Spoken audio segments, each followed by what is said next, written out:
The manhwa begins with someone rising from the ground, covered in blood, as a winged man stands before him. The celestial being declares, "God is dead."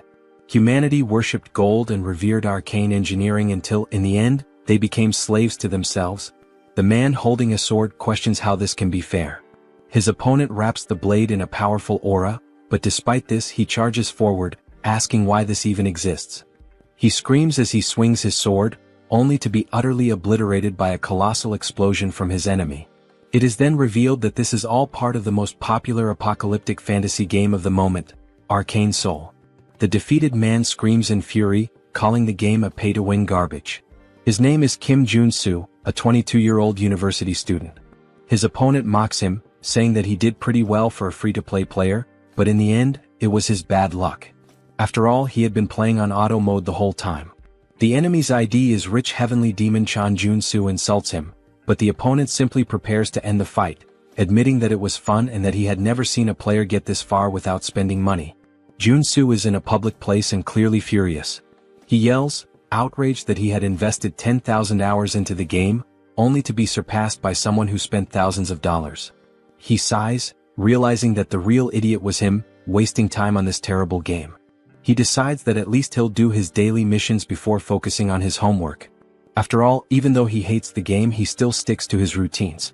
With little hope, he does a free gacha pull, already expecting a terrible result, just like every other time, probably getting another generic warrior named Kim. However, when the draw finishes, he is shocked. A platinum chest appears on the screen and his heart races.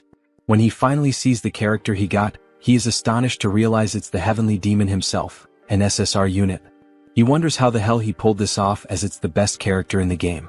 The chances of getting the heavenly demon in a free draw are ridiculously low. There are an absurd number of zeros in that percentage. Excited, he begins to dance in public, declaring that this game now deserves the Game of the Year award and that he needs to start leveling up his new character. It is revealed that the most efficient way to level up a character in Arcane Soul is by sacrificing other already leveled characters to serve as experience. Now, Jun-soo no longer feels envious of the whale players, the ones who spend fortunes on the game. He decides to use all the countless warrior Kims he's accumulated over his thousands of hours of play to strengthen his heavenly demon. On the screen we see the characters being consumed one by one, their experience pouring into his new champion. With a smile on his face, he says that he'll finally be able to play the game just like the whales. But in the middle of his excitement, he completely forgets that he's in a public place and starts walking absent-mindedly, right into the middle of the street. When he looks to the right, he realizes, of course, the phone slips from his hands and he mutters that this situation feels strangely familiar. When he opens his eyes again, he's staring at an unfamiliar ceiling, completely confused. He wonders why he's in a hospital. His head throbs and then the memory comes rushing back. He walked right into traffic like a complete idiot and nearly got run over. He mentally curses himself for being so careless. Suddenly, a woman enters the room, calling him Warrior Kim, surprised that he's awake. He furrows his brow and asks what she's talking about. The woman says she'll call the doctor and leaves in a hurry. Jun-soo is puzzled by the name she used, and when he looks at the clipboard with his information next to the bed, he's shocked. It clearly says Warrior Kim. Additionally, the report indicates that he suffered a dislocation and a concussion due to the accident. He wonders what kind of absurd mistake this is and lets out a long sigh. Perhaps, deep down, he really does feel guilty for sacrificing all his Warrior Kims to gain experience, but that still doesn't explain why his name on the clipboard says Warrior Kim. Trying to make sense of the situation, he attempts to get up, but the instant he puts weight on his leg, a searing pain shoots through his body, and he lets out a deafening scream. A nurse rushes into the room, telling him that he can't move yet. Still writhing in pain, he asks why it hurts so much. At that moment, the doctor enters the room and explains that he was hit by a truck and, considering the circumstances, got off with few injuries. Still completely confused, Jun-soo furrows his brow and asks what they're talking about. The doctor responds that they still need to do more tests and that he'll need an MRI and a magical vision test. He freezes when he hears the word magical and wonders what the hell they're saying. Is he having a stroke? Is he still dreaming? Meanwhile, at the reception, they're calculating the costs of his hospitalization, including the tests such as the CT scan and MRI. When they finally give him the total, his heart almost stops. 22.3 million won, around $16,000. Totally outraged, he retorts that he was there for just 4 days, so how can the bill be this absurd? The receptionist, with complete calm, answers that he doesn't have insurance and has to pay everything out of pocket. Confused, he asks what she's talking about. After all, every Korean has national health insurance. The woman looks at him as though he's delirious and responds with a question. What are you talking about? You don't have insurance from the Legion or the Magic Tower. A chill runs down Jun-Soo's spine when he hears those names. He doesn't fully understand what's going on, but those words sound strangely familiar. Legion, Megacorp, Magic Tower, Sacred Order. Then it hits him. These are the 4 factions that dominate Arcane Soul. The world where God abandoned humanity. Where arcane science advanced drastically. Where Earth was overrun by monsters. Where humans modified their own bodies to survive. His mind starts to fail him. He falls into denial. No. The summary? This world is a hell to live in. Hours later, he finds himself in a dark alley shouting at the top of his lungs. Why the hell did I end up in this game? He remembers how happy he was when he went to sleep that night, after finally getting the heavenly demon. But now he realizes the cruel irony of fate. He didn't reincarnate as a protagonist. He became a tutorial character. Maybe this is divine punishment for sacrificing all of his old characters. Finally, he arrives at Warrior Kim's house. Looking around, he lets out a heavy sigh. This crap is smaller than my bathroom. He can't believe this guy was so miserable. Exhausted, he throws himself onto the bed. His body is battered. He has no money. And now, what should he do? Then reality hits him like a punch to the stomach. If this is really the world of Arcane Soul, events like nuclear wars, dimensional rifts, and even the rebirth of ancient gods are going to happen soon. And when that happens, this place will turn into a true hell on earth. He has no idea how he ended up here, but one thing is certain. If he stays still, he will definitely die. Then, suddenly, something occurs to him. His gaze locks on his own hands and he finally understands what this means. Without hesitation, he grabs a pen and raises it above his palm. Looking down, he murmurs that he needs to test this before it's too late. For a moment, he hesitates. But then, gathering all his courage, he stabs the pen into the top of his hand with all the strength he can muster. The pain explodes in his skin, and he lets out a loud scream as he pulls the pen out. It has pierced his hand completely. Immediately, a green aura begins to swirl around the wound, healing it before his eyes. A smile spreads across his face. I knew this would work. He has just obtained a trait called Wound Recovery. Now everything makes sense. The reason he created and sacrificed so many Warrior Kims was because this character is the only one without a base trait. However, this means it's possible to unlock and swap traits freely, allowing players to shape Warrior Kim however they want. For someone like him, who always played strategically and never had luck with rare characters, Warrior Kim was the best choice. And now, he is Warrior Kim. This means he can acquire any trait as long as he works to earn it. As he watches, his wounds start to fully heal, regenerating thanks to the newly acquired ability. He takes a deep breath and reflects. In Arcane Soul, you die if you're poor, weak, or if your luck runs out. But he won't let that happen to him. He spent 10,000 hours playing this game. He knows all the shortcuts. He knows how to break the system. The scene cuts to his global ranking, which plummets from 115,000th place to the top 7,000. Then he climbs into the 3-digit ranks, finally reaching the top 9. Now he's above monsters, literally in the top 9. He doesn't know exactly what that means, but he'll figure it out. Plan change, make money. Now he walks confidently into a talent agency, muttering to himself. With Warrior Kim's body, this is a free pass to the top. Inside the player registration sector, a man reviews his file and raises an eyebrow. So, this is your first time at a player recruitment office? Jun-Soo nods in confirmation. Yes. I want to enter the monopurification field. The recruiter stares at him, surprised. Monopurification? Jun-Soo nods. He needs money to fund that pay-to-win gacha nonsense, and using his own body for work is the only option available. The man leans back in his chair, putting his feet on the table. He sighs, then looks at Jun-Soo with an amused expression. They even call it monopurification, but do you have any idea what clearing a dungeon really means?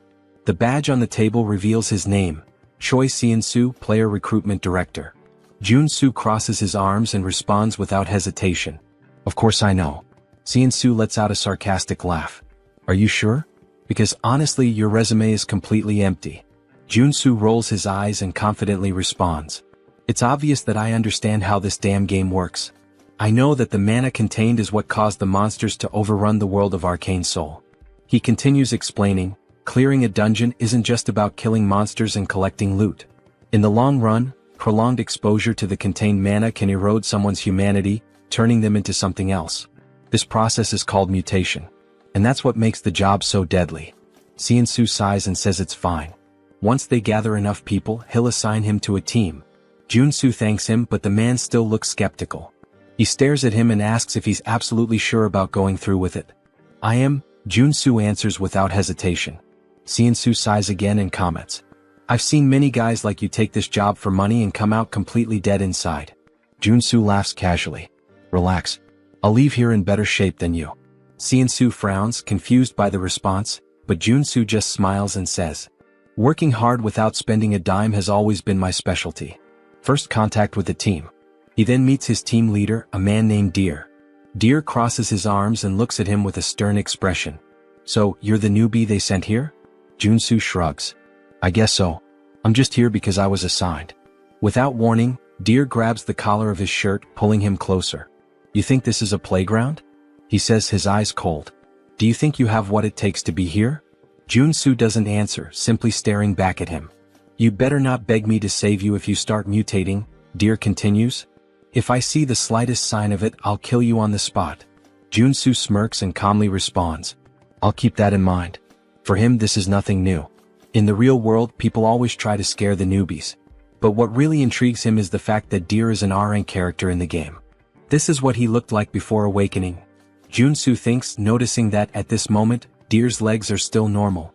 Before the tension can rise any further, another man enters the room and sighs. Deer, I've told you not to treat the newbies like that. We're short on staff. The man is introduced as Hedgehog, a veteran with 5 years of dungeon clearing experience. Deer clicks his tongue, clearly irritated. Whatever. I just hope he doesn't mess things up. He then turns to the group and gives his instructions. We have 4 hours to clear 5 locations. No time to waste. Su watches Deer and thinks, this guy's much tougher than he was in the game. Hedgehog notices and pats him on the shoulder. Don't mind him. He may seem tough on the outside, but he's a good guy deep down. Su gives a nonchalant hum in response, not paying much attention. The first dungeon. The first location they need to clear is a junkyard. As soon as they arrive, everyone complains about the terrible smell. No matter how many times I come here, I never get used to this stench, one of the workers says. Deer ignores the complaints and says, I'm opening the entrance. Get ready. He activates the access card and the dungeon door opens. What they see on the other side is simply disgusting. The place is covered in filth, a complete mess of waste and magical residue. Deer gives the command. Everyone, position yourselves. Inside the dungeon, there are low-level monsters known as contaminated slimes, creatures that feed on trash and residual mana. Su quickly assesses the situation and starts explaining to himself. The core of mana-contaminated clearing is eliminating these slimes. They're weak but troublesome. If you cut them in half, they just multiply. The only way to truly kill them is by destroying the small mana core inside their bodies. As they begin to fight them, the workers quickly realize the problem. How the hell are we supposed to find these cores in the middle of all this mess? Someone shouts, frustrated. Su takes a deep breath, steps forward and says, get out of the way. Before they can react, he rushes toward the slimes, holding nothing but a shovel. He leaps into the air, preparing to strike. If this goes south, don't blame me. He shouts to his teammates. With a precise swing, he drives the shovel directly between the legs of one of the slimes, hitting the mana core dead center and destroying it instantly. The other workers stare in shock. Hedgehog's eyes widen. He's killing the slimes way too fast. Deer also watches, intrigued. Meanwhile, Su just smiles. This is perfect. He continues to move forward, destroying the cores one by one before the slimes can multiply. And the most impressive part? He's doing all of this with nothing but a shovel without needing a real weapon. The other workers watch in disbelief as he moves rapidly across the battlefield, crushing slimes as if it's the easiest thing in the world. Is this really possible? One of the workers exclaims. Su answers with a confident smile. Of course it is. Suddenly the scene cuts to a flashback from 2 days ago. We see Su crawling on the ground as if searching for something. The curious detail? He's in the middle of a children's playground. Su looks around and murmurs to himself. It must be around here somewhere. After a few seconds of searching, his eyes finally spot what he's looking for. Found it. He crouches down and picks up a coin from the ground. The moment he holds it in his hand, An invisible notification seems to appear in his mind. Trait acquired, treasure hunter. A wide grin spreads across his face. Got it? This is the most important trait for Warrior Kim. Excited, he starts spinning in place, celebrating his achievement while holding the coin like a trophy. Nearby, a mother watching the scene covers her child's eyes and sighs. Just think happy thoughts. Junsu doesn't care about the strange looks and continues on his journey to acquire more essential traits. The price of evolution. He learns some fundamental rules while hunting for important traits. Cut to a less glamorous scene. Junsu is vomiting into a trash can, his face completely wrecked. That went too far, he groans. The truth is, to acquire a specific trait, he put himself in the middle of Asmongold's room, or at least something as disgusting as it. The notification appears once again. Trait acquired, contamination resistance. Junsu wipes his mouth, panting. That was the hardest one so far. The logic for acquiring traits in this world works exactly like in the game. If you meet the conditions, it's yours. He opens the mental menu and reviews his abilities, explaining to himself that it's possible to equip up to 6 traits at once, and that he can switch between them at will. Now, thanks to Treasure Hunter, he can see the mana cores inside the slimes, which explains why he's able to eliminate them so easily, even the giant ones. However, another slime is attacking his team, shooting a barrage of sticky slime. Deer gives an urgent warning. Don't let that stuff touch you. But Junsu simply walks through the toxic substance without hesitation. Finally, all this work paid off, he comments, satisfied. Thanks to contamination resistance, he feels no side effects from the slime. I personally wouldn't stick my tongue out in this situation. End of shift. The scene cuts to the bus on the way back home. Junsu leans against the window, exhausted. Even with all these traits helping me, working all day is still draining. Hedgehog smiles and comments. But thanks to you, we finished early today. It was incredible seeing all of that up close. He pauses and asks curiously, "Are you hoping to awaken like Deer?" Junsu laughs. "No way. I only know how to use a shovel. Military training to blame." Hedgehog whistles. Impressive. As they talk, something strange happens. Small horns begin to grow from Hedgehog's head. Junsu furrows his brow. "Your mutations are getting worse. You've been exposed to too much contaminated mana." He observes his colleague more closely. "You don't look so good. You should rest for a bit." Hedgehog just shrugs and lets out a bitter laugh. "I'd rather mutate than face the debt collectors." Junsu sighs, understanding his situation better. "Now it makes sense why you wanted this job. Not exactly the kind of position people queue up for." 4 days later. A time skip brings us 4 days forward. The work finally comes to an end, but everyone is exhausted. "We're done," someone murmurs. The team members are wrecked after days of non-stop dungeon clearing. On the other side, a worker is vomiting uncontrollably, almost doubled over. Junsu immediately recognizes him. "Hedgehog. I told you not to push yourself so hard." Deer approaches and pats Junsu on the shoulder. "The only reason you're still in one piece is because you're young. Never thought you'd do your part properly, but good job." Junsu gives a faint smile. It was thanks to everyone. But deep down he knows the truth. He only managed to do well because of his traits. He watches Deer, noticing that he's holding up surprisingly well against the exhaustion. For someone at our rank, he's holding strong. Before they can continue talking, a desperate scream echoes through the area. Junsu turns to find Hedgehog. Something is terribly wrong. A dark aura begins to form around him. His colleagues look horrified. What's happening to his spine? Deer runs over, his expression turning serious. "Hedgehog. Hang in there." Junsu understands everything in that instant. Hedgehog is mutating. Deer tries to hold his friend back. "Hold on. We need to get out of here." But it's too late. The mutation consumes Hedgehog completely, and his body explodes into pure energy, creating chaos around them. Junsu feels the impact and murmurs. "Shit. Now this is serious." The battle begins. Hedgehog has lost all trace of his humanity. His silhouette now resembles that of a giant porcupine, and his foaming mouth makes him look like a rabid dog. Junsu watches the creature and immediately concludes. He's gone. There's nothing left of Hedgehog in there. If they don't defeat him, no one will walk out of here alive. But there's a problem. All the traits Junsu has acquired so far are specialized for monster cleaning. None of them are useful for combat. He struggles to find a way out, but nothing useful comes to mind. The first attack comes directly at him. Junsu has no time to react. The strike hits him square in the face, sending him flying like a ragdoll into a wall. He crashes to the ground, spitting blood. The power difference, it's absurd. A new notification appears. Trait acquired, endurance. He smiles faintly, wiping the blood from the corner of his mouth. It's still too early to give up. If he wants to survive, he needs to act now. He quickly opens the menu and starts switching his traits. I need something that will actually help.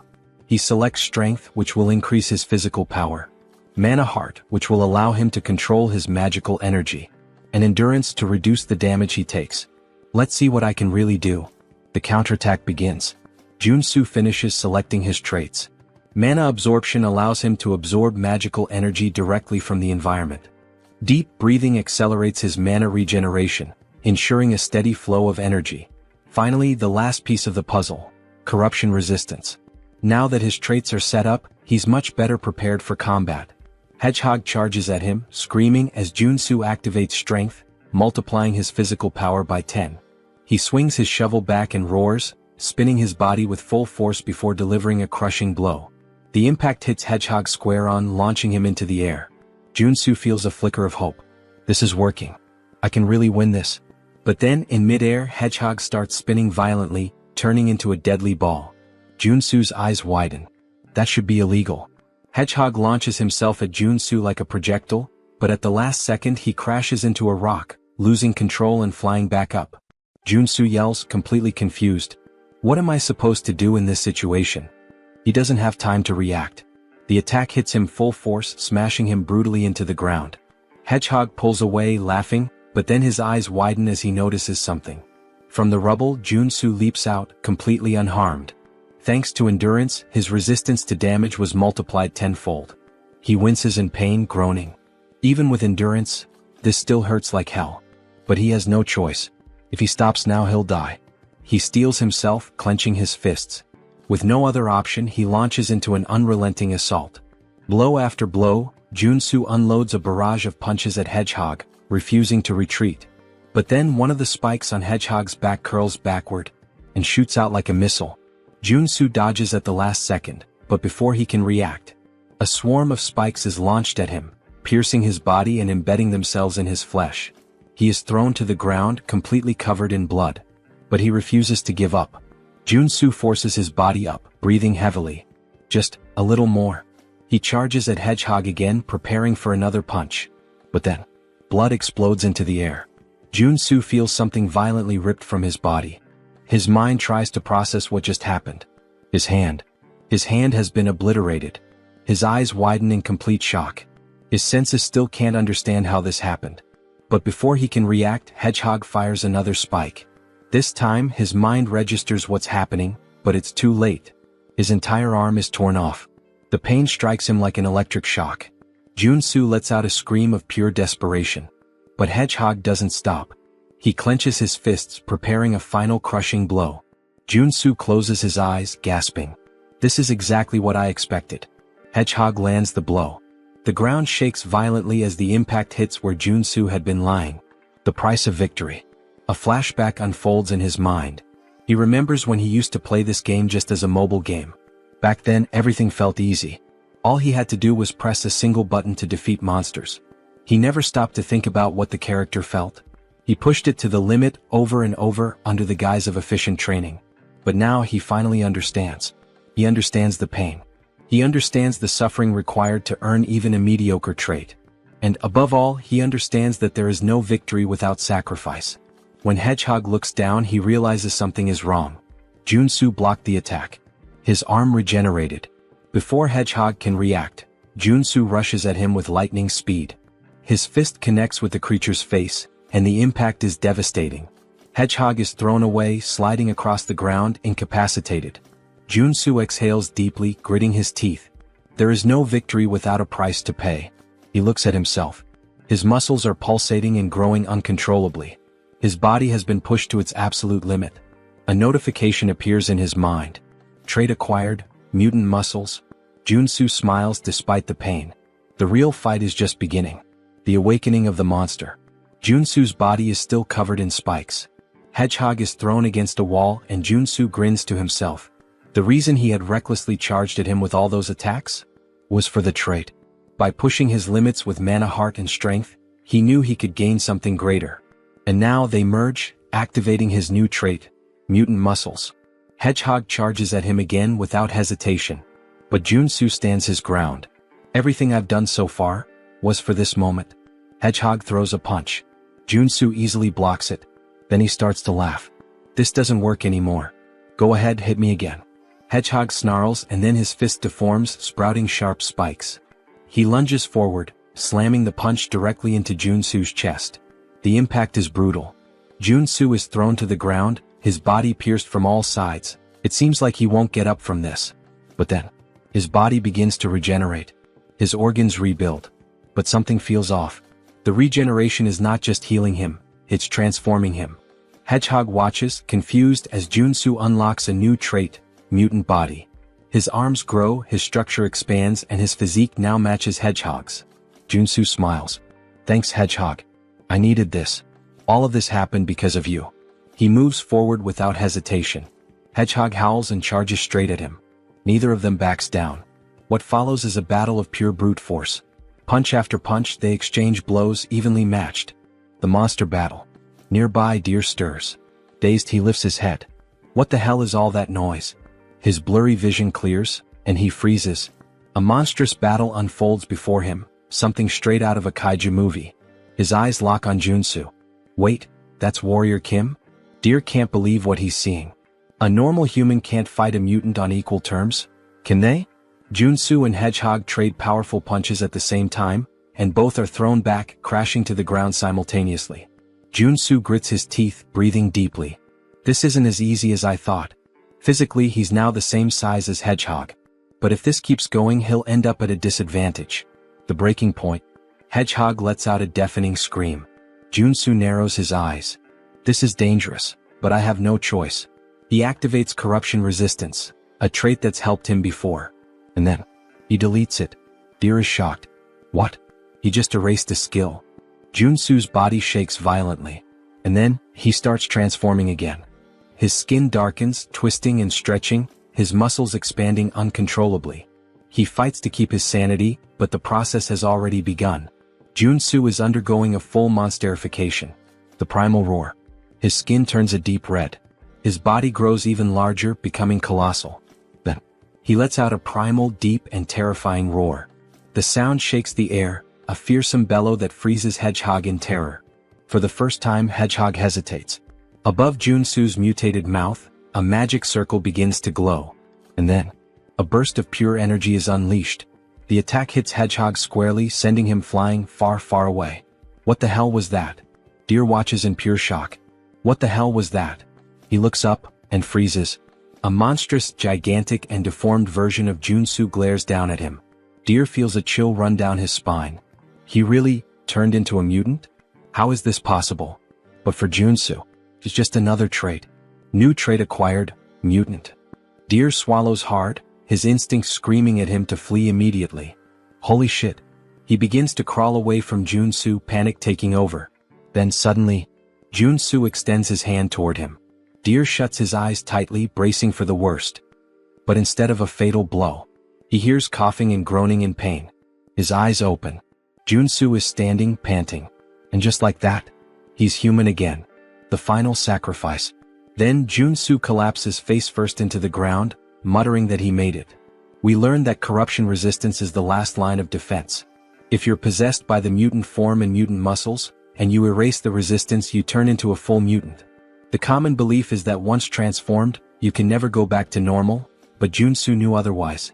He needed this, and he was sure he could change the trait back while still thinking clearly, even if only for a second. That's why, even though his body was disintegrating and rebuilding repeatedly, and the pain was unbearable, he kept fighting for his sanity, allowing him to swap corruption resistance for the mutant trait. The end of the battle. The scene widens, showing an aerial view of the area where the cleanup is happening, and Junsu is exhausted. He says it felt like every muscle and bone in his body was moving, and he never wants to go through that again.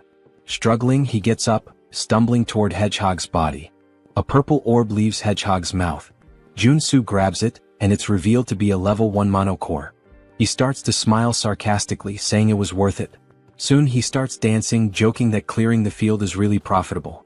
Deer approaches and asks if he's alright, commenting on his mutant transformation and asking what happened. Junsu replies that it would be annoying if strange rumors spread, so he just says he kinda bet he could turn back and got really lucky.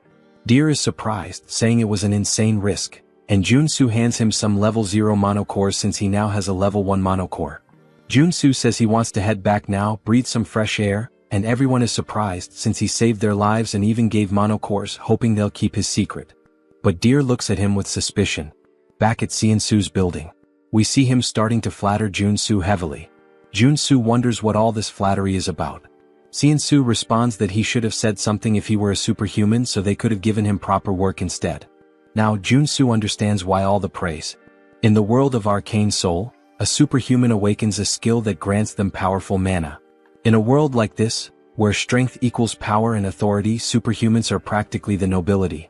But it makes sense for Seonsu to think this way since it takes a superhuman to defeat mutants. Though in Junsu's case, it's just a game design flaw since he can acquire traits. Seonsu puts his hand in his pocket and says he should pay Junsu for the cleanup. Junsu responds that would be nice, trying to stay calm, but inwardly he has that mischievous smile, thinking he'll let Seonsu think he's a superhuman for now. Seonsu pulls out a mountain of cash from his pocket and says that they cleaned 5 regions, and that they get 20% of the total fee, which amounts to 50 million wons. If they split it among everyone in the group, Junsu should receive 5 million, but this time they'll do it differently. Seonsu places all the money on the table and says they'll only keep 5% of his share and will even give him a bonus of 12 million. Junsu's smile reaches a whole new level now, with his tongue even turning into a heart. He exits the room singing, and someone comments that he seems to be in a great mood, while the other says he must have been well paid. Junsu confirms, saying yes, since they finished the job, and acknowledges the man as someone he's worked with. The man explains that he's here because he wants to ask a favor. Junsu asks what he means by that, and the man reveals that his wife is sick and asks if he can lend him some money. He apologizes for asking since they don't know each other. Junsu responds that it's not a good idea to help someone when you know nothing about them, because they could end up stabbing you in the back, and it's hard enough to stay afloat right now. Junsu takes the man's hand, which is pleading, and tells him that he's much older than Junsu, so he doesn't need to do this. Although it's not much, he can use it and hands over many level 0 monocores to the man. Junsu says he feels too bad to ignore him. What a conversation, huh? The twist. Later that night, we hear the man laughing, calling Junsu an idiot, saying he pretended to be poor, but gave him so many monocores. He's boasting to Deer. Deer replies that the man must be new to this kind of thing, and the man says he would have given more if Junsu had said his son was sick too. And he complains that what's annoying is that Junsu was paid more than everyone but gave such a tiny part, along with that superhuman talk about the profit split. Deer sighs, saying that Junsu isn't a superhuman and that it's better they teach him a lesson. The beggar asks if Deer has any ideas, and Deer smiles, saying that idiot probably has some strange skill. While Junsu is happily helping the poor, Deer says that since they know his secret, they can teach him a lesson about how truly scary the world can be. The scene shifts to a luxury resort, where we see Junsu through a window, receiving a massage. He comments, saying that money is really wonderful. He never imagined he'd see the day he could get a massage in a place like this, and being in the game is so much better than reality. The masseuse presses hard on his arm, and Junsu mentions he spent 3 whole days resting at the hotel but still feels pain. From now on, he'll have to think twice before using any mutant-related traits. Changing traits isn't as all-powerful as he thought. His body changes depending on the traits, and the intensity of the side effects increases as his body changes. The problem now is survival after limiting the use of traits. He looks out the window and recognizes a few people, saying that's the Iron Fist gang, while we see them all by the pool. He explains that Arcane Soul is ruled by local gangs, not the law. That's natural since there are so many monsters around, and people have to rely on superhumans. He says he's managed to survive so far, but it would be foolish to rely only on his traits in such a dangerous place. He starts to smile, saying that in the end, it all comes down to being overloaded with equipment. He goes to a miscellaneous goods store, and a woman asks if he's there to sell things. He says yes and mentions he has some monster byproducts. She looks at his clothes and warns that they don't buy level 0 monocores since he's not dressed well. He replies that he already knew that. He pulls something out of his bag and says that this is what he would like to sell, revealing a blue monocore, which surprises her. She asks if it's a level 2 monocore and he confirms, telling her to take a good look at it. He comments that it's nice to see she's surprised. He's really happy he managed to get a level 2 monocore, and the effort at the hotel was worth it. If he can sell it for the highest price, this will be the right path. He asks if she sells weapons and armor. She replies that she does and lets him into the back area. As he enters, he's surprised, saying that it looks like she has everything back there. He thinks the government should start keeping an eye on this woman since all the essential game items are there as well. She tells him to make himself comfortable. He responds affirmatively and then begins to get excited. He says that now is the time to get properly equipped. He starts putting various weapons into his backpack and says that now that he has weapons, it finally feels like he's playing Arcane Soul. Then he hears a woman calling for him and turns around. She asks almost casually if he's a mercenary, saying she needs help. He replies that he's not a mercenary and suggests she should look for someone else, but she pulls out a little money, explaining that she's on a business trip and that the Iron Fist gang scared her. She asks if he could protect her until she reaches her lodging. He realizes she's trying to offer him at least 500,000 to be her bodyguard, and wonders if he should accept now that he's well equipped. He places a hand on her shoulder, saying that he can't ignore a lady in distress, and tells her it's time to go, looking ready for the situation. They start walking through some alleyways and she says they're almost there. He wonders why she's staying in such a shady place, saying that, forget about people, there isn't even an ant around there.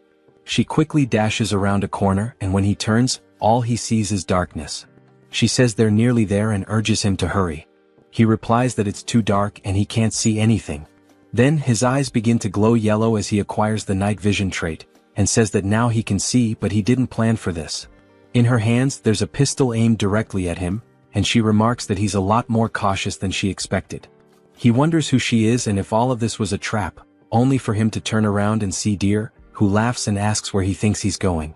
Deer says it's good to see him again like this, asking if he agrees. Joe and Sue asks what he did to deserve this, and Deer responds that he didn't do anything, he just looks stupid. There's no other reason, calling him naive. Joe and Sue lets his weapons drop, immediately rushing to knock the woman down. Deer asks why he would start a conversation just to run away. He tells the woman to shoot him and she fires her gun directly at him, hitting him in the back. He starts falling down the stairs. Then Deer asks, "What the hell?" saying she should have shot him in the leg, not the chest.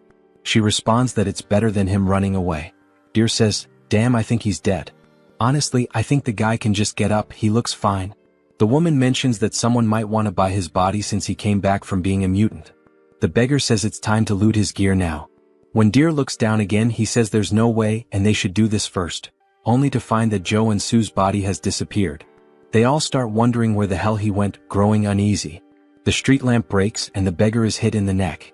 The rest of them start panicking, wondering what's happening, and Deer says there's no way he's still alive. Joe and Sue says that he can't die at the hands of someone who repays kindness with betrayal, and it's a good thing he left the store after putting on the bulletproof vest. Thanks to that, he acquired the trait of playing dead after being shot. Deer looks around in panic, saying he can't see anything since the street lamp broke, wondering where Joe and Sue is. Joe and Sue suddenly appears behind him, saying he's right there. He says he saved his life, so now he's going to take it, landing a punch directly to Deer's face. Joe and Sue punches Deer in the face, sending blood flying everywhere. Deer falls to the ground but instantly gets back up, wiping his mouth. He stands up and kicks Joe and Sue, who dodges. Joe and Sue says he should be grateful for being saved in the first place, asking if Deer thinks trying to kill the person who saved his life is the right thing to do. As Deer is about to fall to the ground from the attack, Joe and Sue tells him to bite the curb and is about to land a kick when the woman shoots her gun at Joe and Sue, asking Deer if he's okay. She manages to hit Joe and Sue in the arm with a shot, and he says he was too careless. In Arcane Soul, the scariest thing isn't the monsters or mutants but the people. He was incredibly naive and trusted them too easily. He places his hand on his waistband and pulls out his weapon to avoid making the same mistake again. He shoots the gun out of the girl's hand and then shoots one of the men in the shoulder, telling them that's enough, as we see both of them on the ground, writhing in pain. Something bounces off the wall, and Joe and Sue turns, thinking he should kill Deer to stay safe, only for Deer to launch a surprise attack. Joe and Sue wasn't expecting that but manages to react just in time by blocking the kick, although he loses his weapon. We see that Deer's legs have now transformed, and he's awakened as a level 1 superhuman. Joe and Sue says the game is poorly made, explaining that the superhuman awakening is something all playable characters can undergo. It's considered the basic growth system in the game. According to the world of Arcane Soul, a level 1 superhuman is strong enough to threaten an ordinary civilian with an automatic rifle.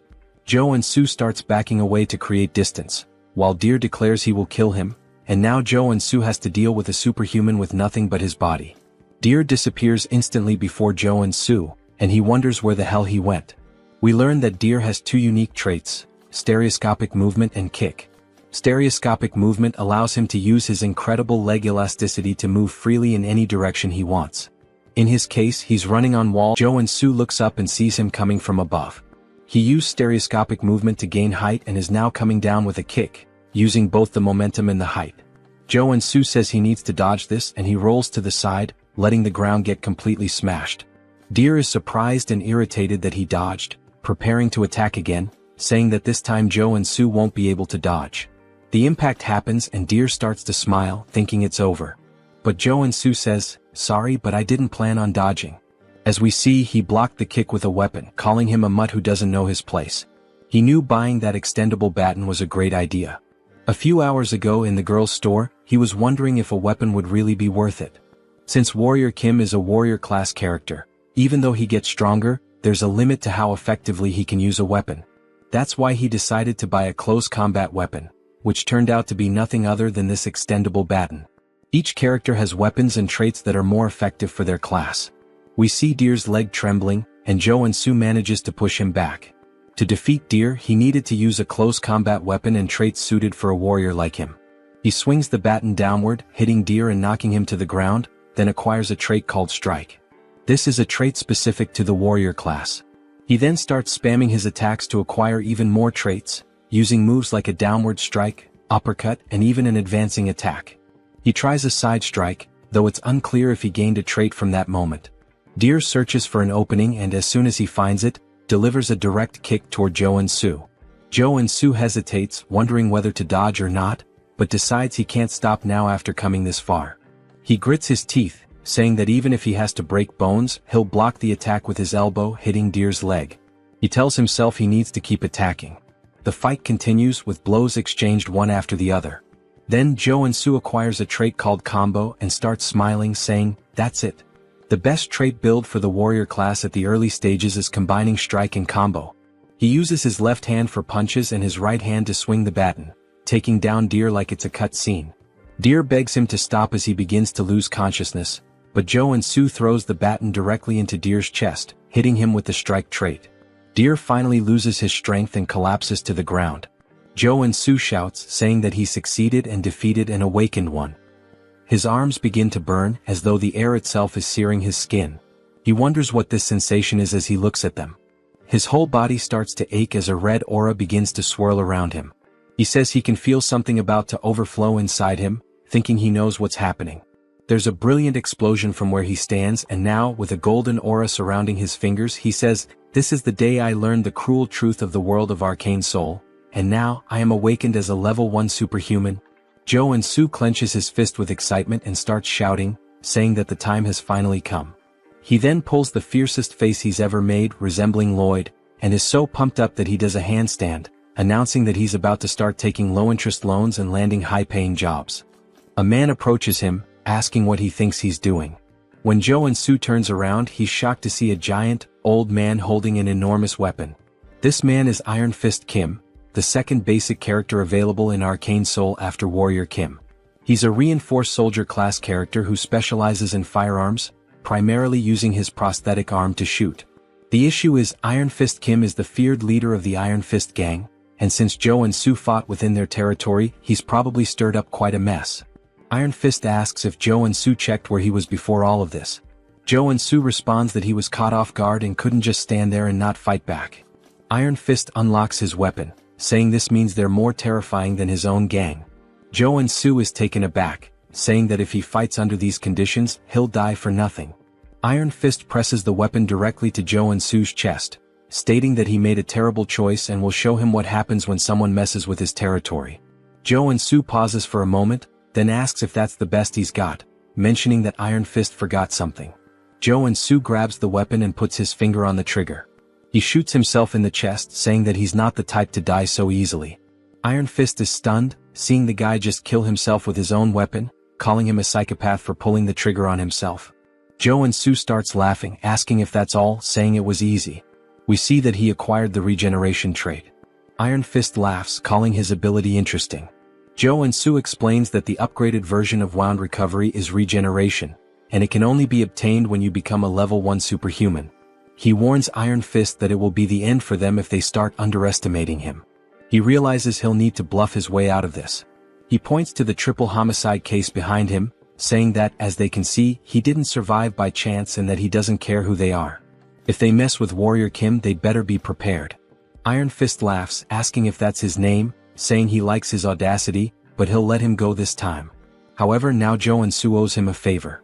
He puts a hand on Jo In-soo's shoulder, saying that he surely knows what he means. Jo In-soo says he'll remember this, wondering if maybe Iron Fist recognized him. Iron Fist then extends his hand, suggesting that they might work together on a job next time. When Jo In-soo looks at her hand, he thinks that Iron Fist is not the type of person who would betray him. In that case, it wouldn't be bad to form a connection here. He says it's a deal as they shake hands, telling her he'll see her next time. The scene then shifts to the superhuman tower in Jamsil, where Jo In-soo says he had no idea when he first saw this place in the game, but now he realizes that it's really impressive, completely different from anything he's seen before. A woman then catches his attention, thanking him for visiting the tower and asking how she can assist him. The guy is stunned by her beauty and mentions that she looks familiar, wondering if she's an NPC. She tells him that if he's there for certification, he needs to head to the machine to measure his mana and trait circuits. He thanks her and starts walking towards it, thinking that he didn't even ask for help, but she guided him anyway. It just shows how much of a novice he must look. He thinks that once he gets his certification, he'll truly start his life in Arcane Soul. Suddenly, he hears a loud noise that startles him. When everyone tells him to look at the ceiling, saying the saint has arrived, he looks up and sees a bright light descending from an airborne ship. As the light appears right in front of him, we see some enchanting text spread across, while people are teleported. Jo In-soo is shocked, recognizing it as the Old Father's order and wondering why a boss monster is there. People begin praying, saying it's an honor to be in her presence. But Jo In-soo remembers that, since he's still in the tutorial timeline, she's a saint and not a boss monster. As the story progresses, it's revealed that the order is actually a cult disguised as a religion, and she is a complete psychopath. While people continue to praise the saint, they mention that she must be there for a level-up renewal. She then starts releasing a powerful aura, so strong that it knocks people down, with a golden light pulsing around her. Jo In-soo looks away, saying that it's a rather flashy way to do things, and that it's kind of too noisy. As the machine begins reading her mana, it starts collecting her energy until it completely disappears, leaving everyone in suspense, wondering what she'll get. We then see that she is 27 years old, a priestess class with mana level 8 and a 6-layer circuit. They can't believe she's only level 8. She smiles as they say she has up to 6 traits, which the layered circuits represent. But Jo In-soo has a different opinion. He's sweating nervously, saying that it's not the time to celebrate. A level 8 superhuman can be compared to an aircraft carrier, and she's a walking national powerhouse. Why are strong women always crazy? But even if he tried to warn them, they would just treat him like a madman and stone him to death as if it were the Middle Ages. For now, he decides to just measure his mana. It would draw too much attention if he had 6 traits, so he'll lower it to 3. The saint suddenly turns, sensing something. When her men ask what's going on, she says that she's found something that caught her attention. She appears right behind Jo In-soo, saying that he has an interesting ability. He says, "Damn," surprised, and then repeats what she just said, asking if she really noticed that he swapped his traits. He freezes for a second as the window remains open. Everyone wonders why the saint is talking to him, saying he looks like a normal guy. She then takes his hands, asking what his name is. He says his name is Warrior Kim and comments that the only reason a priest would ask someone's name in Arcane Soul is. Before he finishes his thought, he's interrupted as she declares that she represents the Old Father's order and baptizes him. Since the Old Father always desires powers like his, she tells him that he must submit and find peace in this hellish world, as the enchantment table begins moving across his arm. Everyone around him envies the fact that he's being baptized, especially because she is the Old Father's first daughter. Jo In-soo, however, has a different perspective. He's extremely nervous, thinking that if he's baptized and gains the baptism trait, he will have no choice but to become a paladin of the order. However, the Old Father's order loses to major figures in Arcane Soul during the war with South Korea, and this figure is none other than the Celestial Demon. As she continues with the baptism, he rips her hand off of him, saying it feels like being forced to invest in a stock that's about to crash. He kneels, refusing the baptism. We see her eyes turn completely psychopathic as she says that he must not have heard her correctly. He responds saying he's very serious despite being a little exhausted. She starts to control her anger, saying that it's anyone's right to serve or refuse. However, the old father has already set his eyes on him. She places her hand on his shoulder, warning him not to forget that a powerful divine energy is already rooted inside him, and that if he can't overcome such a small power, his fragile free will won't mean anything in the end. Then he begins to be enveloped by a yellow flame as he starts screaming in front of everyone. They question how someone like him can refuse the baptism, asking if he isn't religious or something. We see that he's being affected by divine fever, and that he will suffer a burning, endless pain as punishment for refusing the baptism. He was prepared for this, but it still hurts like hell, his whole body burning. This is one of the strongest debuffs in the entire game. The effect causes continuous, searing pain, preventing the person from continuing their normal life. The only way to get rid of it is to go to a temple and be baptized. He refused the baptism thinking about the future, but it seems he might die right here as we see his eyes rolling back. He loses consciousness until someone splashes water on his face, waking him up again. He wonders who it is, only to see the woman from before asking if he's okay. She seems genuinely concerned. He says that no one helps someone affected by divine fever because they fear the negativity will spread to them, and he's grateful that she took the risk to help him. He sits up again, saying that he'll endure a little longer. As he enters a lotus position, he gains a trait called divine resistance. We see that he's starting to build a resistance to the flames. He says he didn't refuse the baptism recklessly either, and that the debuff gets stronger depending on the total mana of the target. Since he's still level 1, the debuff is weaker in comparison, so there are some solutions. The first is to acquire the trait, which he just did, and now he'll focus more mana within himself. It's unclear whether he unlocked his traits or activated mana absorption. Still, he starts screaming in pain, while the woman continues to pour bottles of water over him, telling him that he'll make it. This immediately cools his body, and he says it feels like life-giving water. He needs to focus on this contrasting sensation between the fire and the water. As he begins to balance them inside him, it feels as though time stops. The burning pain and the sensation of cold begin to merge into one, while he uses the mana within him to extinguish the fire. When he opens his eyes, a powerful blue light starts emanating from him. It even blinds the poor girl. We then see that he has gained another trait called mana barrier, as the flames can no longer harm him. He smiles, saying that this is the common level 1 skill that a defender warrior should acquire. The woman asks if he's okay, and he replies that he's fine now, thanks to her. But everyone is in disbelief that he managed to overcome the divine fever, asking if that's really possible.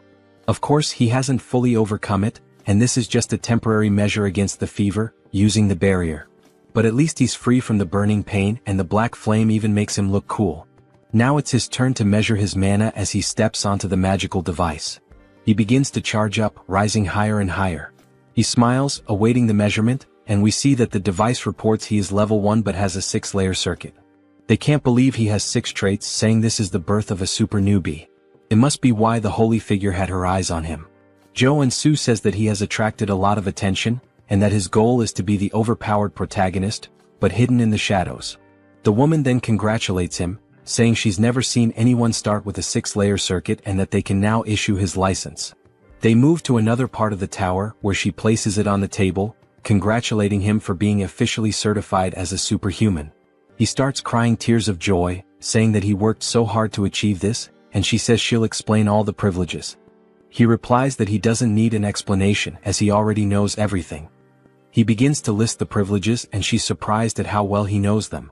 He says that he's addicted to games, or rather, a doctor in superhumanology. He then warns her that he doesn't like to waste time. While we see a crowd watching them, he asks if there's a way to leave discreetly. She laughs, saying of course she's already prepared a way. We see him blush as she stands up, asking him to follow her, smiling. They both appear cloaked, and he thanks her for taking such good care of him. She even provided him with a secret passage, along with a cloak, saying that it was nothing as everyone should help each other in the end. Just by wearing the cloak he acquires the stealth trait. The guy is broken. The woman then points to the exit, saying that he just needs to walk there as she can only guide him to that point due to the rules. He bows, saying that this is more than enough and thanks her for everything she did. She wishes him a good journey back. As he watches her walk away, he says he didn't know such a kind person existed in Arcane Soul. She's also beautiful, and once he becomes stronger, he'll have to repay the favor. Then he wonders what her name is. When he looks at the business card, he's completely incredulous. We see that her name is Beck Soren. He says this is the name of one of the 3 strongest warriors in the SSR class in the game. She's a berserker and has always had a rather intimidating appearance. He finds it strange that her face looks familiar and never would have imagined she once had such a calm demeanor. He wonders what happened to her between then and now. The scene shifts to him working as he cuts a slime in half. He says that he takes back everything he said about being cool as a superhuman, mentioning that he's been cleaning these monsters for a whole week and is about to die from exhaustion. Me too, man, me too. He then sits down, sighing, saying he's only finished 1 cave, but he's so tired that he can't go on. His efficiency is terrible. All of this happened because he focused his traits on maintaining the mana barrier. If he could customize them to specialize more in monster cleaning, he'd have been done hours ago, but now he can't do any other work because of that damn debuff. He needs a rare potion called Nectar to get rid of the divine fever, but it's so expensive that this monster cleaning job isn't worth it, and he starts feeling incredibly depressed. His phone starts ringing and we see it's none other than Seonsu. He wonders how many times this guy is going to call him, saying that Seonsu is persistent. Before he can reject the call, thinking he's tired of this guy, an idea pops into his head, and he starts grinning wickedly.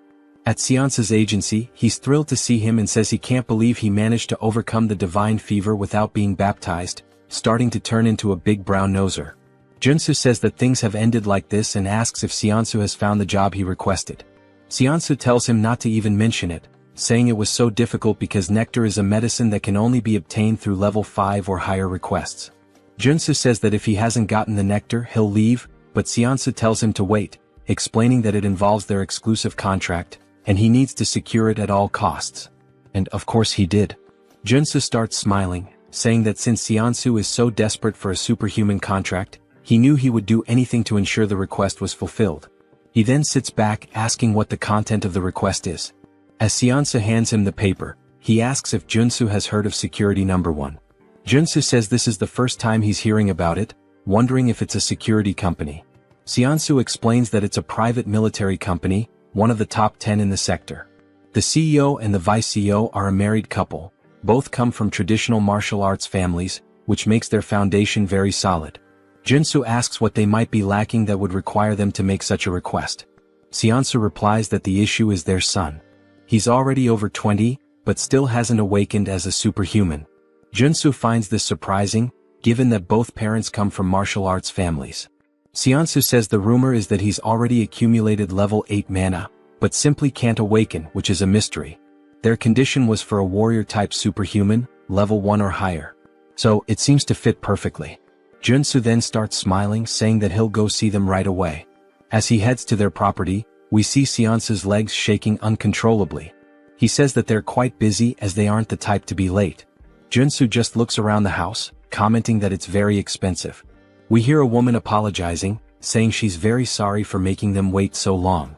The guy's about to have a heart attack. Finally, we are introduced to them. She says they are the clients. The husband's name is Seo Youngju, and the wife's name is Lee Miria. Seonsu bows, saying it's nothing, thanking them for the time they've spent with them.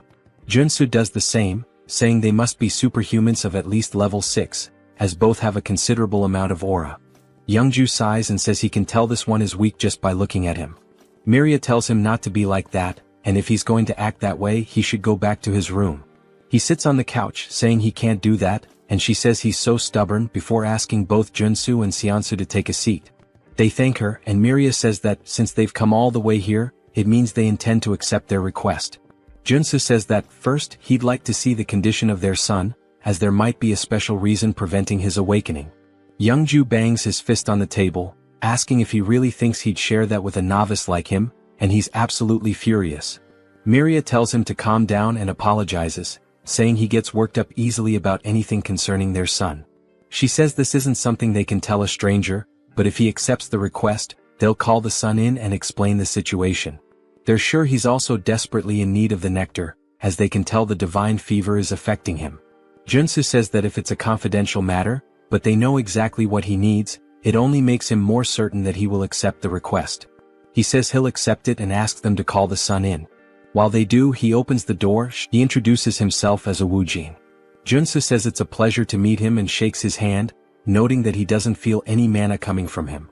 Then he notices something and tells the guy that his cloak is really cool. The guy responds that it's more than he deserves, but he always wears it with gratitude. Junsu says he imagines he needs it to seal his mana. The entire family is surprised and Junsu smiles, saying that the moment he saw the gloves he was sure of it. Although it's a matter involving a noble family, he deliberately set the conditions for a level 1 superhuman and used the nectar debuff to summon him. He was baptized under the order of the old father.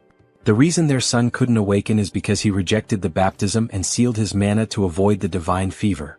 While they couldn't announce this publicly and were struggling with the situation, they must have heard the recent rumors about him overcoming the baptism. So they decided to seek him out. Wu Jin is extremely impressed and starts acting exaggeratedly, saying that no further explanation is needed. He almost thought Junsu was the protagonist of a detective novel. Junsu says that he's watched enough Detective Conan in the past and that there's nothing to fear, since he also knows the future. The moment he saw the photo, he understood everything because in the future, Wu Jin becomes the vanguard paladin of the old father's order. He rejected the baptism and resisted, but when his parents lost their power, he gave in and joined the order to help the family. Yongju then approaches, calling him sir and asking if there's any way for their son to avoid the baptism. We see everyone looking at him with puppy dog eyes. Junsu remarks that he was so arrogant just a moment ago, but now he's acting all polite, saying that, of course, there's a solution. He says that since he's spent 10,000 hours in Arcane Soul, it's obvious that he knows how to handle this. He places a hand on Wu Jin's shoulder, saying that he understands the pain he's feeling because he's been through it too, and that he'll get him out of this situation. Wu Jin begins to cry and hugs him, while Junsu says it doesn't matter whether she's a saint or not. She tried to pull him into some low-level cult, and now his future subordinate is by his side, showing yet another expression of loyalty. He then starts pushing Wu Jin away, saying that before they proceed, he'd like to add a condition. Yongju asks what he wants. Junsu says that since the difficulty of the request has increased, it means he should be entitled to something more. Miria agrees, saying it makes sense because now it's not just about awakening their son, but about overcoming the divine fever. They'll do whatever it takes if he can cure their son. Junsu says that as an additional condition, he'd like them to teach him the sword capable of breaking mountains. Both are surprised by this request. While Junsu smiles, Wu Jin looks scared. Seonsa strikes the "oh, I'm in danger" pose. It's not Yongju but Miria who steps forward, releasing a strong aura of murderous intent, saying that he surely understands what he just asked for. He looks up, startled, wondering what's up with her murderous aura. It's far more terrifying than her husband's. He realizes she would be furious because the sword capable of breaking mountains. He explains that people might doubt his decision to learn swordsmanship in the 21st century, but in Arcane Soul, it's a different story, where strength equals authority. As we see a woman slicing through a tank with a sword, he explains that a superhuman swordsman can easily destroy modern weapons, and high-level martial arts are traded for fighter jet squads. If a level 1 superhuman learns and continuously trains in the sword capable of breaking mountains, they can easily reach level 4, which is essentially a cheat code for the early game. He recalls that it was said that only elites could learn this technique, and he wonders if he has crossed the line. He tells her that he would only ask for this as an exchange if he truly completes the request. Wu Jin then calls her, which snaps her back to reality, and she stops releasing the murderous intent. She says it's fine, and if he succeeds she will give him a memory chip containing the sword, along with the nectar. Junsu is surprised that it actually worked, and he thanks her while once again showing his sinister smile.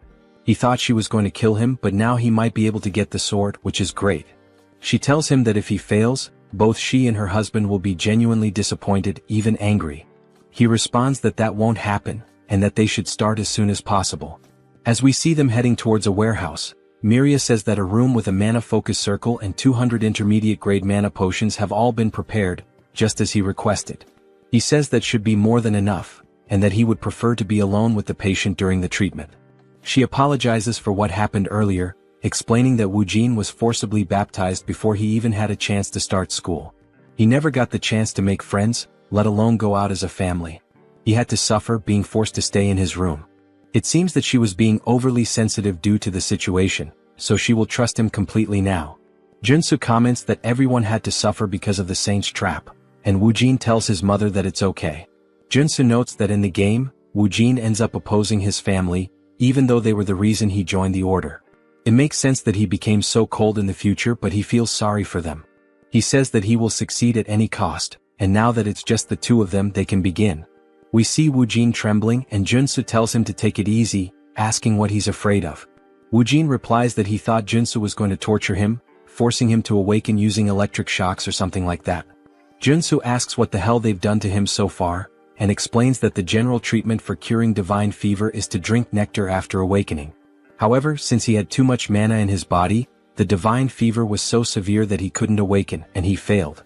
Junsu then tells him not to worry but to remember one thing. Everything he sees today is a secret. Junsu says he's about to begin. First, he needs to expand the mana barrier to its absolute limit.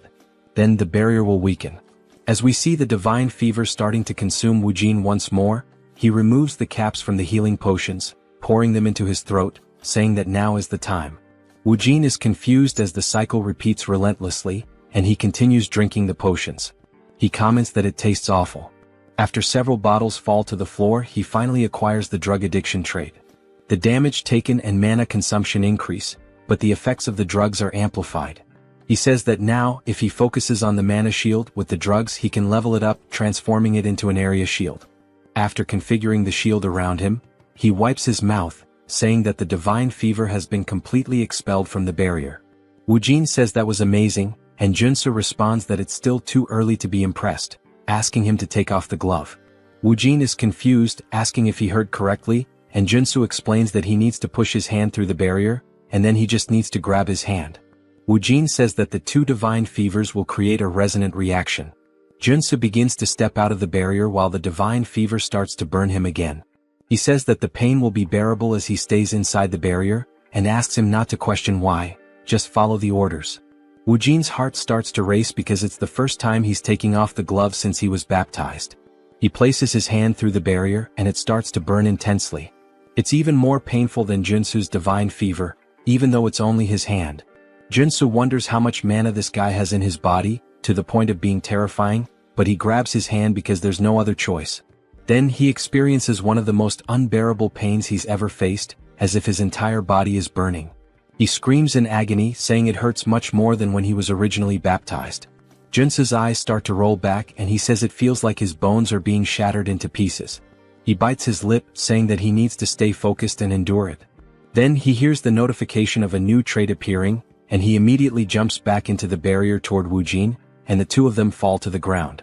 Junsu starts to pant, and we see that he's still holding Woojin's arm, while Woojin acquires the damage absorption trait, meaning he can absorb damage from others. Junsu says that this was a success, and Woojin is staring at his hand, now gloveless, saying that he can't believe it's still bearable. Junsu says that everything was planned to go this way. Besides the barrier, he used damage absorption to take some of his divine fever for himself, which means his fever is severely weakened, and now it's the final stage. He hands a wooden sword to Woojin, saying that he can't stop and that he needs to attack him until he awakens. Woojin says he understands, and that it's time to use the swordsmanship he's been training since childhood. He then takes his stance and attacks Junsu, who we see getting hit in the forearms. While using the armor to block the attack, Woojin runs behind him, and Junsu just looks at his guards, armed with fear, since they're made of iron and were broken by a wooden sword. This means the situation is going to get bad. He acquires the protection trait and says that even with this trait, he'll be in a critical state if he's hit even once by these attacks. And to think that this is coming from a guy who hasn't even awakened yet is pretty terrifying. When Woojin begins to attack again, Junsu extends his hand, dodging the strike. He places his hand on Woojin's shoulder, spinning in the air, wondering what on earth they've taught this boy. He's struggling even to dodge the attacks. When he lands, he turns around and notices a small aura starting to leak from Woojin, and he's also acquired the evasion trait. Junsu smiles, saying that this means Woojin is about to awaken. As Woojin releases more aura than before, Junsu remarks that this is bad because the sword also starts to glow, and Woojin is now ranked SSR. It seems like he's unlocked a powerful trait, one with the sword, a state where the sword becomes the person themselves. That's an insanely powerful trait for a warrior class. But it's not the time to get excited, as the guy is completely in a trance, firing a wave of aura directly at Junsu. He watches it approach and says that if he gets hit, he'll definitely be dead. Junsu says he needs to use all possible defensive traits and focus the barrier on his arms. With the help of the mana focus circle in the room, he might actually have a chance, and he begins using them together. The attack closes in and explodes, and the impact alone destroys the ground beneath him, sending out a powerful shockwave. We see a shield forming from the smoke as he acquires the mana shield trait. He says he's glad he managed to pull it off, and that when you combine mana barrier with protection, this is the result. He comments that he really almost died there. Woojin starts to stagger, which surprises Junsu as he watches the guy fall unconscious. Junsu asks how he can just lie there so peacefully after trying to kill him. He's relieved that Woojin is just sleeping since he was a bit worried he might be having a seizure. He probably just lost control due to the awakening. In the game, Woojin was a strong character with an SSR rank just like he is now. But because he awakened as a warrior instead of a paladin, he acquired the sword trait as his initial one. Junsu then picks him up, saying he doesn't know how this is going to change the story, but Woojin is a guy with privileges and immense strength.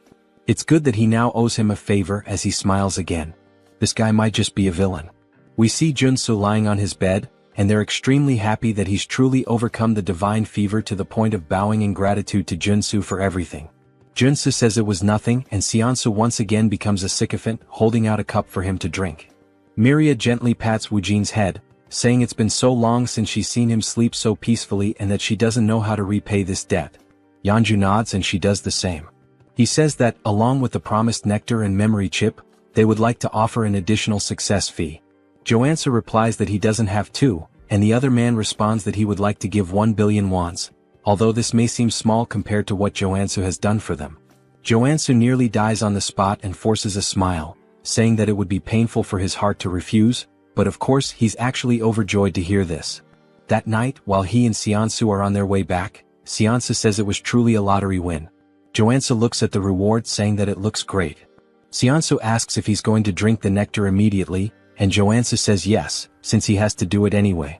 He plans to take a break for a while. Seonsu says he understands, as Joansu doesn't want to attract attention from the order or anyone else who might hear about the rewards and try to pursue him.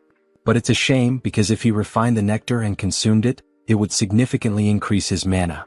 Joansu agrees, saying that if he refined it, his superhuman level would increase a lot instead of spending it on treating the divine fever. They head to a hotel, and when Joansu steps out, Seonsu says he'll see if he can find the necessary equipment to refine the nectar, so Joansu should hold on to the drink. Joansu says he'll think about it, but he's not thinking anything of it and he tears off the label. He decides to drink it as quickly as possible. He learned how cruel Arcane Soul can be during the incident with the deer, and he can't guarantee Seonsu won't betray him. He also has traits that can maximize the effect now, as he's a drug addict with mana absorption and potion dependency. These are just traits. He begins drinking the nectar and drops the bottle due to the pain he feels, describing it as if every fiber of his muscles were being dismantled and reassembled. He closes his eyes trying to focus, saying there's an incredible amount of mana inside him. His eyes begin to glow yellow as he shoots a brilliantly bright beam through the window. He's now reached level 2, but the divine fever still seems to be present. He says this is one of the best tier 1 traits in the entire game, and since it was added to his traits along with the mountain sword, he's relieved as he can now focus on training these 2 traits without any problems. His phone starts ringing and when he checks, it's Seonsu who says he has something to tell him. Joansu ignores it, saying he'll just train, but the phone keeps ringing several times until he answers, asking why the hell Seonsu is bombarding him with messages. He looks at the phone and sees that it's actually a strange message. He starts decoding the letters and reads between the lines, saying it's telling him to run from the Dagger Gang.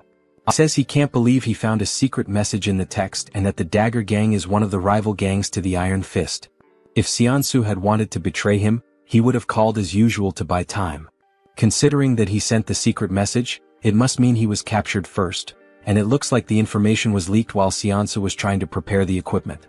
Joansu starts to feel a little guilty but decides to ignore it since he got the nectar he needed, and everyone is responsible for their own life in Arcane Soul.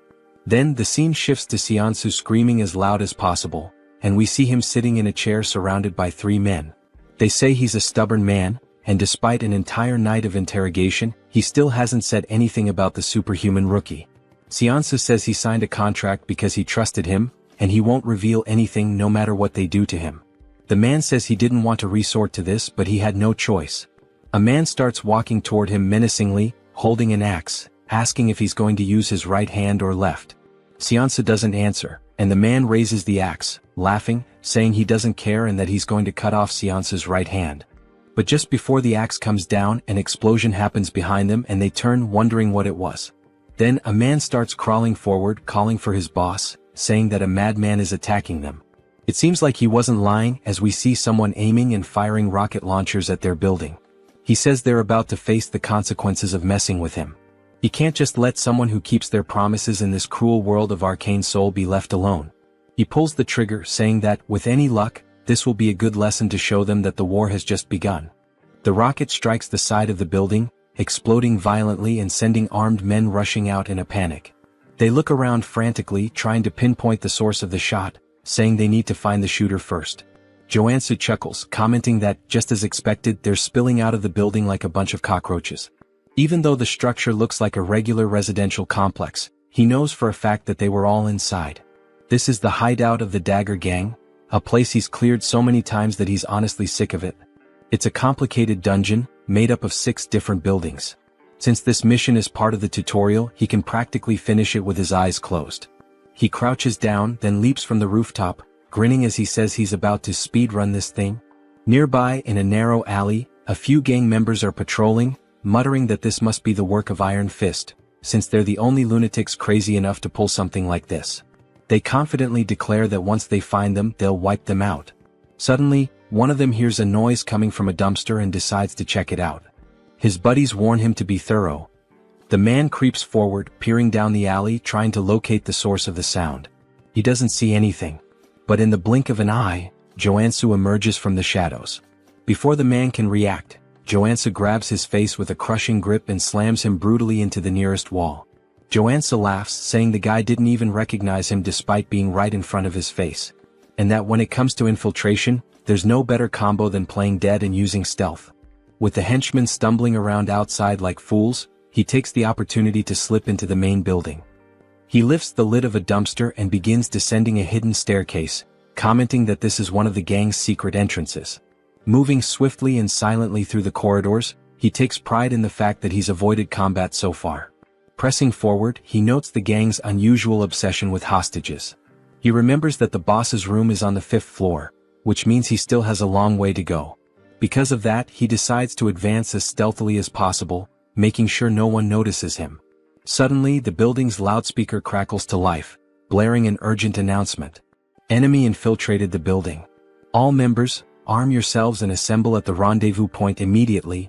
Joansu stands before a door, murmuring to himself that he needs to make a decision. If he exits through here, he'll be in the lobby, which is the most efficient route. The central staircase leads directly upstairs. However, there's a problem.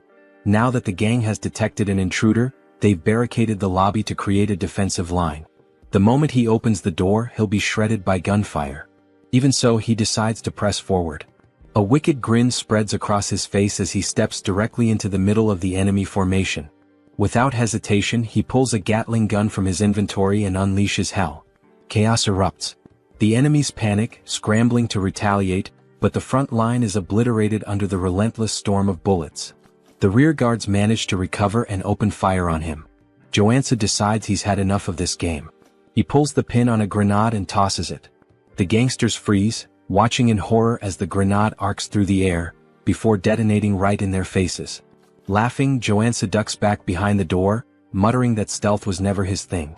Then, lowering his gaze, he reveals a fistful of explosives, grinning as he says he knew one grenade wouldn't be enough. Without hesitation, he hurls 8 more into the room and slams the door shut. Screams of terror echo from the other side.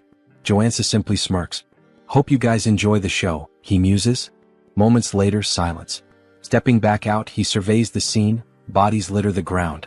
He wonders if he managed to wipe out the entire group in one go, but he knows better than to lower his guard. And sure enough, as if on cue, one of the enemies suddenly staggers to his feet, gun raised, screaming that Joansu is going to die. Joansu watches calmly. Then, at the very last moment, he sidesteps the shot. A notification pops into his mind. New trait unlocked. Sensory awareness. He chuckles. This was exactly the trait he needed from this dungeon. And now, there's not much left to gain here. Joansu stares down the enemy, letting out a cold, sharp laugh before stating flatly that the only one dying here is him.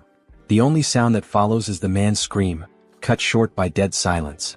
When the scene is revealed, a bullet hole is cleaned through the unfortunate man's skull. With the henchman out of the way, Joansu announces that it's time to move up. He may have reached the 4th floor without much trouble, but he knows the real danger begins now. The fourth floor houses the gang's gambling den, and directly above it on the fifth floor is the boss's room. Moving cautiously, he edges toward a corner and peeks around, expecting enemies. But to his surprise, there's no one there. His brow furrows. Keeping his guard up, he advances to the game room's door and carefully pushes it open. Empty. Something's wrong. He can feel the air itself thick with danger. At that moment, a notification flashes. New trait unlocked. Focus. Suddenly, a sound from above catches his attention. He snaps his gaze upward. It's not an enemy. It's a drone. And worse, it's dropping a grenade. His eyes recognize it instantly. A flashbang. The grenade detonates. For a moment, Joansu is left blind, deaf, and completely vulnerable. Taking advantage of the opening, a man bursts from one of the side rooms, sprinting toward Joansu from behind, knife raised high. The impact lands. The attacker laughs, convinced he's caught a rat in a trap.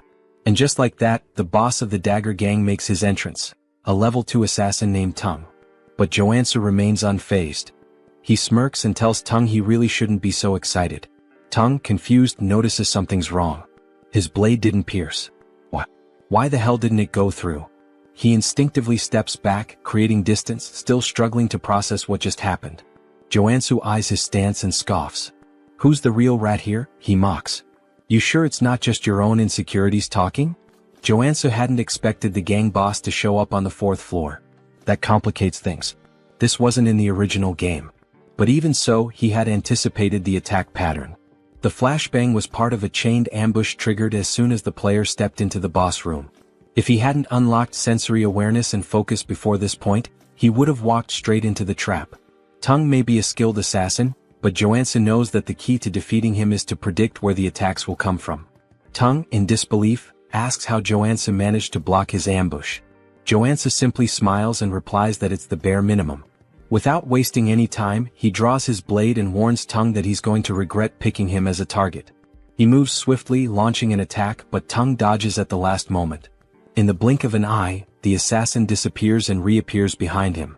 You're acting pretty tough for someone so slow, Tung taunts. Tung throws a dagger directly at Joansu. He notices the movement, spins his blade, and deflects the projectile in midair. As expected from an assassin. You're damn fast, Joansu acknowledges. He quickly realizes that the dagger was enchanted with poison. One simple touch and it would be lethal. The longer the fight drags on, the worse it'll be for him. Tung grins maliciously. You're pretty lucky, huh? How about making a deal? If you surrender now, I'll only cut off one of your arms. Joansu rolls his eyes. Less talking, more fighting? Tung laughs and mocks him. I can tell from a mile away that you're a gunman just by how terribly you hold that sword. And you talk too much. Joansu wonders why Tung is so confident about that. Maybe it's because until now he's only used firearms. The gang leader charges at him, declaring that he's going to make his death painful. Joansu raises his sword above his head. I only have one shot, and it's now. He strikes, but Tung easily evades and laughs. Too slow? But that's exactly what Joansu wanted. In the middle of the swing, he twists his body, spins the sword, and redirects the strike straight at Tung's head. The assassin's eyes widen in shock, realizing too late the mistake he made. What? A marksman using a combo attack? Tung falls to the ground but manages to block the blade at the last moment. Joansu smiles, shaking his head. I hate to break it to you, but as soon as I switch traits, I stop being a marksman. He releases a faint aura around his body and declares, Now I'm a classic warrior trained in fencing. He adjusts his stance and activates the Mountain Crusher style. His blade descends with overwhelming force. Blood flies. Tung lets out a scream of pain as the blade tears through his chest. Joansu laughs. You dropped your guard. That's why you lost. Tung, on the verge of death, grips his knife tightly and throws it forward, shouting that he won't fall so easily. Joansu, completely caught off guard, didn't expect anything more from someone who was already defeated. The impact happens. Blood sprays through the air. Tung is sprawled on the ground, motionless, but Joansu looks to his side and sees the blade lodged in his own body. Damn it. I dropped my guard. Amateur move. He feels the poison spreading quickly through his veins. Without wasting any time, he reshuffles his traits to counteract the toxin. He manages to hold on, but the pain is intense. Outside he hears voices. Hurry. We need to get in. There's an intruder in the building. Joansu looks around. his vision begins to blur. He feels his energy draining from his body. No time to waste. I need to get out of here. On the 5th floor we see Joansu tied to a chair. He struggles until he falls to the floor trying to reach a shard of glass. I need to get out of here fast. He hears footsteps approaching. He looks up and sees none other than himself. The other Joansu crosses his arms and asks, "How the hell were you captured?" Without waiting for an answer, he crouches down and begins to untie him. Once Joansu is free, he can't hold back his tears. "You came all the way here, to save me?" The other Joansu merely sighs. "We'll talk later. We need to get out of here. They're coming." Now free, Shinsu tries to stand but can barely walk. Joansu watches him and clenches his fists, frustrated. "I can't believe they did this to you." He then crouches down. "Get on my back." Shinsu hesitates. "I can't ask for anything more. We don't have time for that. Hurry up." Shinsu hesitates for a moment but eventually gives in. "Just this once." He climbs onto Joansu's back, apologizing for the inconvenience. Joansu, however, is surprised by his loyalty. "I thought this world was a hell where I couldn't trust anyone, but I guess I was wrong." Back in Shinsu's office, Joansu devours healing soda bottles one after the other, trying to purify his body. After a while he finally smiles. "I did it, poison resistance. That took hours." Shinsu says, bringing even more bottles. "Drink as much as you need." Joansu grabs one last bottle and refuses the rest. "That's enough. I got the trait I wanted." Shinsu lowers his head. I can't apologize enough. It looks like information leaked while I was preparing the nectar. I shouldn't have trusted my employees." Joansu just smiles faintly. "Relax. In the end, I drank the nectar anyway." Shinsu is shocked and asks why he did that. Joansu responds casually. "If I hadn't drunk it, I never would have been able to save you." Shinsu starts to feel incredibly guilty. "I can't believe you wasted the precious nectar just to save me." Of course, that wasn't the real reason, but Joansu prefers he thinks that way. Suddenly, someone starts banging loudly on the door. Shinsu panics. "Is it the Dagger Gang? What do we do?" Joansu smiles. "Let's welcome them." He opens the door and to Shinsu's surprise, it's not the Dagger Gang standing there, but the Iron Fist Gang. The leader of the group looks at Joansu with a half-smile. "It was about time I got here." He crosses his arms. "I knew you weren't an ordinary guy, but I never imagined you'd wipe out the entire Dagger Gang. What do you want from me?" Joansu reflects for a moment. "Well, it's my turn to receive the reward for cleaning up this tough mission."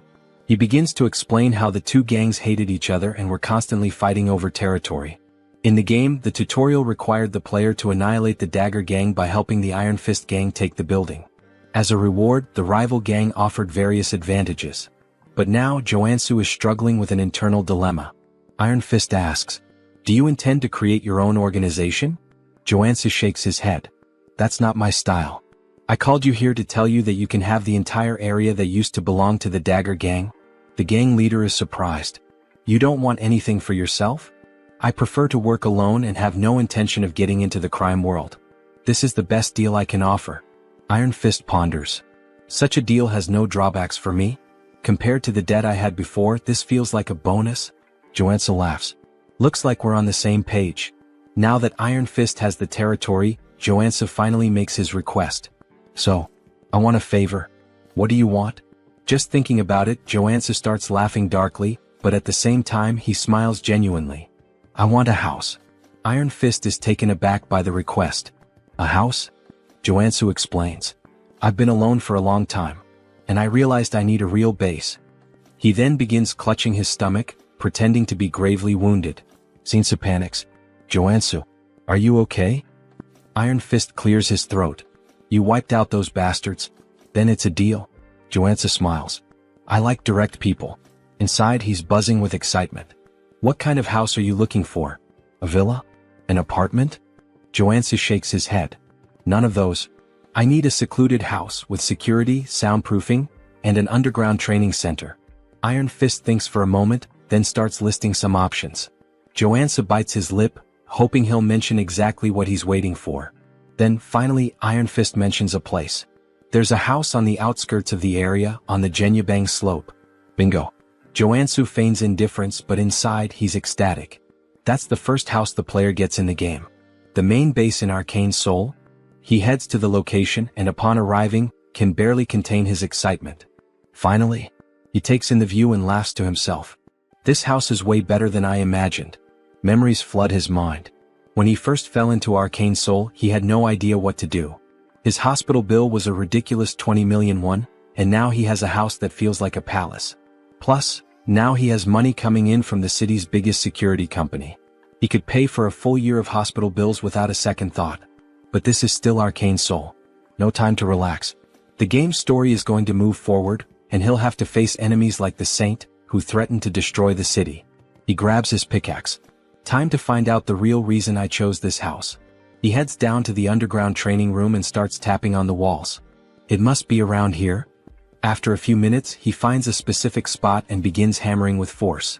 The wall finally breaks. Joansa smiles. My instincts never fail. I think I'll finish this faster than I thought. He continues swinging his pickaxe back and forth, deep in the mine. However, things aren't going as quickly as he expected. Man, I had no idea this was so deep when I played. Even so, he's determined to continue. There's no turning back now. He keeps breaking the rocks until, suddenly, he hits a water source. Water begins pouring out, and without hesitation he takes a drink. Immediately, he feels a wave of revitalization course through his body. This is perfect. Along with the refreshing feeling, his body also starts to warm up. So this is it. A mana spring. As the name suggests, this spring is filled with pure mana. Even characters whose HP has reached 0 can fully recover by immersing themselves in it. Additionally, most debuffs disappear, showcasing its incredible therapeutic power. And guess where one of these free springs is located? That's right, in the house Iron Fist Gang gave him. This was one of the main reasons why this house was essential for his progress. Without wasting any time, he prepares a bath. In the game, I handled this with a click. Here it's much more labor-intensive. But it was worth it. He feels the energy flowing through his body, confirming just how powerful this spring really is. He grabs his blade and holds it firmly. This place is perfect for training. Here he can fully heal whenever he runs out of energy.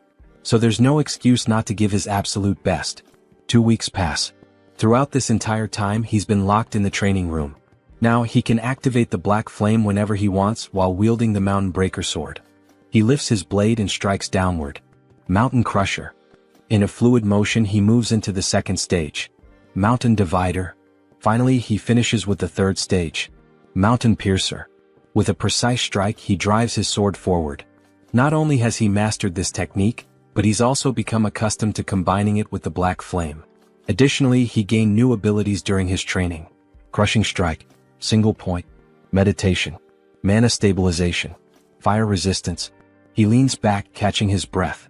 Now that I've completed my training goal, there's just one thing left. The Mana Cultivation Technique. Unlike other skills, this one can't be acquired simply by training. Had he refined the nectar properly, he would have already reached level 3. But since he's only at level 2, there's still residual mana in his body. To fully absorb the mana from the nectar and level up, he needs this technique. The problem? It costs tens of billions of won. But he already knows where he can find a copy without spending that fortune. He heads to an antique shop. The shopkeeper eyes him, confused.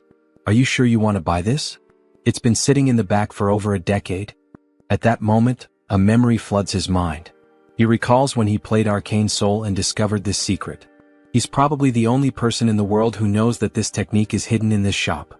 He makes his way to the market where the shop is located, walking casually. Time to level up. Upon arriving, he notices something strange. The shop's door is locked, and surrounded by a blue mana barrier. He touches the barrier, feeling the energy pulse. Not only is the door closed, but there's a mana seal blocking the entrance. Looking around, he takes in the vastness of the area. This is the market with the most shops in the city. You can buy anything here, but what he needs is locked behind that barrier, and he's going to find a way in. In the game, this shop would be open at any time during business hours. But now in real life it's closed. And not just that. All the other shops around it are closed, leaving only this one standing. This is the complete opposite of how it was in the game. He narrows his eyes, feeling a chill run down his spine. This means that the world of Arcane Soul isn't exactly as I knew it. He finally spots a store with its lights still on in the market and heads over, asking the man inside if things are going badly. He remarks that even the owner of one of the few shops still open doesn't seem to be doing well. The man responds that it's obvious just by looking at him. He's not in a good situation and has to fight off thugs every single day. How could customers possibly come under these conditions? Joansa comments that he thought the Iron Fist gang was the only one around. The man tells him he's dead wrong. Ever since the Dagger gang was wiped out, several other groups have been battling each other daily. There's the Iron Fist gang, the Venom gang, and the Naked gang. Who in their right mind would want to step into this mess? Now Joansu understands why all the markets are closed. According to the original story, the Iron Fist gang destroyed the Dagger gang and rightfully claimed the territory, naturally bringing the market under their control. But this time he was the one who took down the Dagger gang. Because of that, the market has turned into a battlefield with other gangs fighting to claim it. Joansu is considering his next move when he suddenly hears people shouting, telling someone to take them down. The old man says they're at it again, and Joansu decides to check out what the thugs are up to. Rounding a corner, he sees a man being thrown into a small tent. A woman confronts him, reminding him that she already told him this was Venom gang territory. She's talking to a member of the Iron Fist gang, flipping him off as she orders him to go back to his own turf. And that's when we're introduced to Steel Scorpion, the sub-boss of the Venom gang. The Iron Fist gang member is bleeding from the mouth. Then, the most elegant voice ever is heard, asking what all the commotion is about. Everyone turns to see none other than our Lord and Savior, Captain Underpants, arriving on the scene with his allies. Scorpion immediately starts yelling that the perverts have arrived. The leader of the Naked gang, known as the Exhibitionist, though I'd rather just call him Captain Underpants, declares that this three-way intersection belongs to him and orders everyone to clear out. If you really want to keep fighting, he warns. The Iron Fist gang members start backing off, calling them lunatics and saying they should take this chance to get the hell out. But one of them accidentally bumps into Junsu, who sighs, saying this whole thing is a complete mess. The Iron Fist guy recognizes him and Junsu helps him up, telling him to focus on his job. Then he shouts, ordering both Captain Underpants and Scorpion to stop fooling around and come to him. The guy he just saved asks what the hell he's doing, and Junsu calmly replies that he's here to help.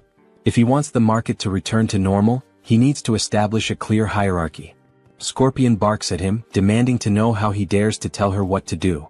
Captain Underpants chimes in, asking if he's trying to make an offering. Junsu explains that if he fought at full power he would probably win. But that would only cause unnecessary damage to the merchants. So he's come to a decision. There's only one way to settle this. He's going to unleash everything from the very start and show them his true strength. Both of them recognize the black flames in his swordplay, realizing that he's the same warrior who single-handedly annihilated the Dagger gang. Junsu confirms this and adds that this time he's feeling generous. He's offering them a deal they can't refuse. He doesn't want to drag this out, he'd rather settle it with a one-on-one duel. So what do you say, he asks. Scorpion scoffs, laughing with disdain. Do you seriously think we're dumb enough to agree to a direct fight against a warrior? Junsu smirks. Don't worry. We'll compete in the area you have the most confidence in. Sometime later, after a bit of negotiation, we hear Junsu talking with Captain Underpants. The so-called leader smirks and declares that his specialty is mind control. If Junsu can resist it, he wins. Captain Underpants then gets excited, saying it's an honor for such a handsome man to know so much about him. Scorpion looks like she can't believe what she's hearing, while Captain Underpants continues, insisting that they don't even have to go through with this competition. Junsu can just join his religion instead. Junsu replies, "Nah bro, I'm good," and tells him to think for a second. His religion isn't even one of the 7 major ones or even one of the lesser ones, it's literally an unnamed backyard cult. Why would he join a random sect that isn't even listed anywhere? Captain Underpants sighs and says that, as expected from a non-believer, Junsu will have to be enlightened by the love and mercy of his goddess. He then stretches out his hand and a green aura begins to form around him. He commands Junsu to kneel before him so that he may grant him the privilege of meeting his goddess. As the aura starts wrapping around him, Junsu immediately recognizes that the mind control ability of a combat priest is no joke. He struggles against the influence, admitting that he feels the urge to kneel, but his traits are far too strong to let that happen. Then, without warning, he delivers a brutal uppercut, sending Captain Underpants flying. As the cult leader crashes to the ground, Junsu casually apologizes but warns him that not even a saint could manipulate him. His divine resistance is too high. Captain Underpants' followers rush to carry him away, muttering that it was one hell of a fight. Junsu then turns to Scorpion and says it's her turn now. She folds her arms and smirks. Not bad, I'll give you that. But the Venom gang is on a whole different level compared to the perverts you just dealt with. Junsu grins.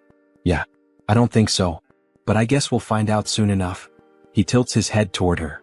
Your specialty is obviously poisons, right? Then go ahead, prepare the strongest one you've got. He gestures at himself. I'll drink it. She laughs. If you're that eager to die, I'll be more than happy to help. The Iron Fist guy starts begging, saying he knows Junsu is strong, but drinking poison is literally suicide. Junsu waves him off. Relax. I got this. Scorpion extends her hand, holding out a small vial. Drink it. If you survive, you win. If not, well, obviously you die and that means I win. He takes the vial and examines it. As expected. You gave me picnic knockout, the most painful poison among all the gangs. He sniffs it and grimaces. Ugh.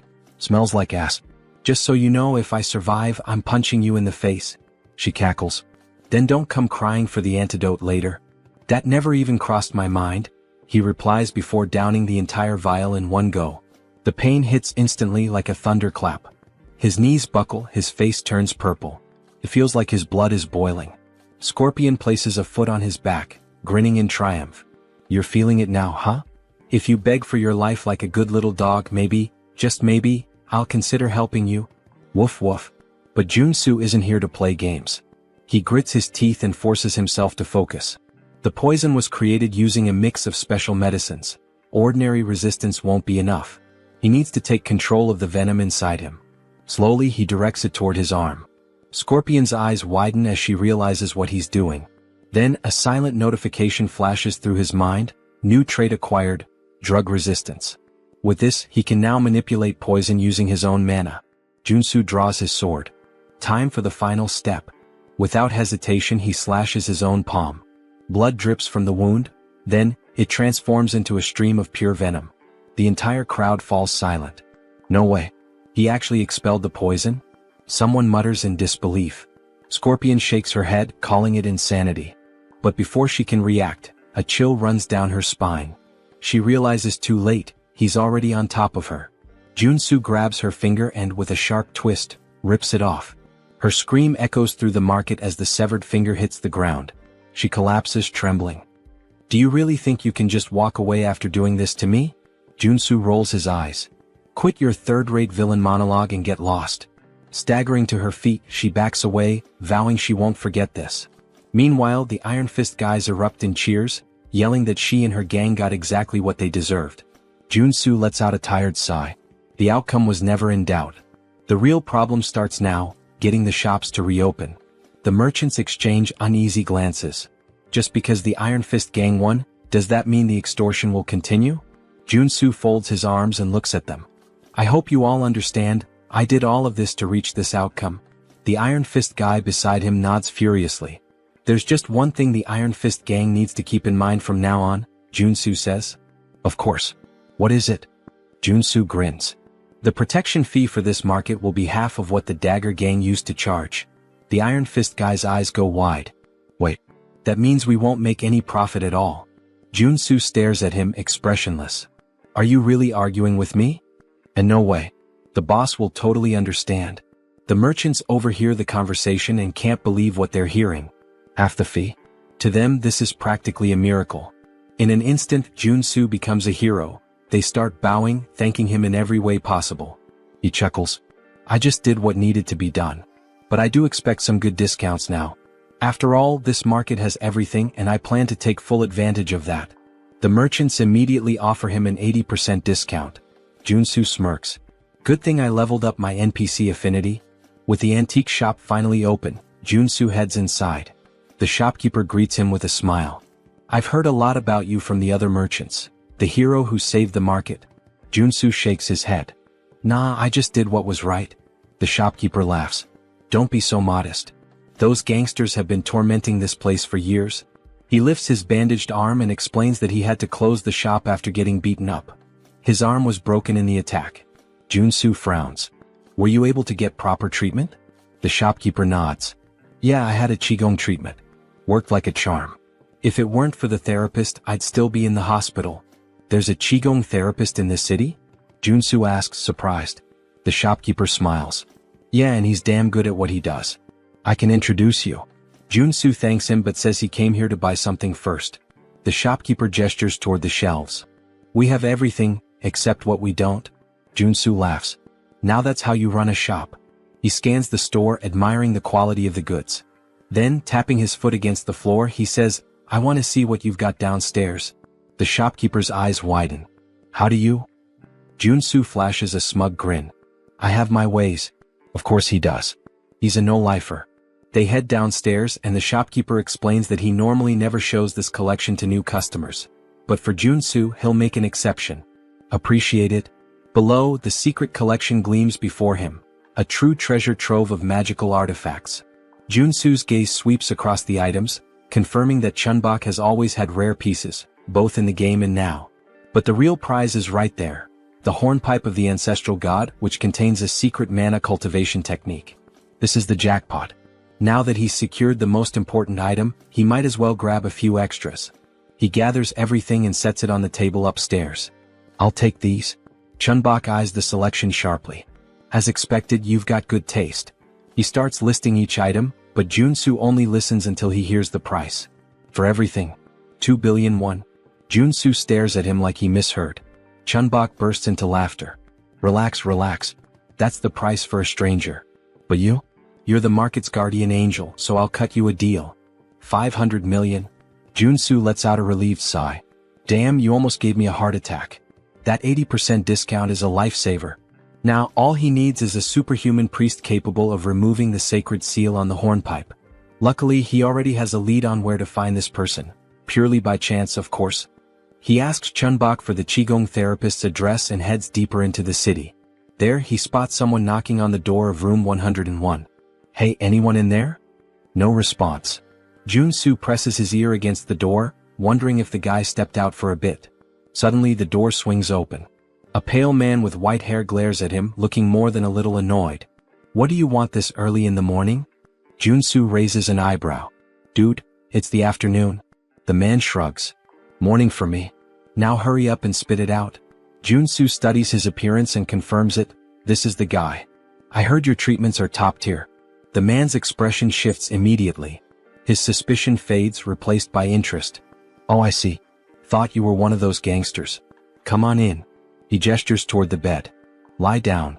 Where's the injury? Junsu glances around the room, noticing a statue in the corner. That just confirms his suspicions even more. The therapist frowns. What are you doing? Just get on the bed. But Junsu smirks and reaches into his bag. Actually, I'm not here for treatment. He pulls out the hornpipe of the ancestral god and holds it out in front of the man. I came here for you to remove the seal on this item. The man furrows his brows. What do you mean, remove the seal? I'm a therapist, not a priest. If that's what you want, go to a temple. Junsu shakes his head. Not a chance. A temple would charge a fortune. Not to mention they might just confiscate the item. He then smirks and continues, but if you do it for me, I'll pay you 100 million won. Priest Kim. The man freezes. How do you know that name? Junsu shrugs. Of course I know. You're the third tutorial character in Arcane Soul. He explains that Kim is a priest of a forgotten religion that worshipped a god who died 3,000 years ago. Among the countless corrupt priests in Arcane Soul, Kim is one of the rare few who are truly innocent. With so many frauds out there, finding a good-hearted guy like you is practically a miracle, Junsu says with a grin. And that means you're going to be very useful to me? He leans in slightly. But let's keep this between us, yeah? The priest sighs, scratches his head and replies, this won't be easy, but I'll try. Junsu smiles. I knew you were a good guy. The two sit down on the floor.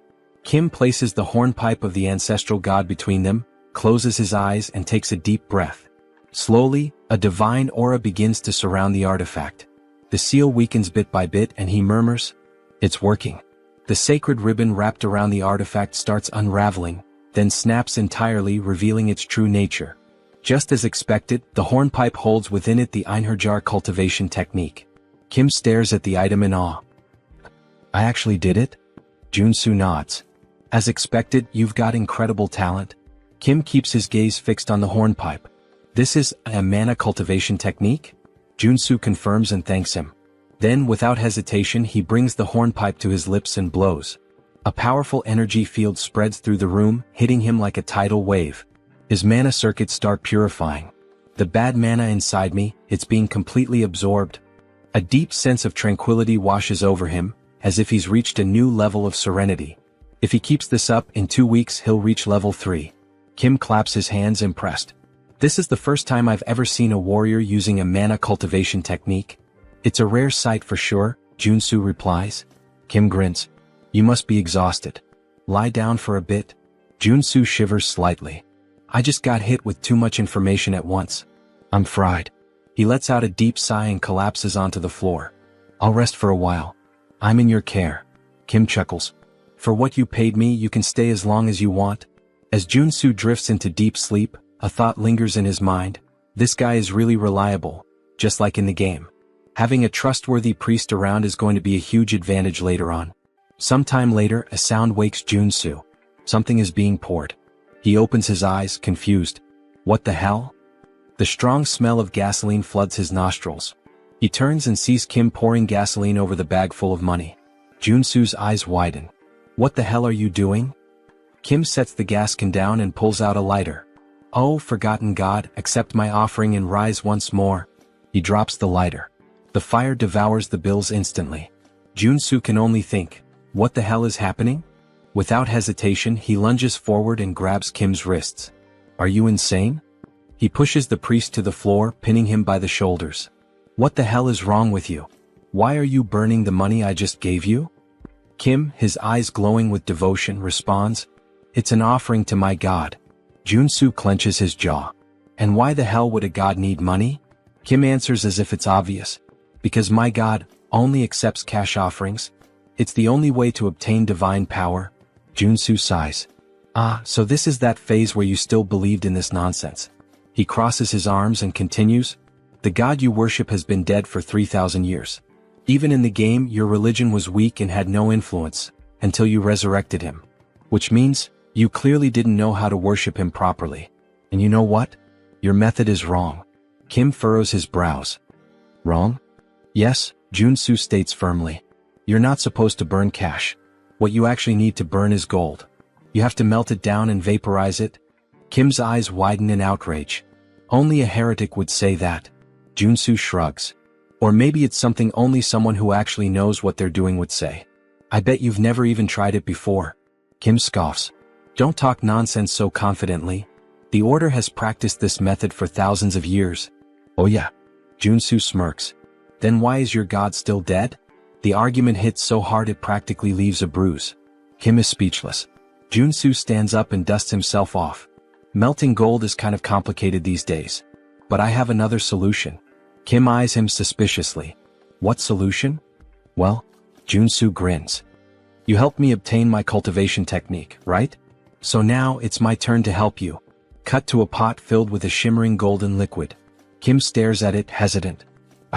I'm pretty sure we shouldn't be doing this here. Junsu pushes a bowl toward him. Just drink it. Kim hesitates. If you do, your divine power will increase drastically, Junsu insists. But you need to focus and sense whether your god is responding. Kim bites his lip.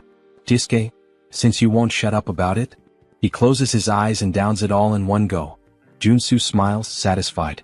Suddenly, Kim trembles. His chest burns, his hair stiffens, and divine energy begins to surge through his body. Junsu crosses his arms. So, how do you feel? Kim's eyes widen in shock. Holy shit. This is real. This is way better than burning millions in cash. Junsu nods.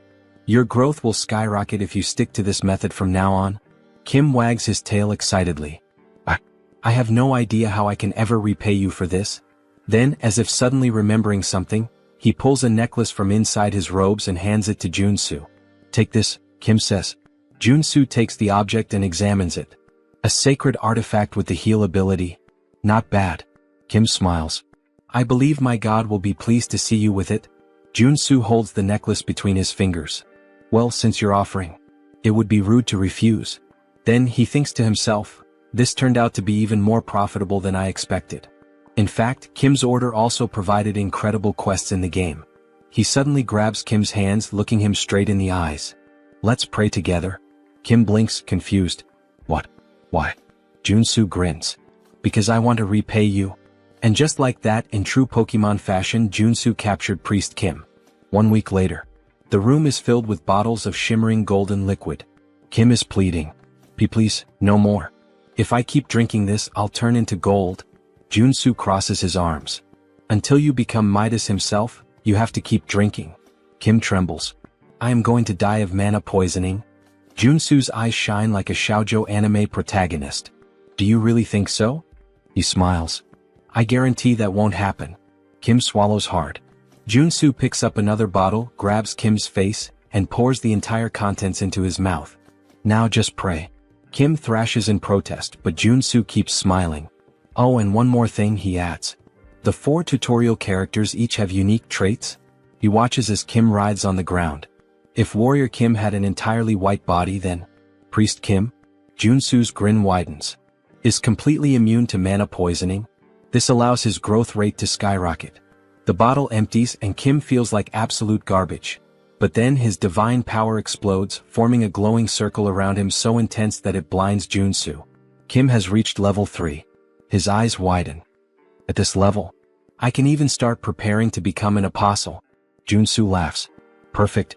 At this pace, it won't be long before you're ready. I'd say you've accumulated more than enough divine experience. He then crosses his arms, thoughtful. Besides, now that you're level 3, you need to call a regional assembly and gain official recognition as a bishop. Kim nods. Yes.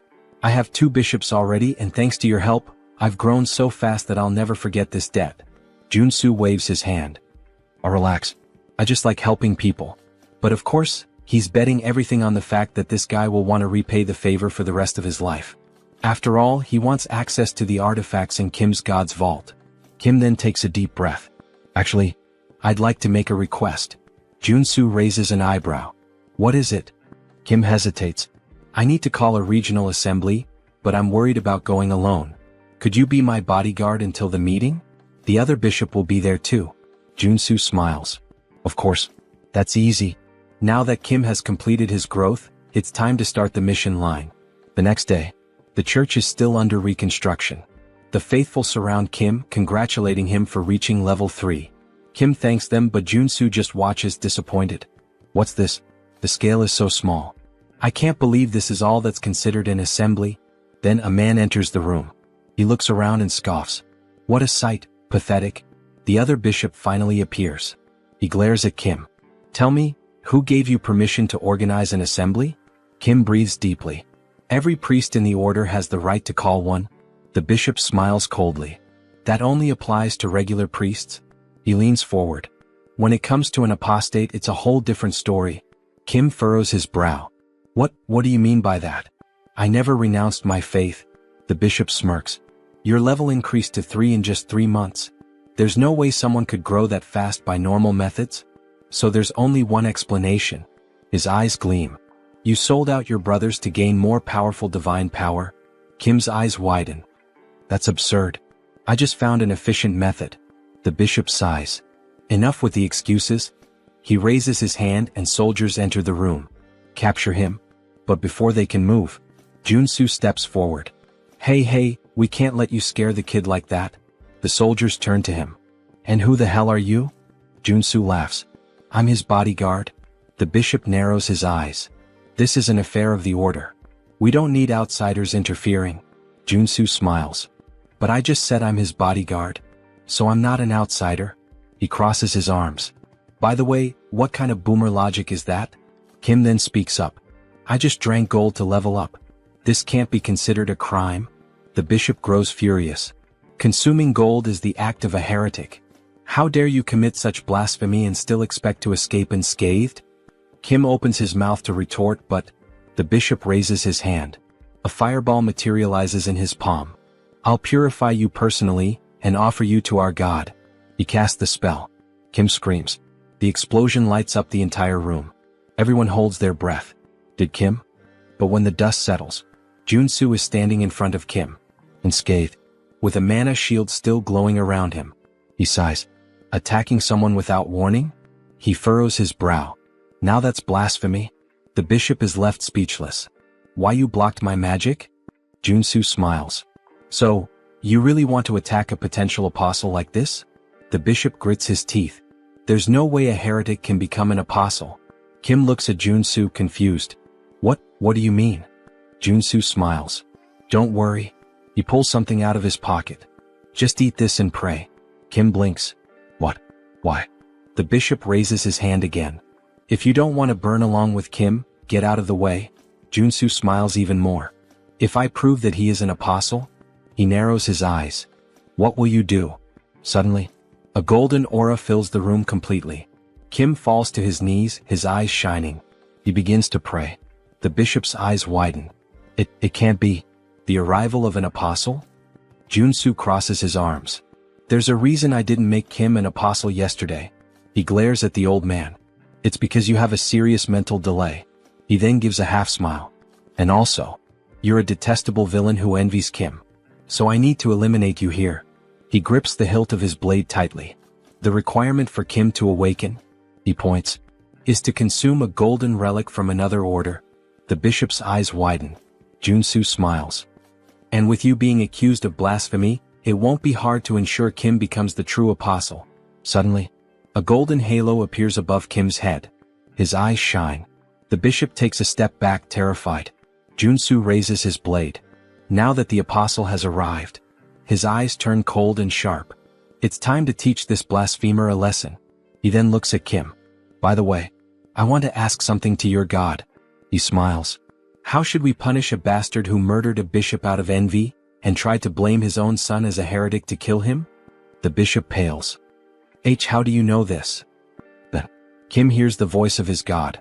He lifts his head, and with an unwavering tone he responds. The only answer is to kill him. Junsu swings his blade, aiming directly at the bishop's neck. The blade stops a hair's breadth from his skin. He smiles. If this is the divine order, I can't refuse. The bishop trembles, his eyes filled with despair. Please, have mercy.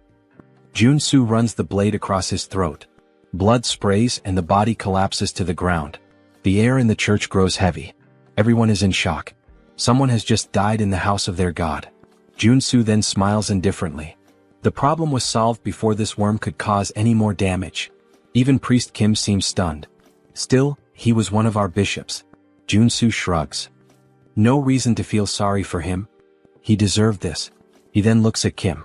And now, what is your God commanding you to do? Kim closes his eyes for a moment as if listening to something. Then he breathes deeply. He ordered me to go to the Levant region where our order began, and offer gold there. Junsu smiles. I told you gold was the best choice. He crosses his arms. Now go there and expand your influence. Kim bows deeply. I don't know how I can repay you for all of this. Junsu pats him on the shoulder. You don't have to. I already planned to take advantage of it. Sometime later, Junsu arrives home. He stops in front of the statue of Kim. He smiles, satisfied. The reward for helping the priest was worth it.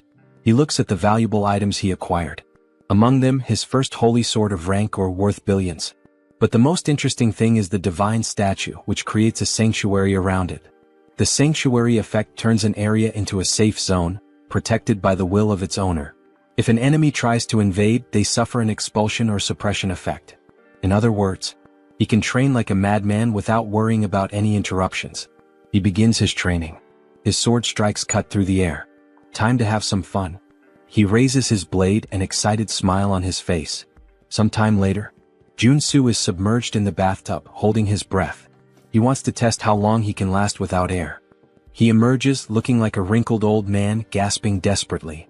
Okay, maybe I trained too much? Even the mana source isn't healing him properly. But still, he had plenty of time to practice his Enherjar cultivation technique and his mountain-crushing swordsmanship. And now, finally, he can assess the results. He picks up his phone. Su appears on the screen. Been doing well? Junsu laughs. Of course. But I need a warm-up. He stretches, excited. Is there anything I can help with? Su makes a face.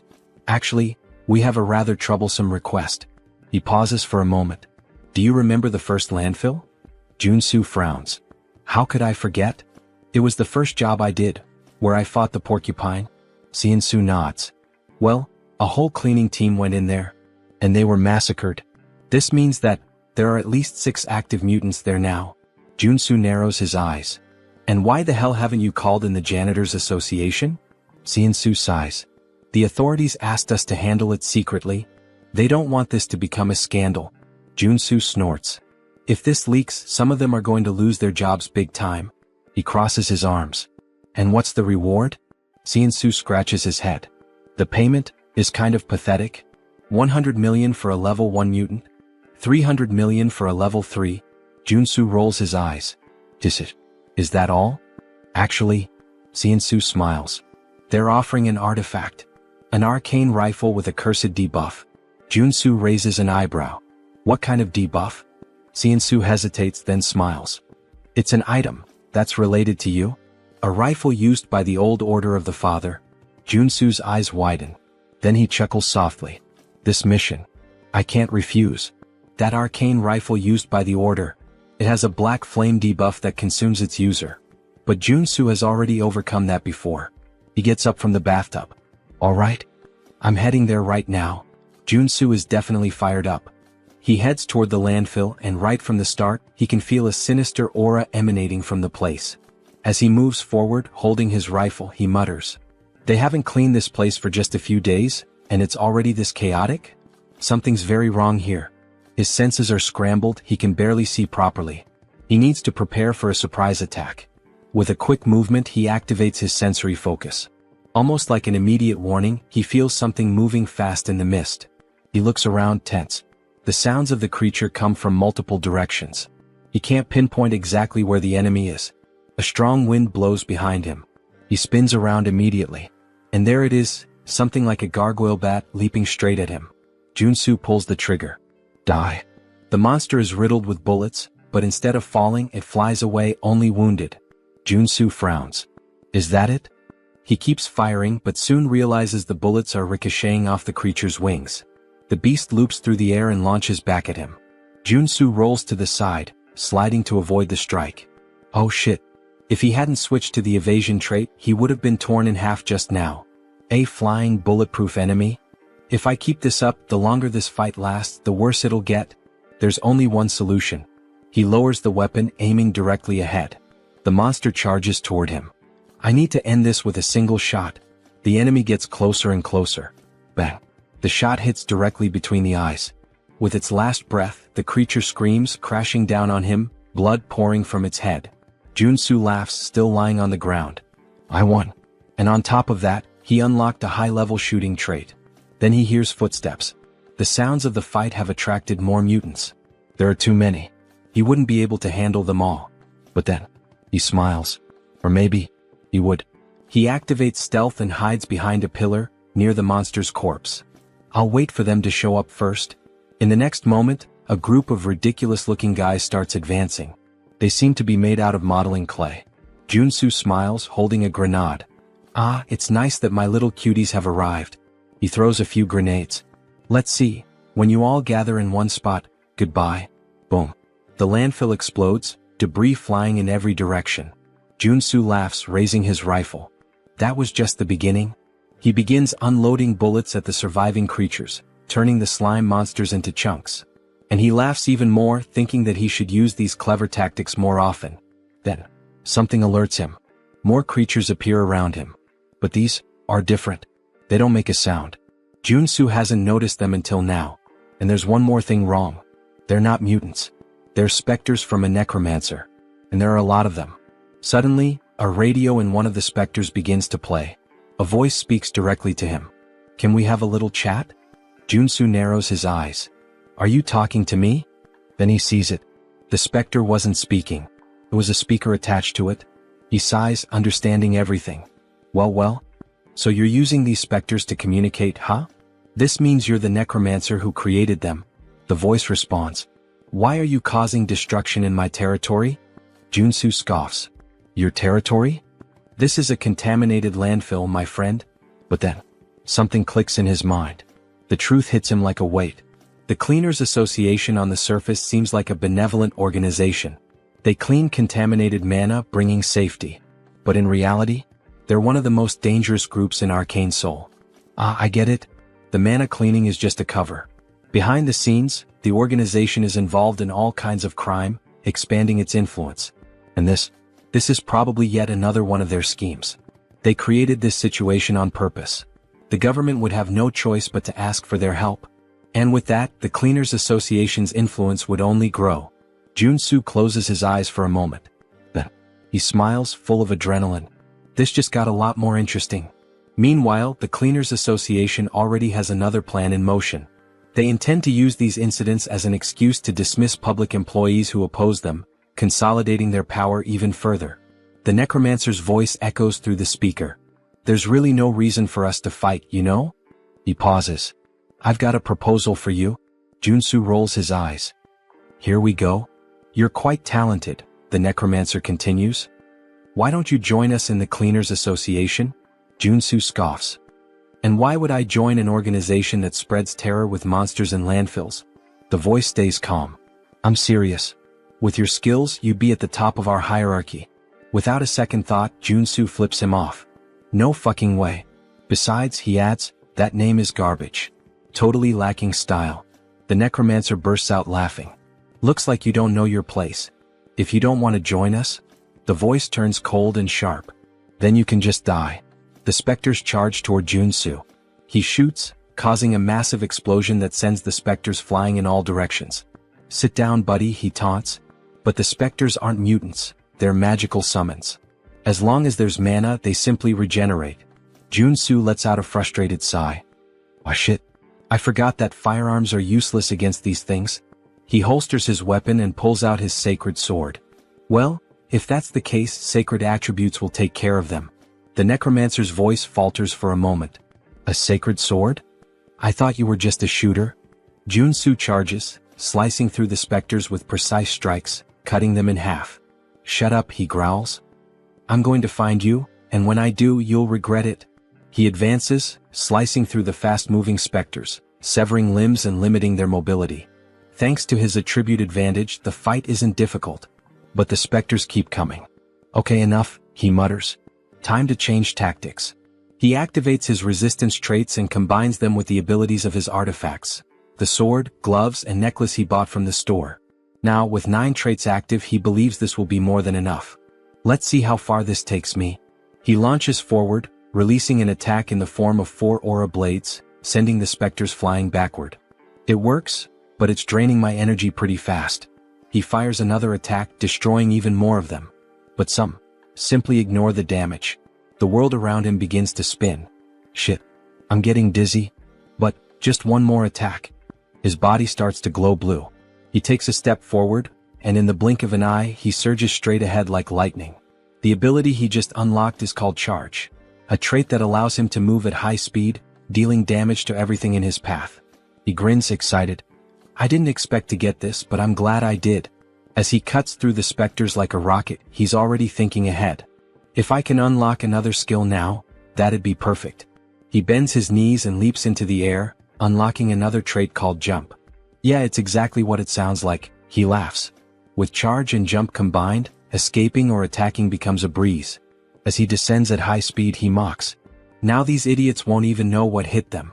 He leaps and charges repeatedly, bouncing across the battlefield like a human projectile. After a while, he collapses, exhausted. Most of the specters have been destroyed. But his body is on the verge of breaking down.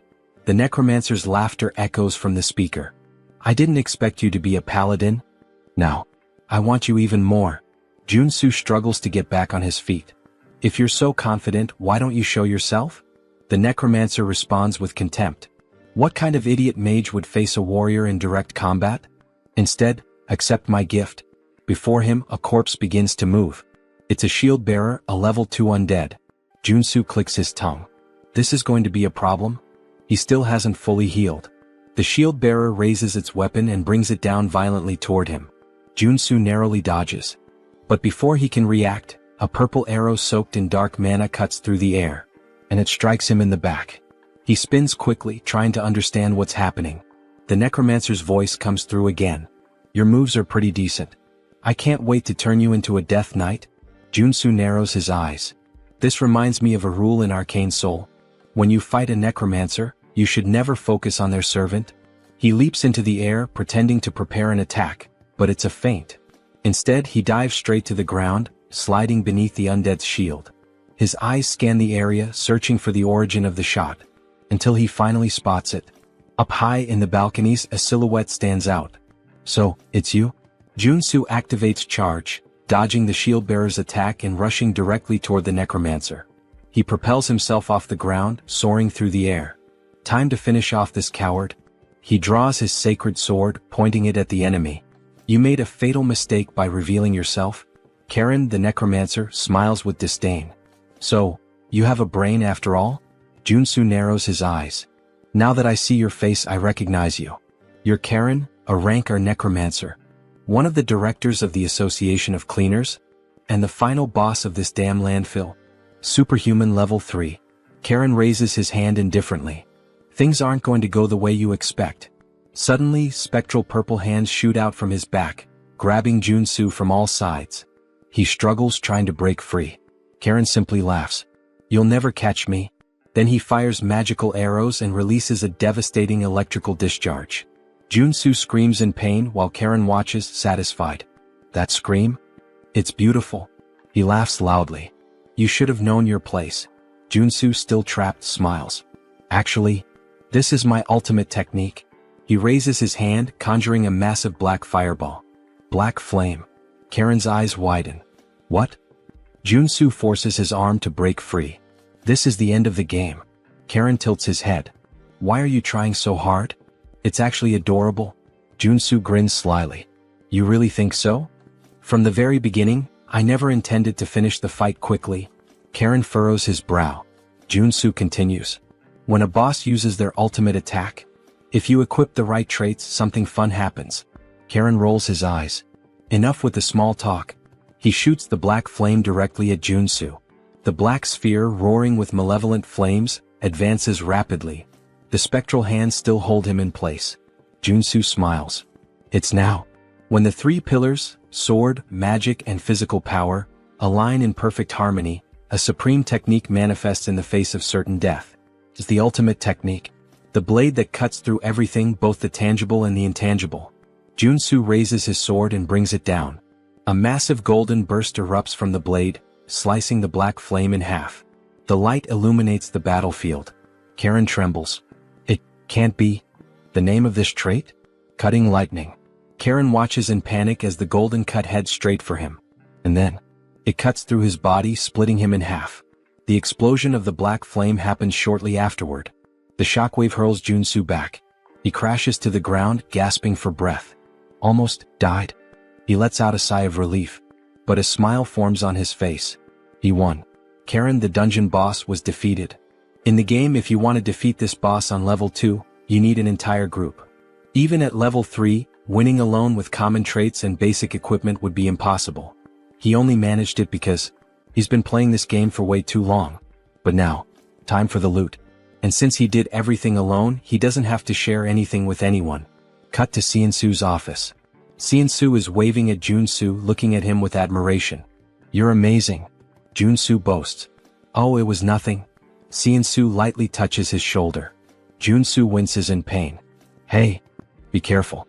That's where I got hurt. Ciansu apologizes. Meanwhile, the others around them are just staring, trying to understand. What the hell did they just witness? They thank Junsu, still in disbelief. I can't believe you did it all alone. Junsu just shrugs. I was just doing my job. He pauses. But there's one problem. He looks around at everyone. When I entered the landfill, something very different from what you asked for happened. Junsu slams Karen's equipment onto the table. Do you recognize this? The others look at it, confused. He points to the pieces. They're manhwa equipment, used to create specters. Equipment that belongs to Karen from the Association of Cleaners. A heavy silence falls over the room.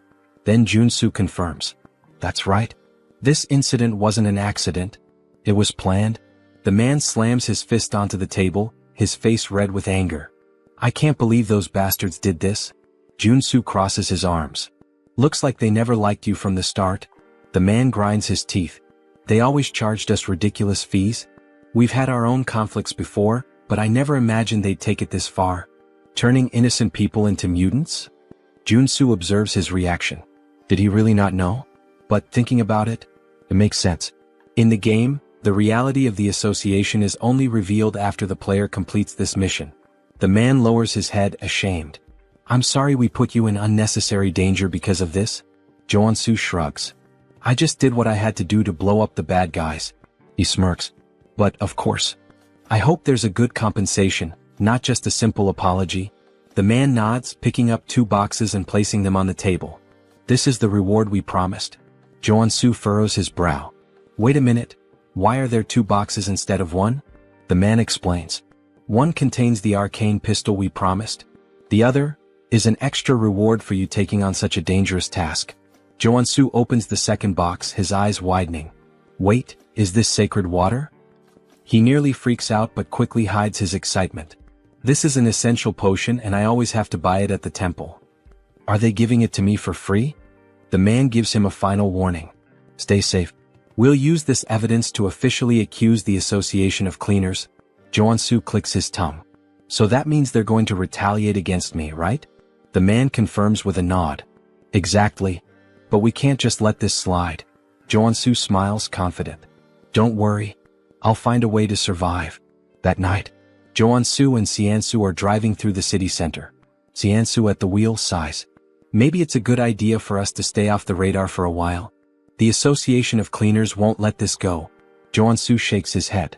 I don't think hiding is the best plan. After completing the landfill mission, the player gets a chain of quests. Eventually we'll end up clashing with them again. It's natural. After all, I just killed one of their directors. He looks out the window, thoughtful. But the most important thing? The association's quest line splits into 2 routes. The worst one is doing nothing and just wasting time. Sean-soo raises an eyebrow. And why is that? Jo-Won-soo smiles bitterly. Because in that case, the president of the association attacks your house with dozens of superhumans. Sean-soo swallows hard. Jo-Won-soo continues. On the other hand, the easier route is the one I'm considering. He turns to Sean-soo. Have you ever heard of Jeonnyeobong?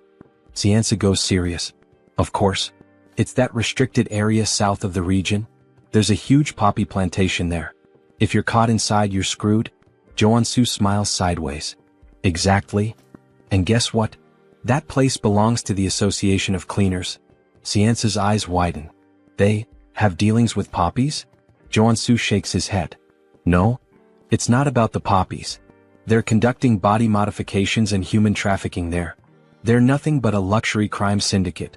Sean-soo's eyes widen. Are they crazy? Jo-Won-soo nods. Exactly. And that's why I'm going to strike first. Sean-soo jerks the steering wheel abruptly, almost crashing the car. What? Say that again? Jo-Won-soo ignores him and instead pulls out his phone, showing a list of supplies. Claymores. EMP bombs. Among other dangerous and expensive things. Sean-soo blinks, confused. What the hell do you plan to do with all this? And, do you have any idea how much this is going to cost? Jo-Won-soo smiles wryly. Money is something only amateurs worry about. These items? I got them while cleaning up the monsters at the landfill. Sean-soo inspects the materials and nods, impressed. This should cover the costs. But, Jo-Won-soo, even you couldn't take on the association alone. The president is level 4. The executives, level 3. Jo-Won-soo leans back in his seat, looking at him with a confident smile. Who said I'm going to fight alone? For now, just focus on getting the items on the list. 2 days later, Poppy Farm hideout. The night was dark. Guards patrolled the perimeter. But they didn't notice the shadow creeping up from behind. Jo-Won-soo, in stealth mode, holds a cloth and presses it against one of their faces. The guy trembles, his eyes widen until his body goes limp and crumples to the ground. High level, he's done. The other guard turns at the sound. Hey, what? Bang. A direct shot to the chest. The man falls dead immediately. Jo-Won-soo deactivates his stealth and cracks his neck. I never get tired of infiltration. He smiles, satisfied. This should take care of the external security. And, to think I said I didn't like stealth before. Well, sometimes it's worth it. He moves away, grabbing his communicator. But before he could speak, crack. A man flies into the wall, his face deformed by the impact. And then he appears. Iron Fist. Thanks for clearing the way. We've taken control of the underground with no trouble. He spits on the ground, scanning the area. These guys are real monsters. They forced body modifications on both kids and adults. and then traffic them out of the country. Jo-Su nods. That's exactly why we need to put an end to them. He adjusts his earpiece. Did you finish checking the place? Iron Fist walks through the lab examining the machines. Yeah. This place is a legitimate modification workshop. Jo-Su smiles. Great. Once we're done, it's yours. I'll help you strengthen your men. Iron Fist crosses his arms, studying Jo-Su. This sounds good. But are you sure you can take on the association? If they get involved, it's going to be a problem for everyone. I don't want to deal with the fallout. Jo-Su laughs, pulling out his lighter. Have you ever seen me act without a reason? He lights the flame, watching it dance between his fingers. This farm is their main source of income. But the security here is much weaker than the rest. That means it's the perfect place to start bringing down the association. Iron Fist narrows his eyes. Wait, what are you? Jo-Su tosses the lighter. The next morning, Association Tower. A man runs down the corridor panting. He bursts into the presidential office. Mr. President, we have a problem. The man sitting at the desk furrows his brow. What happened? The employee swallows hard. The poppy farm was attacked. The president furrows his brow. By who? The man trembles, his voice caught in his throat. It was the man who killed Karen. He took control of the hideout. The president clenches his fists. Then, boom. His punch destroys the desk, cracking the floor. How dare they? His eyes burn with rage. And then, the screen presents his name. Park Dae-iop, president of the Association of Cleaners. The assistant, trembling, extends the phone to the president. Sir, look at this. On the screen, a ridiculously bold selfie of Jo-Su appears. Behind him, the poppy farm is ablaze. The president grits his teeth, his eyes twisting with fury. Then, with a single grip, he crushes the phone in his hand. I will make sure the warrior Kim is reduced to ashes. Sometime later, farm grounds. The poppy field? Completely destroyed. In its place, an entire battalion from the association. Soldiers scan the area dazed. I can't believe it's all gone. That warrior Kim is a damn psychopath. In the middle of them, a bald man steps forward. It doesn't matter. Our only job is to capture him. The Department of External Affairs will show the president what we're capable of. The troops begin advancing. Baldy, the bald man, eyes the surrounding buildings. He might be sniping from one of these. Stay alert. One of his men grips his weapon tightly. If he shows up, we blow him to hell on the spot. Suddenly, something glints from a window. There. Gunfire rips through the air, striking the barrel of a rifle. Falls and Baldy smirks. My prediction was right. The troops start celebrating, but then the ground trembles. Baldy frowns. What? Boom. A massive explosion sends soldiers flying. The survivors glance around, panic setting in. Are those claymores? Before they can react, a rocket streaks across the sky, heading straight for them. Baldy looks up. Oh shit. Our IP brother didn't even last 5 pages. Meanwhile, in the underground security room, Jo-Su laughs, watching everything through the cameras. Good thing I spent all night setting up these bombs. And of course, thanks to my special talent. Stealth, obviously. They never would have found them in time. The troops start retreating, but it's too late. Every step triggers more mines, throwing them into total chaos. Jo-Su crosses his arms, satisfied. I may be crazy, but I'm not crazy enough to take on hundreds of them head-on. I'll wipe them all out from right here. Explosions consume the battlefield. In the midst of the carnage, something gleams. A mana barrier. The association's president, Dae-iop, narrows his eyes. Looks like he came well prepared, despite the way he taunted us. Beside him, a man steps forward. Leave this to me. I've analyzed all his patterns. His voice is so cold, so precise it almost sounds... Wait. He talks exactly like me. He must be a robot. On the screen, a name appears. Cyborg. Superhuman class R level 3. Vice President of the Association. Dae-iop glares at Cyborg, his voice dripping with hatred. Bring him to me. I'll make sure he dies the most painful death possible. Suddenly, boom. A grenade detonates near them. Cyborg doesn't move. The blast radius doesn't reach here. Well, since they're throwing grenades to test the waters, we can just clear the traps and move forward. Another rocket fires straight at them. Sometime later, Cyborg raises his hand and simply swats the rocket aside, sending it exploding behind him. His men stare, slack-jawed. He turns to them. Did you track the shot? Yes, sir. It came from the right side of the rooftop. Good. Shoot him. The troops opened fire, tearing the location apart. But as the dust settles, it was just automated turrets. Cyborg grins, satisfied. We're almost at his hideout. Time to show that bastard what hell looks like. Or maybe, he's already getting a taste of it. Inside the bunker, Joansu clenches his teeth. As expected of cyborgs. Not even remotely human. Suddenly, a red alarm flashes on the control panel. Joansu leans forward, surprised. They're here already? Faster than I thought. This newbie hunting event really lives up to its name. Then, crash. The doorknob explodes. The door creaks open. And in the entrance, two women appear, smiling. Why are you hiding down here, little rat? Come play with us. God, I wish I were him right now. The moment that thought crosses our minds, we're introduced to Ebony and Viper. Both are level 3 superhumans and executives of the association. They step into the room and... The chairs? Empty. The screens? Just images of Joansu flipping them off. Viper frowns. How did he know we were coming? The answer? Joansu, invisible, grinning in the corner. Of course I saw this coming. As Ebony and Viper scour the room, Joansu observes. The Custodian Association wants to put on a big show, pretending this is a straightforward conflict. Meanwhile, their assassin executives attack from behind. He chuckles softly. Too obvious. I know all your tricks. Click. He pulls the pin on a flash grenade and tosses it to the floor. Ebony narrows his eyes. What is? Flash. Both are blinded instantly. They realize too late. It was a trap. Joansu dashes past them, cackling. Damn, that was perfect. I've got no business with you too. Viper, still dizzy, screams in fury. I'll kill you, you little shit. But he's already sprinting up the stairs. The assassins will catch up soon. I need to move fast. Gunfire. Bullets zip past his head. He twists, gritting his teeth. Shit, they're already on me. I need to focus on defense. He activates his mana barrier, forming a shield in the hallway. Bullets slam into it, but don't break through. And yet, crack. The barrier begins to splinter. Joansu grins defiantly. Shoot all you want. I'll block everything. Ebony smirks. You sure about that? Bang. A bullet pierces the barrier. Joansu's eyes widen. Shit. The shield shatters.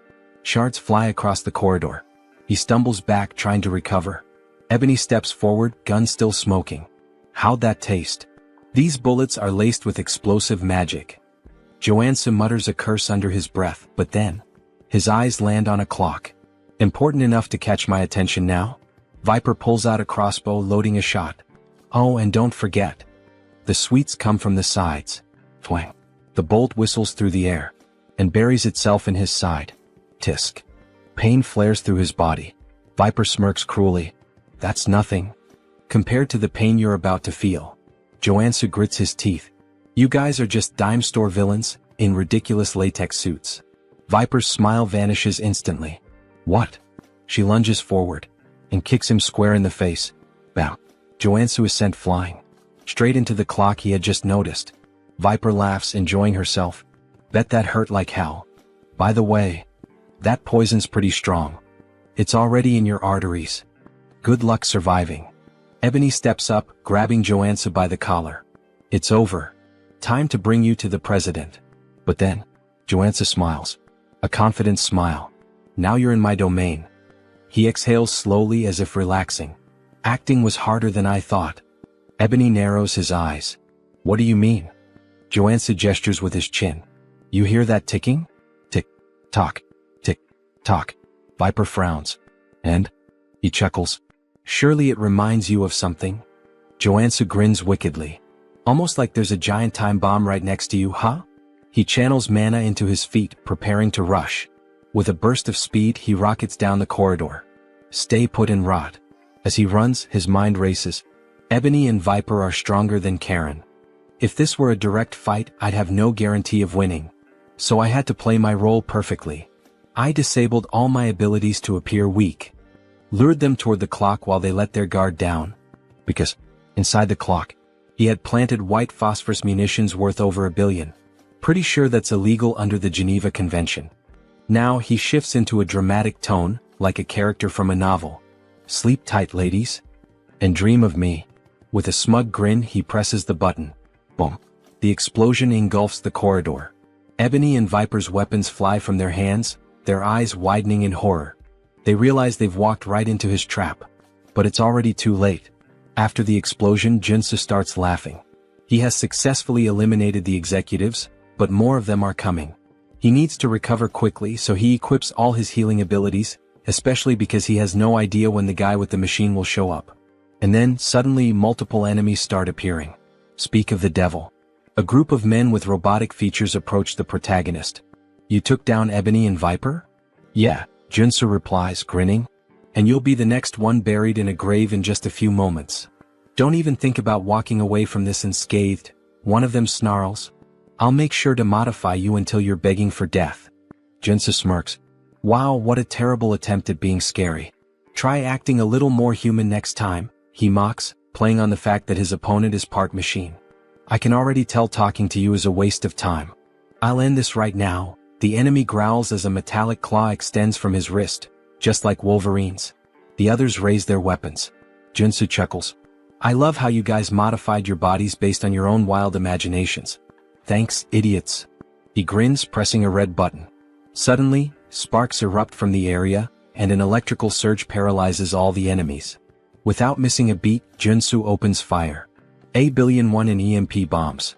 EMPs and rifles, my best friends when fighting machines. With the robotic men stunned, Junsu mercilessly guns them down. However, one of them remains standing. I guess that's the real RoboCop, he mutters, staring at the unfazed enemy. Damn. How much money did you pour into that stupid body of yours? The EMPs didn't even faze you. This is unavoidable, the cybernetic warrior growls. I'll rip you apart and kill you right here. Dragging his blade across the floor, he charges at Junsu, swinging with lethal intent. Junsu narrowly dodges, but in the process he loses one of his guns. You're just gonna keep dodging forever? The enemy taunts. Fight like a man. Or better yet, like a machine. Damn, he's seriously strong. I have to be faster, Junsu thinks. He slashes at the enemy's midsection, but even his abdomen is made of iron. Only his eyes remain human. What a joke, the enemy laughs. What a pathetic excuse for a sword. Then, with a burst of fire from the thrusters in his feet, he lunges forward. That sword strike didn't even scratch me, bastard, he sneers, delivering a brutal kick to Junsu's chest. The force sends him crashing into a concrete wall, blood spraying from his mouth. His entire body is covered in mana, so swords don't work on him. Before Junsu can react, the enemy steps on his chest, pinning him down. What did you expect with such a weak body? The enemy scoffs. Humans are pathetic. You machine bastard. Wait. Junsu's eyes narrow. A mechanical body that only moves using mana? How the hell is that even possible in this world? I'm going to cut off your arms and replace them with umbrella handles, the enemy sneers. Just as he raises his blade to strike, something unexpected catches his eye. What the hell is that tiny pistol? He scoffs. Junsu smirks. Looking at your body, I had an idea. Are you seriously trying to shoot me? Haven't you realized yet? Ordinary bullets can't hurt me. Who said these are just ordinary bullets? Junsu says darkly. Black flame. He pulls the trigger. The bullet lodges itself into the enemy's body, and instantly, black flames erupt, consuming him entirely. You run on mana, Junsu explains. And black flame burns mana. In other words, once it touches your body, there's no way to extinguish it. The enemy's mechanical body is engulfed in unrelenting black fire, his movements growing sluggish. You really should have stopped modifying yourself at some point, Junsu taunts, laughing wickedly as he watches his opponent burn. RoboCop continues to burn. As he falls to his knees, Johnson bids him farewell and drives his sword straight into his eyes, leaving his lifeless body sprawled on the ground. Now there's only one step left in his plan. It's time to wipe out the entire association, he declares, laughing as he guns down every enemy in sight. Explosions erupt throughout the garden. They're just headless chickens without their executives. Run, run, there's no hope for you. The screams of his enemies are music to his ears. Suddenly, a deafening sound rings out, sending a sharp pain through his head. What the hell is this? And then he finally arrives. Eyes glowing red like a tiger's. It's really him, the president of the association. A level 4 superhuman. His gaze locks onto Junsu. And then, he leaps. A massive jump, like something out of a superhero movie, soaring straight up and landing right in front of Junsu. What the? Did he just jump from the ground to the rooftop of a 5-story building? I have never experienced such humiliation before, the president says coldly. I will take great pleasure in punishing you for interfering with the Custodians Association. He moves fast. Shit. Junsu tries to unsheath his sword, but before he can react, boom, he's sent flying. Had he not swapped his abilities to defensive traits in time, that single attack would have killed him. But I can't beat him if I only defend myself. Without hesitation, Junsu switches back to offensive traits and launches a piercing attack. The president dodges effortlessly. Interesting skills you have, he muses. But how will you handle this? Junsu pulls out his pistol loaded with black flame rounds and fires. The president smirks. Oh, I like that. With a flick of his hand, a barrier materializes, blocking the attack with ease. He nullified my 2 best abilities like they were nothing. Before Junsu can react, the president charges in and lands a rapid barrage of punches, knocking him to the ground. He's unbelievably strong. Is that all? The president sneers. As expected. It was impossible from the start. Park Daop was born with an SR rank, his stats overwhelmingly powerful from the beginning. Meanwhile, Warrior Kim was just an NPC. A weak, low-level character. The gap between them was absurd. Is this your final battle? The president taunts. You know how I took down your subordinates? Junsu asks, wiping blood from his mouth. What? I took out Ebony and Viper with white phosphorus rounds. The cyborg? EMP bombs. Now tell me, what do you think I've got prepared for you? You? Prepared for me? Impossible, you idiot. No, it's not. Junsu's body begins to change. For a level 2 superhuman to defeat a level 4 superhuman, there's only one way. Trait activated, body mutation. Muscle mutation. His body shifts and twists into something monstrous. Warrior Kim has become a mutant once again. What? He chose to become a mutant. Junsu's breathing grows heavy. I won't be able to control myself for long. But he's prepared for this. Flashback. In the shop he bought a specific item, Berserk glasses. This item grants the frenzy trait for a limited time. And that's exactly what he needs right now. Junsu crushes the glasses. A new sensation floods his mind. All distractions disappear. His thoughts fade. Only bloodshed, death, and combat remain. Here we go. Junsu launches a furious barrage of punches. The president blocks them, eyes narrowing. He doesn't know what ability Junsu just activated, but one thing is clear. This is about to get fun. Let's begin again, the president says, activating his own ability, Rage. His base stats skyrocket. Now let's have some real fun. Both fighters charge at each other. Fist meets fist. Neither backs down. This won't be enough to take me down, Junsu grins. Same to you, the president replies. Their battle turns into a brutal exchange of punches, fists flying like a high-speed boxing match. A real Japan versus USA boxing showdown. Who got the reference? Leave a comment on the video. Junsu lands a solid jab straight to the president's face, sending blood spraying through the air as the impact forces him back. New traits acquired, super strength and iron armor. A primal roar erupts from Junsu's throat, his excitement for battle overwhelming all reason. I can do this all day. Ha. Alright, the president chuckles. I'll admit you're strong.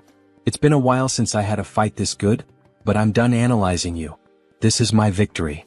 Quit bluffing and fight. Junsu growls, throwing another punch. But the president effortlessly dodges. All you do is throw mindless punches, he scoffs, sidestepping each blow with ease. Then, in one swift motion, he counters, driving a devastating punch into Junsu's gut. Blood spurts from his mouth.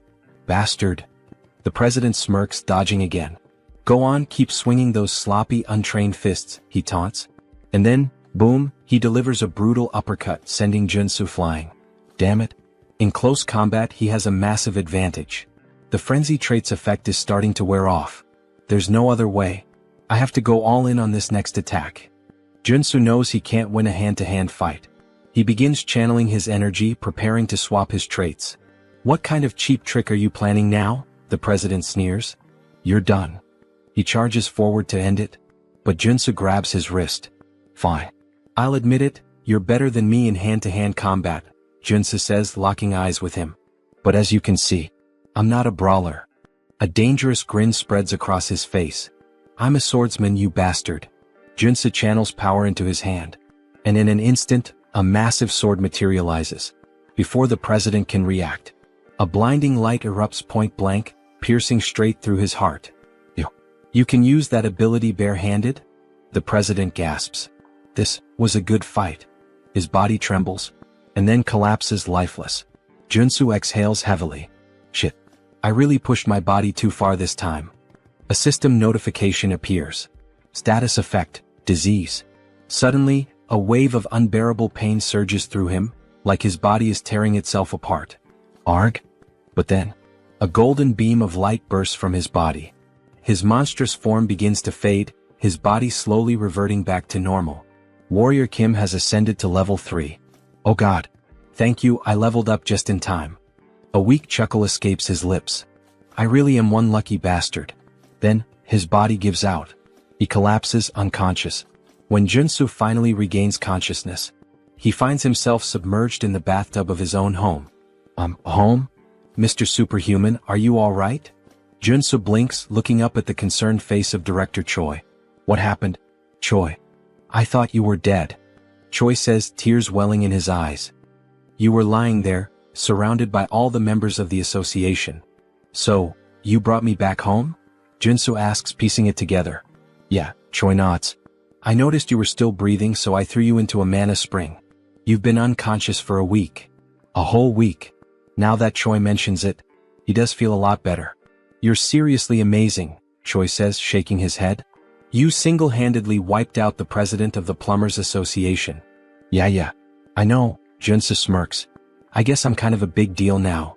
Not just kind of, you're insanely incredible. Stop flattering me, Junsu laughs. Oh, and by the way, Choi adds, I took the liberty of collecting all the loot from the fight. Take a look later and let me know if you need anything. Got it? But first, I need to fully recover. Junsu's expression darkens slightly.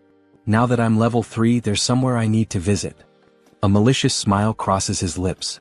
1 week later, Junsu arrives at the Mana Measurement Center. Now that he's level 3, he will officially be promoted, receive a certificate, and gain access to countless benefits. This is insane, Mr. Superhuman, Choi exclaims. I've never seen anyone level up as fast as you. You're gonna start your own country soon at this rate. Junsu scratches his head, looking embarrassed. I wouldn't go that far. Maybe I should get my certification now? He asks, flashing a JoJo fan grin. The examiner chuckles. Of course. Please come this way. After a while, the girl officially hands over the certification paper. Thank you. I'm so jealous of you. Ha. Me? Why? Junsu asks, puzzled. For so many reasons. I wish I were as strong as you. Beck Soren showing this kind of emotion? Feels so strange. Unimaginable even. In the game, she's a berserker warrior, a ruthless killing machine, more like a psychotic girl drenched in blood than someone who'd ever say something like this. Junsu pauses, thinking. He doesn't have any immediate plans after this, so... Hey Beck, would you like to become a superhuman? Of course. Who wouldn't want that? Then how about you become my student? Beck blinks in surprise. If you agree, I promise, I'll turn you into a superhuman. And a strong one at that. And how exactly do you plan on doing that? Trust me, Junsu smirks. Warrior Kim has the ability to see latent potential. Beck's cheeks turn slightly red. That's right, Junsu nods, grinning as he makes a Dragon Ball Scouter reference. After all, he can see the potential radiating from an SSR rank individual like her. So what do you say? Want to be my student? Beck hesitates for a moment, then firmly shakes his hand. Alright. I guess I can trust you. A wise decision, Junsu says. But inside, he knew it, he'd captured her just like a Pokemon master. Now it's time to train an SSR rank warrior. You won't have to pay me anything, Junsu continues. Just return the favor once you awaken as a superhuman. That's nice and all, but I should warn you, I already failed to awaken once, even after undergoing rigorous training. It won't be easy even for you, Mr. Superhuman.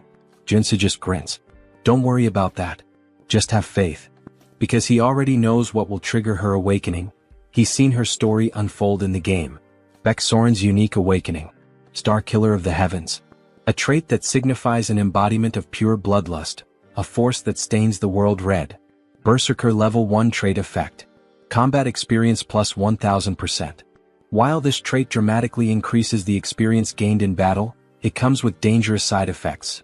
It risks corrupting her mind, turning her into a bloodthirsty psycho-killer obsessed with combat. Her awakening event perfectly matches her unique trait. You'll need to prepare yourself, Junsu warns. Prepare? I'll need a lot of money? I don't make much in this job, Beck jokes, making a quiet hand gesture. No, Junsu shakes his head. You'll need something far more important than money, mental fortitude. Beck tilts her head, confused. But before she can ask more, "Excuse me, Mr. Kim," a staff member interrupts. "You've been invited to a meeting. Would you follow me to the 5th floor lounge?" Junsu's eyes narrow. An invitation to the 5th floor? That's strange. As he and Beck step into the elevator, a realization dawns on him.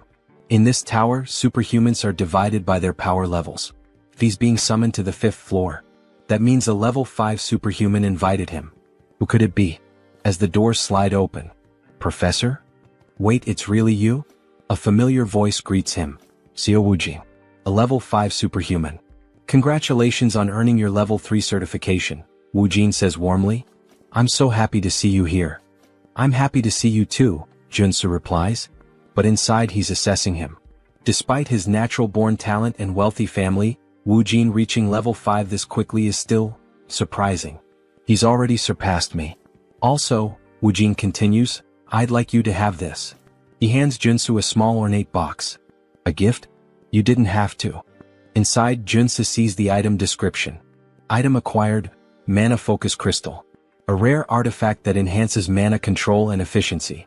Perfect for Warrior Kim. A warrior who relies on mana. For a split second, Junsu almost drools at the thought. But instead, he clears his throat and coolly says, I shouldn't refuse a friend's gift, right? Thanks, Woojin. Use it well, Woojin nods. But then Woojin's expression turns serious. Mr. Warrior, he says, there's another reason I called you here. Junsu raises an eyebrow. A favor? Yes, Woojin nods. Junsu leans in slightly. Why do you suddenly look so serious? Could you help some of my friends who are also suffering from divine fever just like you helped me? They contracted it as well? Yes. The 4 of them have been dealing with this since childhood. They were blessed alongside me. For people suffering from divine fever, huh? Wait a second. Is he talking about those characters? If so, then this is the perfect opportunity to make things a lot easier. Of course, Junsu nods, radiating an angelic aura. I could never refuse to help those in need. Thank you so much, Sir Warrior, for your generosity. But before we begin the treatment, I'd like to meet them first. Of course. I'll arrange a meeting right away. Later that day, Woojin's estate. Here they are, Professor. As expected, Junsu was right. These 4, they're the supporting characters meant to assist Paladin Seo Woojin. They're all children from wealthy families, essentially kidnapped and forcibly baptized under the orders of the old father. Junsu folds his arms and cuts straight to the point. Let's be clear, you were all forced into this baptism without consent, right? Yes, that's correct. Is it really possible to cure this? One of them hesitates.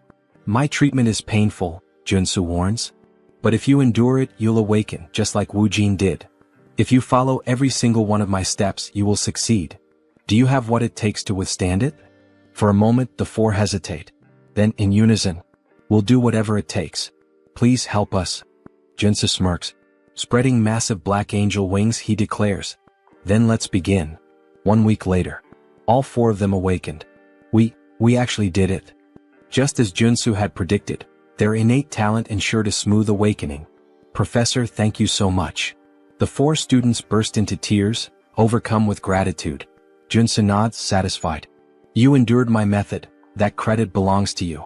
Well done, students. Just then their parents enter the room. Professor, we can't thank you enough. You freed our children from this curse. As a token of our appreciation, though it's not much, we hope you'll accept these gifts. A mountain of presents is placed before him. Junsu waves his hands modestly. You didn't need to do this. Their success was thanks to their natural talent. But inside, he's grinning ear to ear. This order only favors rich families, which means I can milk this system for all it's worth. For a brief moment, he makes one of the funniest faces seen in this entire manhwa. Lately, his luck has been insane, like he's been rolling SSR pulls in a gacha game. Now then, let's see what I got. Rewards obtained. Extreme speed trait. Steel-plated boots. Detection trait. Helmet. Fury trait battle axe. Acropolis trait shield. Nectar, a rare consumable item. All of them are valuable. All of them perfectly suit his needs. We selected these gifts together, one of the parents says. We hope you like them. Jinsu smiles. You have my sincerest gratitude for these rewards. But now, it's time for his real reward. You mentioned you wanted to talk to me for a moment, right? Yes, one of the parents nods. I have a favor to ask of you. A favor? Junsu tilts his head. Yes. I represent the Galaxy Shopping Mall. Junsu raises an eyebrow. All right. How can I help the savior of my son? The man hesitates before answering. I'd like permission to enter the underground gold mine beneath the Hanam branch of Galaxy Mall. A gold mine? We don't have anything like that under our shopping mall. Junsu smirks. I'm talking about the one hidden between areas A1 and A2 on the 8th floor of the underground parking lot. Are you sure it's not there? The man stiffens. Got him. I don't know how you obtained that confidential information, he says carefully. But even coming from you, I can't grant this request. Junsu leans in slightly. I promise you this, I won't speak a single word about what I see down there. Just for one day. That's all I ask. The man stays silent. Junsu smiles knowingly. All I'm asking is to keep your little secret, a secret. The next day, Junsu walks alongside the girl he promised to help. After smashing through the wall, she stares in disbelief. I can't believe there was actually a hidden space inside this shopping mall. See? Told you, Junsu grins. This is the place where you'll awaken. You have no idea how hard I worked to get us here. But, are we really going to train in a dirty place like this? She asks, wrinkling her nose. Of course, Junsu assures her, stretching out a hand. I promise, it'll be fun. Characters with the trait star that kills the sky can't be awakened through traditional methods. They have to be pushed to the absolute limit, forced into a life or death situation. This dungeon hasn't been discovered by the world yet. But this is the exact place where Beck Soren awakens in the future. Sir Warrior, this place is so dark, and it smells weird. Her voice trembles and she grips her arms tightly. Junsu can tell she's afraid. Then, a zombie suddenly lunges at her. She barely dodges in time, but the impact sends her glasses flying to the ground. Warrior. Please help, she cries out. Junsu tosses a sword to the ground. The training has begun. Excuse me, what? Kill that zombie yourself. What? Fight for your life. That's what I'm telling you. This is the only way for Miss Soren to awaken. What kind of nonsense is that? The zombie lunges again. Get away from me, you monster. Soren swings instinctively, and in a single devastating slash, she cleaves the zombie in half. Junsu's eyes widen. What the fuck? How is that even possible? That was just a single strike, and it had that much power? Beck Soren. Maybe she has even more talent than I expected. As she stands there, sword trembling in her grip, a red aura begins to radiate from her body. Wow, very well, you started off strong. You're so cruel. You can't just tell me to fight without any warning. Soren shouts. But you went all out, didn't you? Yeah, but. Soren hesitates, a sad look in her eyes. As expected from one of the top 3 warriors in the game, even without awakening, she fought like a character with the sky-destroying star trait. The moment she entered battle, it was as if she became a completely different person. You really think I have to fight for myself? Yes, but don't worry, I won't let you die. At least not yet. That doesn't sound reassuring at all, haha. Let's just keep going. She continues cutting down zombies. You mentioned taking a few superhuman classes before. Did you learn any sword techniques? Nope.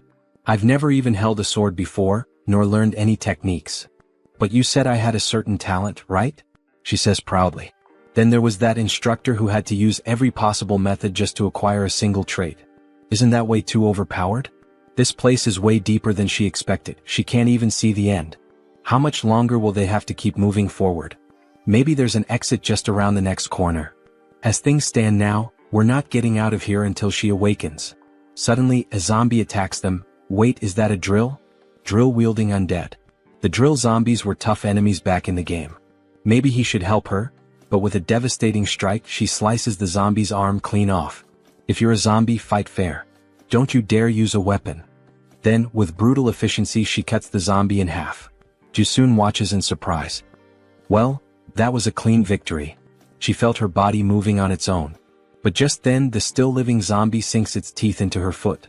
You bastard. What do I do now, master? Well, common sense says if you get bitten by a zombie, you'll turn into one too. Please kill me before I become one of those things, she cries. Miss Soren, of course I came prepared for this. Wait, is that holy water? Yes. In this game they actually developed a cure for the zombie virus. After the chaos they decide to rest for a bit. She had been so desperate, she really thought she was going to turn into one of those horrible creatures. It's a harsh world out here, but these zombies are acting strange. Some of them are even picking up weapons and using them like gear. It's almost like this place was artificially designed. Well, you're not wrong. The Galaxy Mall was built much faster than any other location of this size. It was thanks to the efforts of a massive workforce. But because of the extreme labor conditions, many were injured and some even died. But the official reports claimed there were 0 incidents during construction. The corrupt executives of that wicked corporation just dumped their bodies here. Later, the representative of Galaxy Mall learned about the situation. However, since it would critically damage the company's public image, he decided to cover it up and keep the area a secret. Such corruption was only possible because of how rotten this world had become. Soren never imagined there would be such a tragic story behind this place. But how did you find out about their secret? Because when the Order of the Old Father unleashed zombies to overrun Seoul, the dungeon that opened up was none other than Galaxy Mall's forbidden area. Well, let's just say the professor has a special ability. Wow, and you already have so many abilities. Since this was the place where Beck Soren was first attacked by zombies, he figured it would be the perfect location for her to train and awaken. But up until now, there had been no sign of her awakening. These victims are still suffering even after death. I just hope we can at least put them to rest. Oh, so it looks like you've finally found some determination. At the same time, she couldn't shake the strange feeling that she had to keep fighting. Alright, let's go. It's finally starting. All of a sudden, the temperature in the area plummets. This place, it's eerie. Let's be careful. Then they spot an open warehouse, almost like a giant freezer. What is this place? Upon entering, they see a radio. There are 3 bears in the house. Papa Bear, Mama Bear, Baby Bear. A children's song. This is creepy. 3 bears in a house. The song starts to glitch, distorting into an ear-piercing screech. What the hell is this? Then, an ice spear shoots straight at Soren. Watch out. Junsu throws himself in front of her, blocking the attack with his own body. Sir Warrior, are you alright? He hadn't expected an ambush like this. Then a grotesque monster emerges.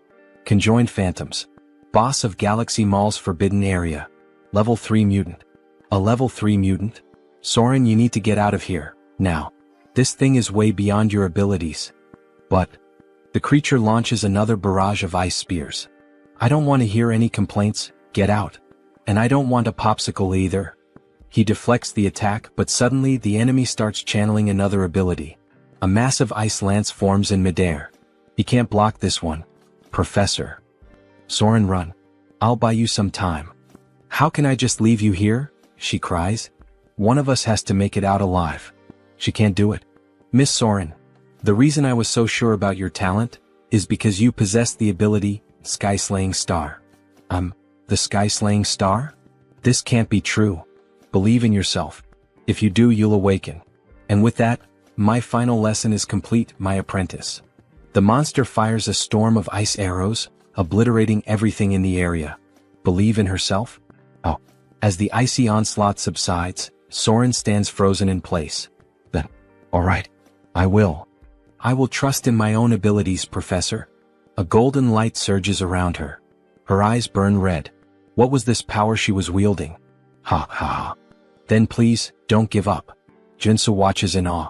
In an instant, she shatters the thick layer of ice encasing her.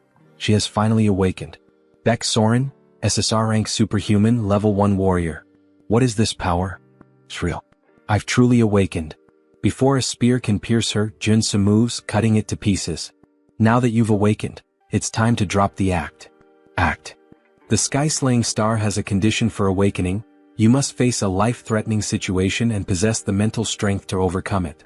You put yourself in danger just to make me awaken? You did an excellent job. But now, it's time to fight. Beck Soren, the sky-slaying star. The mutant lets out a furious roar, then begins channeling a new attack. He looks pretty pissed off, Professor. Don't worry. You'll be fine as long as you deflect his attacks before they touch your body. To prove his point, he demonstrates, effortlessly knocking aside an incoming strike. See? It's not that hard. But when he glances back, he sees Soren trapped in ice. Are you alright? Right. Even though she's awakened, she's still just level 1. It's unrealistic to expect her to master everything perfectly right away. She had been caught by multiple ice barrages, yet she wasn't seriously injured. Looks like you're fine. Upon awakening, every warrior receives their initial trait. Hers was indomitable, a trait that grants strong resistance against all abnormal status effects. Before awakening, she constantly felt like she was about to die. Now she barely feels a thing. Fascinating. As expected from an overpowered character, she got indomitable, the best defensive trait. As for him, since he had overseen multiple awakenings from his previous apprentices, he had gained the perception trait, allowing him to see all of his enemies' traits. A ridiculously powerful PvP ability. Oh yeah, that's broken. I don't think that'll be of much help right now. Well, don't worry about it. For now, let's train with your new awakening. Both of them start running. She acquires the haste trait. Good, you've already picked it up. Her combat growth is incredible. Her body feels like it could take off at any moment. She wants to keep fighting. Watching the professor leap to dodge 2 ice blocks, she instantly learns the same technique. Wait, I'll cut it for you. But before he can react, she's already next to him. What the? How did you get here? Well done. You can already use that ability. It felt like I was flying. Will she surpass Junsu in just a few days? Just like Xiao Wujin did? Alright, Professor. What's the next move? Use the traits you just learned to pull the mutant's attention. While you keep him occupied, I'll finish him off. I've already taught you everything I could, so it's best to end this quickly. Understood. Soren starts dodging every attack with ease, gliding across the ice as if she were skating. Come on, hit me, you dumb mutant. She suddenly gains 2 more traits. She keeps accumulating traits. Her talent is truly something beyond normal. Alright. Now that I've helped Beck Soren awaken, it's time to wrap this up. Junsu channels a golden aura into his sword. With the skill flash, he unleashes a devastating light-infused slash, instantly obliterating the mutant. Whoa. Congratulations, Professor. That was amazing. Nah, that was nothing.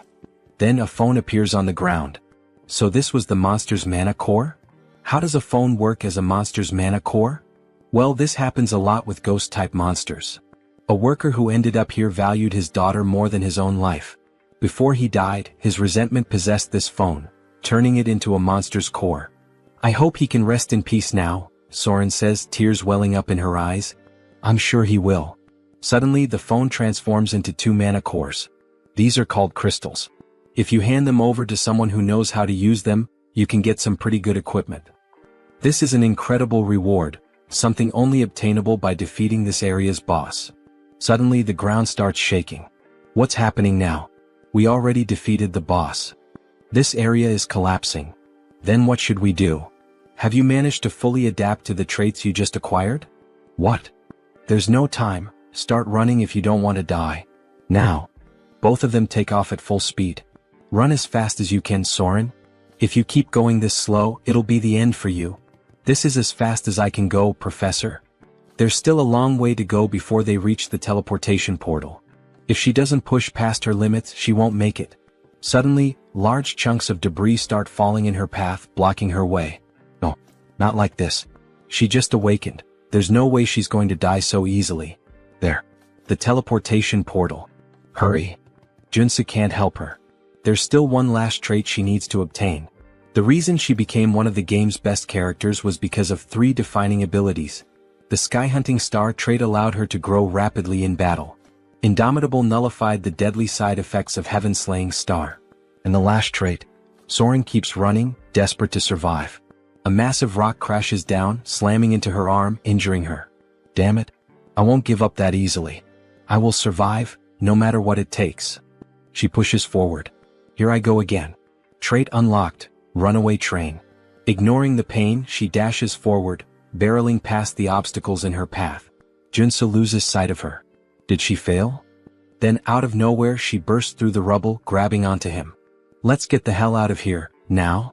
Whoa, damn, something big is pressing up against me, haha. Just as they leap through, the portal shuts behind them. Trait unlocked, narrow escape. Grants a second chance at life when facing certain death. The next moment, they reappear in the middle of the city, still clinging to each other. A crowd immediately starts murmuring. Where did they come from? They look like a total mess. Junsu exhales in relief. I knew you could do it. Now that she's obtained the last trait she needed, his mission is complete. Sir Warrior. Baeksoren, are you okay? Can you stand? I'm fine. The hell do you mean fine? Your face is completely red. That's just because. Sir Warrior, just let me stay like this for a little longer. Could you hold me a bit more? Meanwhile, some jealous bystanders grumble in the distance. That lucky bastard. Why couldn't that happen to us? So, returning to the scene where the bastard makes the viewers jealous. Sir Warrior, please let me stay like this a little longer. Could you hold me just a bit more? She says with an angelic and timid face. He has to fix her clothes for a moment, and in the process, we witness something truly beautiful. Alright, done. Thank you, Sir Warrior. You're welcome, Junsu replies, his face flushed. That surprised me. It was close, but we made it out. Yes, we did. That smile on her face after awakening. It's definitely a sign that she will be different from the game. Perhaps it's because she awakened in a way that diverged from the original story, where she had survived after an endless massacre. Junsu managed to steer her away from the path of evil. Alright, let's get the hell out of this damned mall. After leaving the shopping mall, Junsu offers one of the crystals to Surin. Are you sure you want to give me this crystal? It's worth at least 2 billion. Yes. So try to evolve quickly using this material I gave you. This is far too much for a simple gift. Honestly, I don't even know how to repay you for this, or if I should even accept it. Don't worry about it. Just pay me back in the future when you can. Of course, our protagonist had a plan behind this. There was another reason he was willing to spend so many resources to awaken Baeksoren. The Martian sword technique, one of the 3 top-tier sword techniques in the Arcane of Soul. Once learned, a character experiences rapid growth. However, it's a unique trait that only Baeksoren can use. The only way to acquire it is to obtain the trait in the form of a memory chip. Thank you very much, Sir Warrior. Don't worry about it. Just don't forget what I did for you because I'd really like to learn that sword technique that only you know. Hehehe. After returning home and finally getting a chance to rest, a car honks in front of his house. All he wanted was a little break. Sir Warrior, please come here.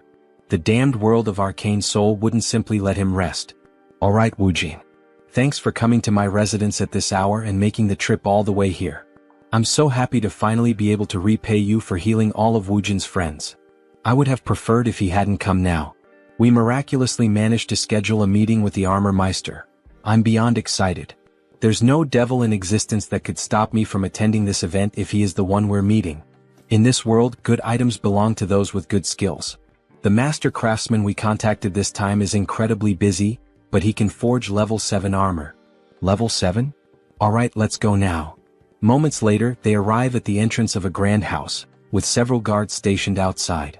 Are you serious? What a fine house for such a fine craftsman. Woojin, do you have any idea what religion this artisan follows? Religion? Why are you asking something like that all of a sudden? I see, so you don't know. Of course he wouldn't. Considering all the suffering he endured because of the Order of the Ancient Fathers, it made sense. This is the home of an artisan devoted to the Order of the Old Father, Jo Chul. Jo Chul is a devout believer firmly committed to his faith. In the future, he will stand at the forefront of the war artisans of the Order. Jo Chul, the Artisan of Death, mid-boss of Episode 3. I already refused to be baptized, yet he's still willing to craft armor for me? What does he want from me? Stop. Extend your hand for identification. Identification. Show me your black flame. Grabbing the protagonist's hand roughly, what the hell is with this guy? Here it is. He then releases a powerful surge of black flames. Are you satisfied now? Yet the guard doesn't seem pleased. What is the meaning of this? Let go of his hand. We are visitors with a reservation to see the artisan. Stop. Who said you could treat my guest this way? The master artisan, Jo Chul. Level 6 superhuman. Sir. My apologies for the intrusion. Refusing baptism and awakening the black flame. You are indeed an honored guest. And this is how you treat me? Please forgive me. The light and the Savior recognized by the saint. What? The light and the Savior recognized by the saint. What the hell does that nonsense even mean? Alright, now come inside. Let's start discussing what kind of equipment you're looking for. Alright. A plate armor of this style is my specialty. Since it's a request from the saint, I can craft it in this design if you'd like. Before them stands a medieval suit of armor, reminiscent of the Templars. Junsu scans the area, searching carefully, until he finally finds something that catches his interest. Alright, I've decided. I'd like this outfit. Its appearance resembles a military uniform. Seriously? You want that kind of clothing? Yeah, I love its style. This is ridiculous. Infusing magic into that type of armor is incredibly difficult. We won't be able to create a holy armor with it. He doesn't need holy armor, the artisan remarks. I just need to infuse it with the magic of giant and extreme. Judging by his reaction, Junsu can already tell what the order is trying to do, push him toward holy armor. Also known as paladin's armor, it grants an absurd amount of attributes to tank-type users. However, in order to wield it properly, the user needs immense divine power. To increase his divine power, he would have to join a religion. The artisan sighs in frustration. So he's choosing the worst option instead of the best one. But fine. The customer makes the final decision. They're pretending to offer me something good while trying to trap me in their religion. Then I'll be expecting great work from you, Master Artisan Jo Chul, Junsu says with a grin, shaking the artisan's hand. After a long discussion, they finally leave the house. Wu Jin hesitates, then asks, "Are you sure that was the right decision? Not choosing the holy armor?" Junsu shrugs. "No. I just like the other one more." Meanwhile, the guard from earlier continues watching Junsu strangely. "I can only imbue a few traits into this type of armor," the warrior comments. "Are you really going to make it the way he asked? So, you want me to defy the saint's order?" She said that man is the light and the savior of our order. The warrior cannot believe the saint's words. No matter how many times he thinks about it, there's no way Junsu is the Messiah. He'll have to confirm it with his own eyes. 1 week later, Junsu is back at the shopping district. "Sir Superhuman, you really shouldn't be downing mandrake elixirs all at once like that. You glutton." "Thanks, but I'm fine." "Are you sure?" "Of course. I got the treatment I needed."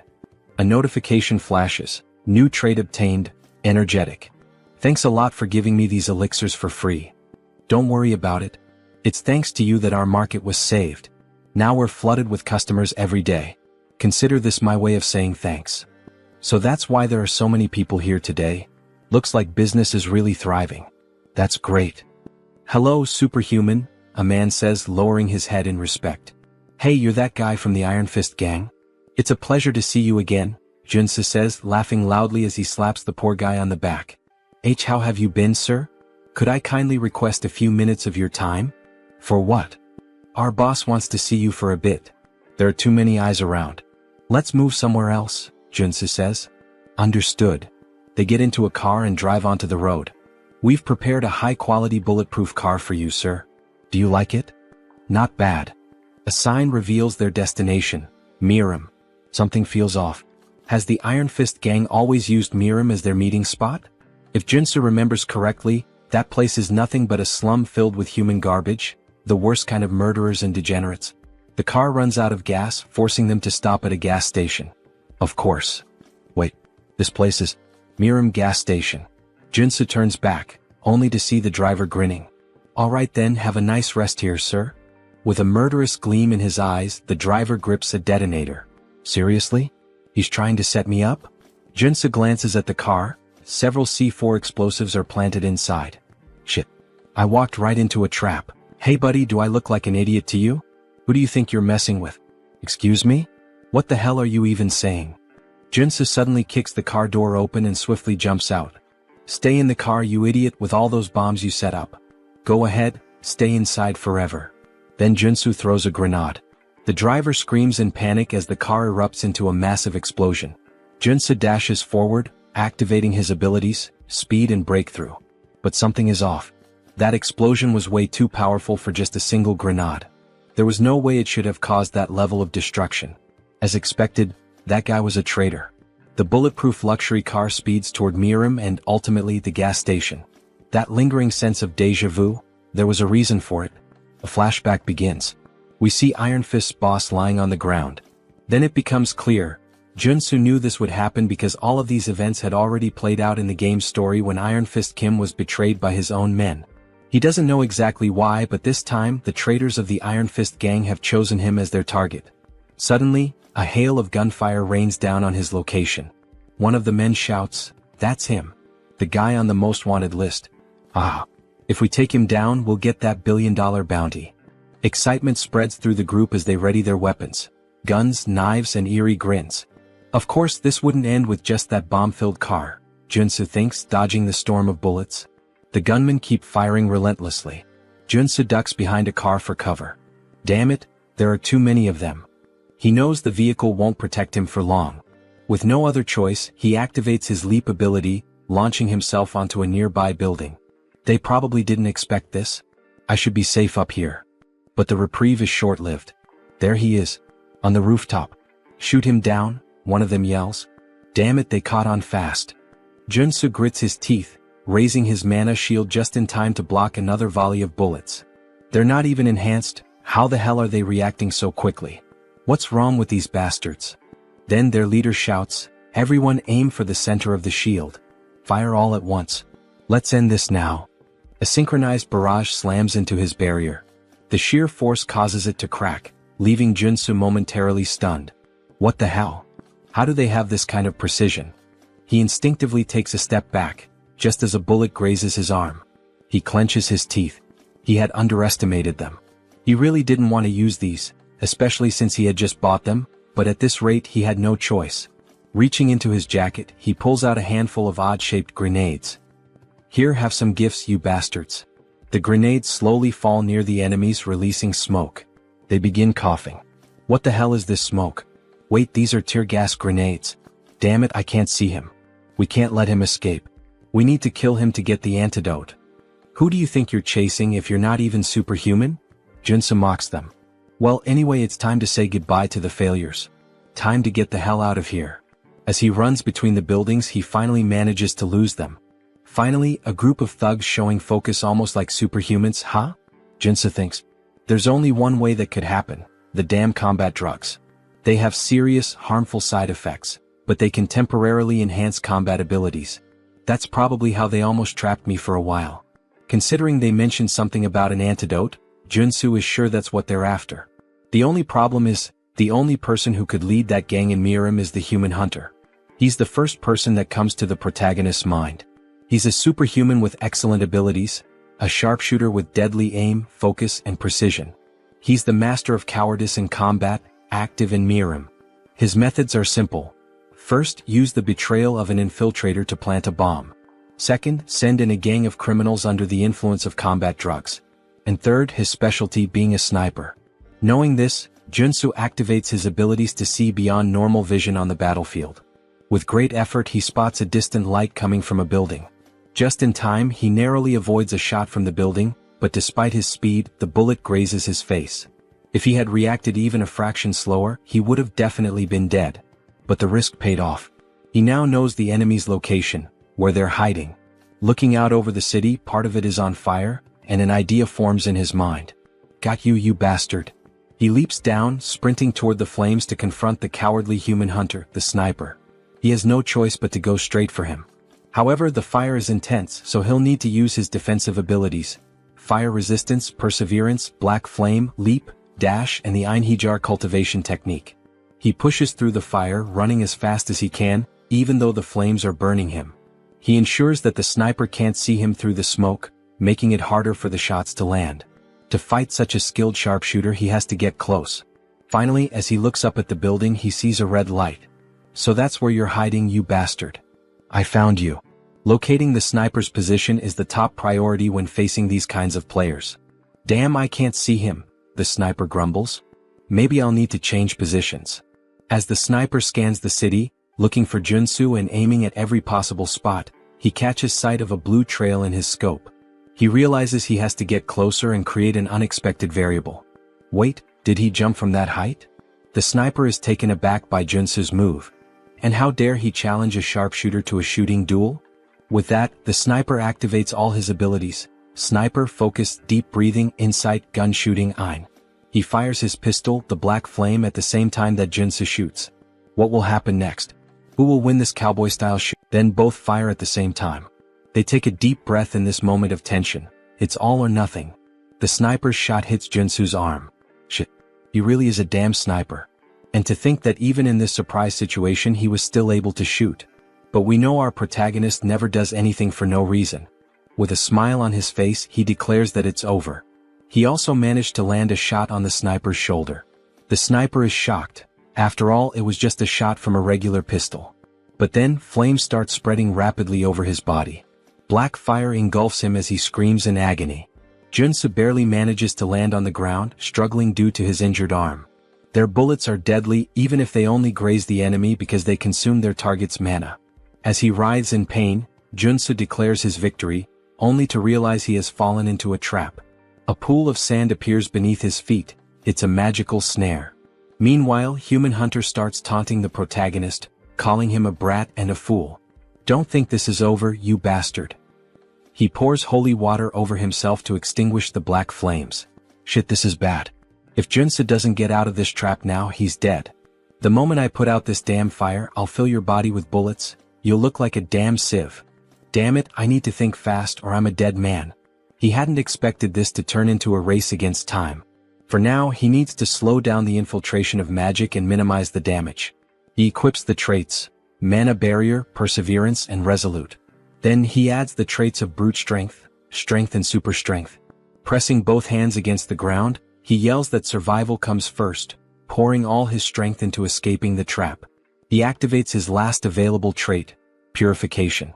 With Purification, he will destroy as much mana in the trap's magic as possible. But before he can react, his enemy is already in front of him, fully recovered. The enemy acknowledges the protagonist's resilience against the magical trap, but it's too late. Has he already extinguished the black fire? This victory is mine. If he kills the protagonist now, he'll spend the rest of his life relaxing on beaches. He raises his gun to shoot, but the protagonist vanishes. Before he can grasp what's happening, a fist slams into his cheek, making him spit blood. This is what a comeback feels like, you bastard. Thank God he managed to obtain the trait at the last second. Earth Resistance. It worked. Since you're a sniper, don't even think about fighting back at this distance. Now tell me who ordered this assassination. Alright, he admits defeat. He'll tell everything he knows, he just wants to light a cigarette first. Fine, you're free to talk, start now. As he lights a cigar, the protagonist already finds it suspicious. His expression shifts as if he knows exactly what's happening. So, do you enjoy the taste of that cigar? Of course he does, without a doubt he loves it. His mouth changes shape. Because it tastes like my sweet victory. He looks like a zombie now. Just as he is about to attack Junsu, a sudden gunshot rings out, and a hole appears in the Human Hunter's chest. So, you knew what was going on. Of course he did. Did he really think that a player with 10,000 hours of experience wouldn't recognize the cigar that turns the smoker into a mutant? What a mess. In the end he had to put him down. That was unexpected and bizarre. The hunter was always a cunning bastard, but in the game he usually surrendered after admitting defeat. This time though he chose to fight to the very end, transforming into a mutant?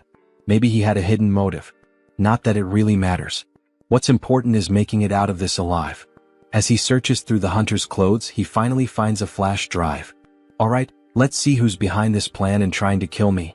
The next day the news is all over TV, reporting on the chaos from the previous night. Last night, a large-scale shootout between gangs erupted in Miram. The explosion of a gas station triggered a massive fire, and it is estimated that the death toll is in the dozens. The president doesn't believe Junsu was involved in the massacre. How did you even survive that? That's why he's in such a complicated situation. It was truly dangerous. Who the hell tried to kill you? Tell me now. That's a long story. Where should he even begin? Suddenly the door is kicked open. The president of the Iron Fist gang steps in and throws a body onto the floor. Both the president and Junsu are taken aback by his sudden arrival. The gang leader immediately starts apologizing. He failed to keep his subordinates in check. At least now he knows what happened. Hey you bastard, stop breaking the damn door every time you come in, the president complains. So, was it the Iron Fist gang that attacked you?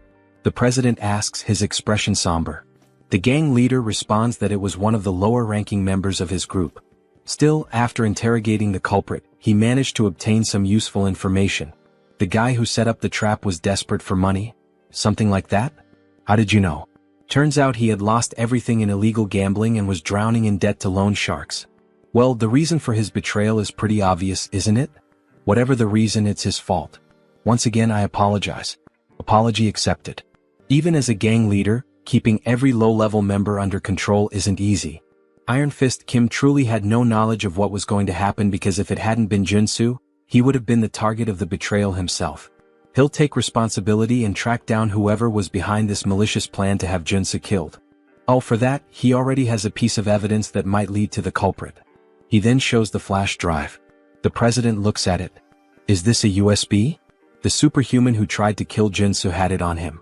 Do you know how to use a computer? I even have a license for it. Has my time to shine finally come? Aside from my bald head, obviously.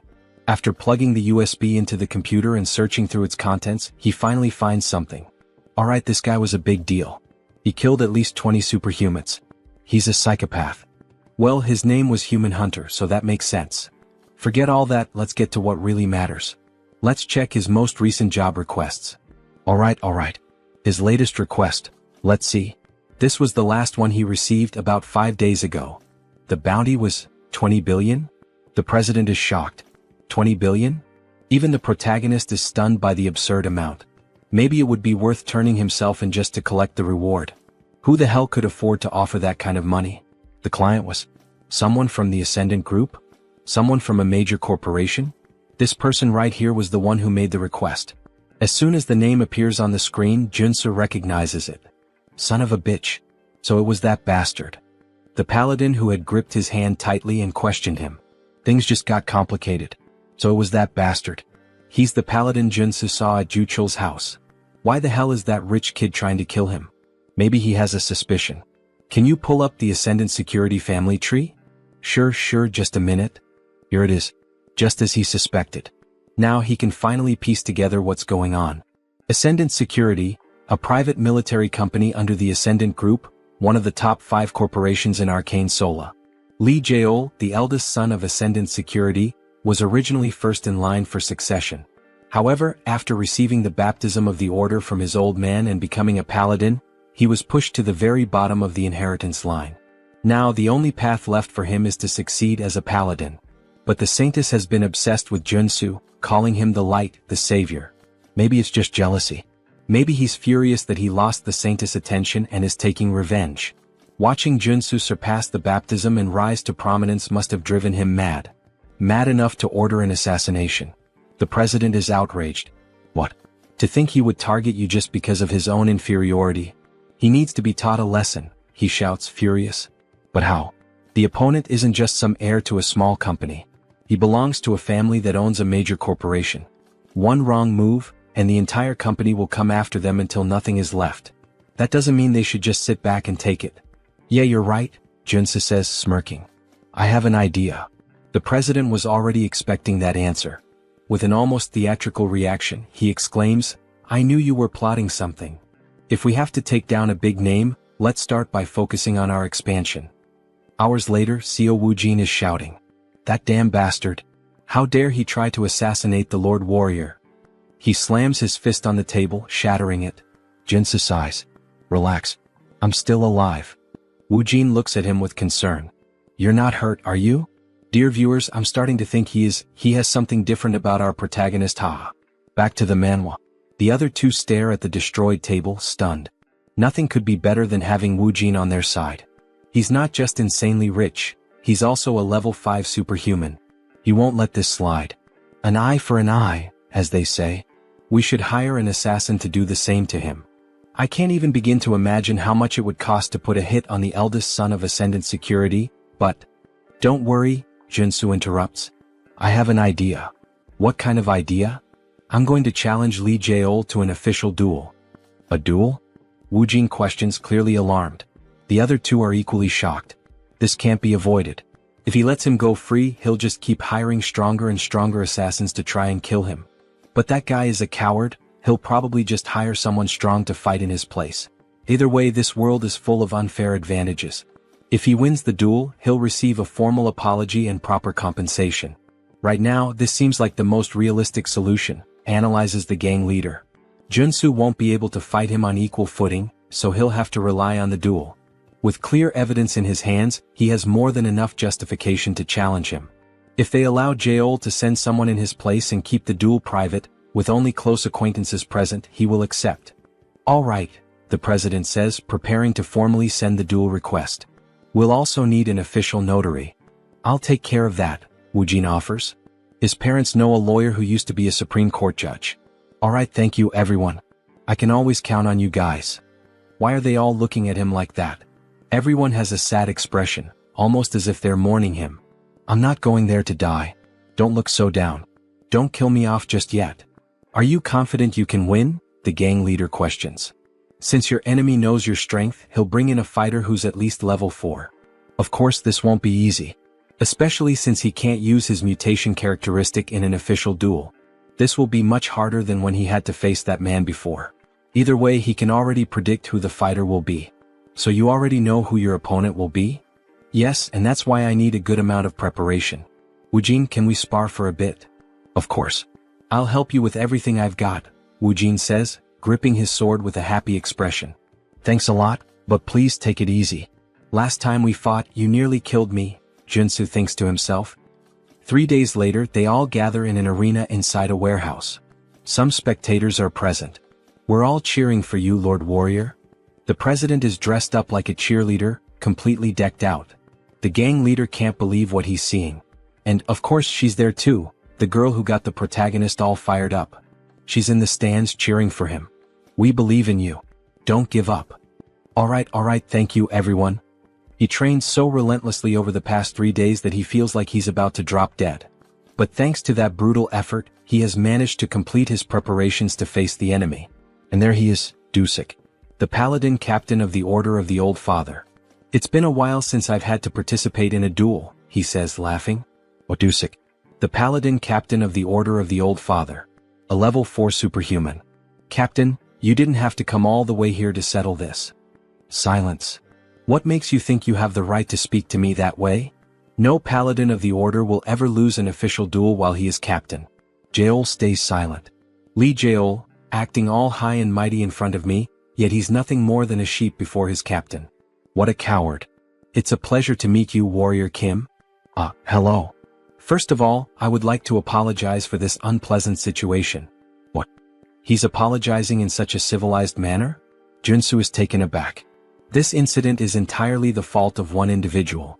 The esteemed saint has nothing to do with it. Alright. Then what is the official stance of the order? The saint has proclaimed that Warrior Kim shall be our light and savior. Light and savior? Jochul said the same thing last time we met. What the hell does that even mean? Therefore, the condition the saint proposes is this. If you lose the duel, Warrior Kim, you will join the order alongside us. What? Join the order? Why are they so obsessed with this? Why do they want me to join so badly? In the background, Jaeol is trembling with rage, while Junsu grows uneasy. It is the will of our saint and our lord. Just then an official interrupts them. It is now time for the duel to begin. Now that all parties are present, please confirm the terms of the duel oath. If the paladin wins, Warrior Kim will join the Order of the Old Father. If Warrior Kim wins, Lee Jaeol will be prohibited from harming him directly or indirectly, and will also be required to provide financial compensation. Do both parties agree? Both nod in confirmation. Junsu feels something tightening around his heart. In Arcane Soul, a dual oath is a magical contract. If you break it, your heart will literally explode. Even in this chaotic world, no one is reckless enough to defy such an oath. The official proceeds with confirming the rules of the duel. This duel will follow the standard international regulations set by the Superhuman Federation. All personal superpowers and weapons are allowed. However, all consumable items must be crafted on site. Dusik is already prepared, but before proceeding, Junsu requests time to craft his items. Understood. The time limit is 10 minutes per item. He grips 3 potions in his hand. He's practically an alchemist with how he formulates, crafts, and modifies substances. These elixirs are specifically designed to counter paladins. Elixir of Steel Body, Elixir of Flash, and Elixir of Arcane Dragon. Are these correct? Yes. I will now consume all 3 elixirs. Doping is essential in PvP.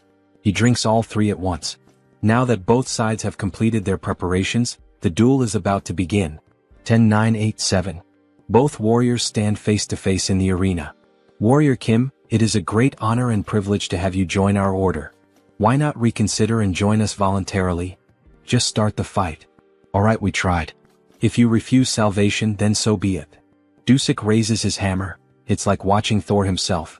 But there's no need to worry too much. After all, he can't kill Junsu. He needs him to join the order.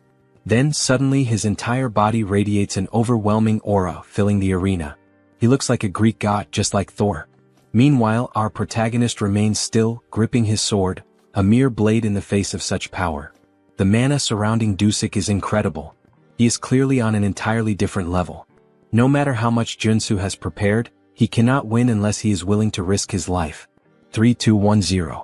The paladin charges forward like a berserker. Then he vanishes. The only thing left in the arena is a trail of destruction carved into the ground. Junsu frantically searches for him. Where did he go? Wait, no. He didn't just disappear. He activated his haste ability. A moment later, Dusik reappears, right behind Junsu, hammer in hand. Warrior Kim, you shall ascend and become a god. As he prepares to bring the hammer down. Wait, say that again. I will become a god. Then Dusik strikes Junsu, causing a massive explosion of aura that lights up the battlefield as if two nuclear forces were clashing. Kim's friends watch from a distance. What the hell is that? He's insanely strong, comments the president. Did it really end in just one hit? Wu Jin questions with a worried look, while the gang leader stands there, speechless at such a display of power. However, our girl manages to see what really happened. Look right there. As the smoke clears, the two warriors stand face to face, Kim with his mana barrier raised and Dusik holding a hammer and shield. Becoming a god. Is that what he said? What kind of nonsense is that? Dusik is intrigued. So this kid actually managed to avoid his attack. As expected, he used his sprinting ability right from the start. It's a high-level trait for surprise attacks, but if the opponent is already aware of it, there's no reason not to block it. Then he quickly equipped all his defensive traits, area shield, mana defense, protect, interior cultivation technique, and mana heart. Yet, even using all of them together, that ability of his was still enough to shatter his triple-layered shield. Congratulations, Warrior Kim. For a level 3 warrior to block his surprise attack. Now he understands why the saint values him so much. Stop talking nonsense and explain. First, he calls me light and savior and now a god? Explain it better. It's exactly as it sounds. You, Sir Warrior Kim, are the hope of our order and the one who will save us from the coming judgment day. Junsu can't understand what he's saying. The hope of the old father's order? Now that he thinks about it, the god they serve is dead. In the game's story, a few years later as the plot progresses, the saint performs a revival ritual for her god, triggering a boss battle in the middle of Seoul. A massive octopus appears, wreaking havoc on the city, and it must be stopped. So wait, if they keep mentioning this over and over, does that mean that by savior, they're actually referring to the vessel of God? Yes, exactly, Dusik confirms with a malicious look. A noble sacrifice and sacred devotion. These insane bastards. So in the end, they've just been planning to sacrifice Warrior Kim this entire time? He had actually thought there might be some genuine purpose behind all of this. Your body and soul will become part of the old father and his avatar. Because you will lose this duel, and join our order. Dusik shouts, radiating pure hostility and arrogance. Yeah, go to hell, you bastard. He then charges forward, quickly activating his sprinting trait and striking at Dusik with his sword. However, he isn't fast enough. Dusik easily blocks the attack with his shield. But even so, he is sent flying backward from the sheer force of the blow, eyes wide with shock. What kind of power is this? Then we see the new traits of our protagonist: strike, rush, endurance, strength, super strength, perseverance. Confusing, isn't it? Of course it is. He has swapped out all his traits for those suited to an offensive warrior. Right now he is fully optimized for battle. He lunges at Dusik again, this time fully engaging in the fight. He unleashes a series of swordsman strikes, attacking relentlessly with every warrior trait at his disposal to keep Dusik on the defensive. Then, in an instant, he switches traits again: mountain-breaking swordsmanship, smashing strike. With this, he delivers a relentless barrage of consecutive attacks, putting Dusik under immense pressure. Ah, your swordsmanship is quite the challenge, isn't it? Alright, this is the chance. Now that Dusik is completely focused on defense, Kim grabs the axe he had equipped and quickly switches his traits once again. Strength, super strength, endurance, strike. Dusik is distracted. Taking advantage of the opening, Kim swings the axe and lands a solid hit on Dusik's left rib, cutting through his skin and drawing blood, forcing him to step back. Finally, things are starting to get interesting, aren't they? He says with a laugh. It's working. The 3 days of preparation weren't in vain, Kim thinks to himself. A flashback begins.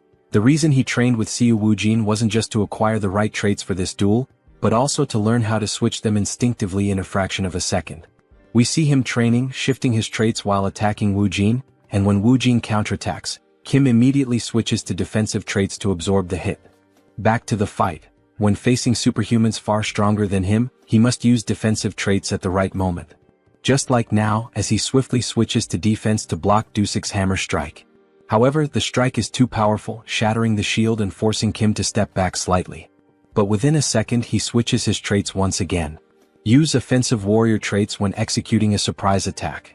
He dashes forward, aiming another strike at Dusik, who manages to block it. Use other warrior traits when unleashing multiple attacks to keep up the pressure. Dusik struggles to keep up, forced entirely onto the defensive. This is the perfect opportunity. Wielding both his axe and sword, Kim activates his berserker traits, taking full advantage of the opening to push forward. For a level 3 superhuman to fight a level 4, the only thing he can do is continuously switch traits mid-battle. And so, he keeps the pressure on Dusik, driving him further and further back. It feels as if he's fighting 4 different warriors at once. How the hell is this possible? Then, in a brief moment of distraction, Junsu seizes the opportunity. With a swift move, he disarms Dusik, knocking the hammer from his hand and sending it flying across the battlefield. All the paladins watching are stunned. Impossible. How could this happen? Even Dusik himself is shocked. He quickly turns to Junsu. This kid is actually going to win this duel. But there's no way he will let that happen. He has no intention of becoming a sacrifice for their rotten order. Alright, he admits it. He can't hold back against Kim anymore. He'll fight seriously now. Gripping his shield tightly, his aura begins to surge. He has given up on being Thor. Now he's Captain America. Dusik channels power into his shield and warns Kim. This next attack could kill him, so he'd better be ready. Then with a sudden motion he hurls the shield like a spinning blade. Kim quickly raises his own shield to defend. A direct attack like this won't work, or so he thinks. But in an instant, his shield shatters, and the sheer force sends him flying to the far end of the arena. Shit. The power output just skyrocketed. Was Dusik really holding back this whole time? Before he can recover, Dusik appears right in front of him and lands a devastating punch straight into his stomach, striking in a stance straight out of JoJo. How dare you mock our order? Kim is sent crashing into the wall, spitting blood as his body collides with the thick stone. If he begs for forgiveness now, Dusik will accept his surrender. But as Warrior Kim stumbles back to his feet, rolling onto his side, he simply smirks. No. The only way I lose is if you kill me. So be it. Now both warriors engage in an all-out frontal clash, neither backing down. Kim charges at Dusik, who manages to block his attack. Then, in a calculated move, Dusik allows himself to take a few hits just to land a clean strike on Kim. With all his strength, he slams his shield into Kim's shoulder, cutting deep. The pain is so intense that Kim nearly loses consciousness, but he refuses to give in. In an instant, he counterattacks, driving his axe once again into Dusik's ribcage. Dusik grits his teeth and retaliates with a powerful kick to Kim's chest, sending him flying across the arena once more. Both fighters lock eyes, exhaustion weighing on them. Their bodies are battered, barely holding together, they are at their absolute limit. Dusik declares that it's time to end this meaningless battle. Oh, great Father! Lord, hear my prayer and fulfill my wish. From heaven bring down the hammer of your wrath. Raising his shield to the sky, he calls upon a massive storm. Dark clouds swirl, and the arena trembles as if about to be swallowed by a raging sea. Kim instantly recognizes the ability, Dusik's ultimate move. Darkness Tsunami. Now that he's seeing it with his own eyes, there's no doubt, this is a catastrophe. If that attack lands, he will lose. 100%. But there is no way to dodge it. If he wants to win this fight, he has to go through it. He stares directly at the approaching tsunami as his sword begins to glow. Suddenly, everything shifts. The colors around him fade to gray, as if time itself is slowing to a stop. He is afraid. But he has to trust in the traits he has built as Warrior Kim. He takes a deep breath, shutting out everything around him as if he exists in another world entirely. Mountain-breaking swordsmanship, the technique he has never stopped training. The swordsmanship, sharpened through battles and sparring against Seo Woojin. The Einherjar cultivation technique, honed through years of dedicated practice. Mana heart, which has grown alongside him. Rush, earned through sheer desperate willpower. And finally, the ultimate trait, one that can cut through any material in the universe, flash. Then, as if a divine force is descending upon him, a surge of power crashes down over his body. He will trust in his abilities. He will trust in the time and dedication he has poured into them. A brilliant four-pointed star flashes for an instant. Kim launches himself forward, dashing headfirst toward the oncoming tsunami. And above all else, he will trust in himself. He charges straight into the massive wave that gave birth to the tsunami. The entire arena is consumed in blinding light. No one understands what is happening. What the hell is that light? What's going on? Kim's friends question in shock. Then finally the light fades. Kim is on his knees, gasping for air, while in the background, Dusik remains standing. Suddenly, Kim starts coughing up blood violently. His body is battered, barely holding on. Dusik speaks, his voice steady. That was a magnificent duel, warrior Kim. But then the truth becomes clear. A massive hole gapes in Dusik's chest. Kim's power had been so overwhelming that it pierced straight through Dusik's ultimate ability, shattering his shield and tearing through his body. All that remains is an empty husk, standing lifeless. Then the announcement is made. The judge raises Kim Warrior's arm, declaring him the winner of this duel. His friends start running toward him, and in that moment we get a glimpse of the arena, now scarred by the destruction. Junsu is happy he did it. He managed to defeat a superior-level superhuman without using the mutation trait. Professor, he really is the best. That was unreal, almost inhuman, our girl remarks, her face lit with joy. He knew he was capable of defeating that paladin, the president says, tears streaming down his face. He couldn't help it, he was simply amazed by what he had just done against that superhuman, adds the gang leader. But suddenly someone shouts, "Son of a bitch." It's Jaeol gripping his axe, ready to strike Junsu. Die now, cheater. However, Seo Woojin was prepared. He reacts instantly, protecting his master as we see a punch followed by a blue explosion, sending Jaeol flying. He crashes to the ground, landing near other paladins after being thrown several meters. How dare you refuse to accept the outcome?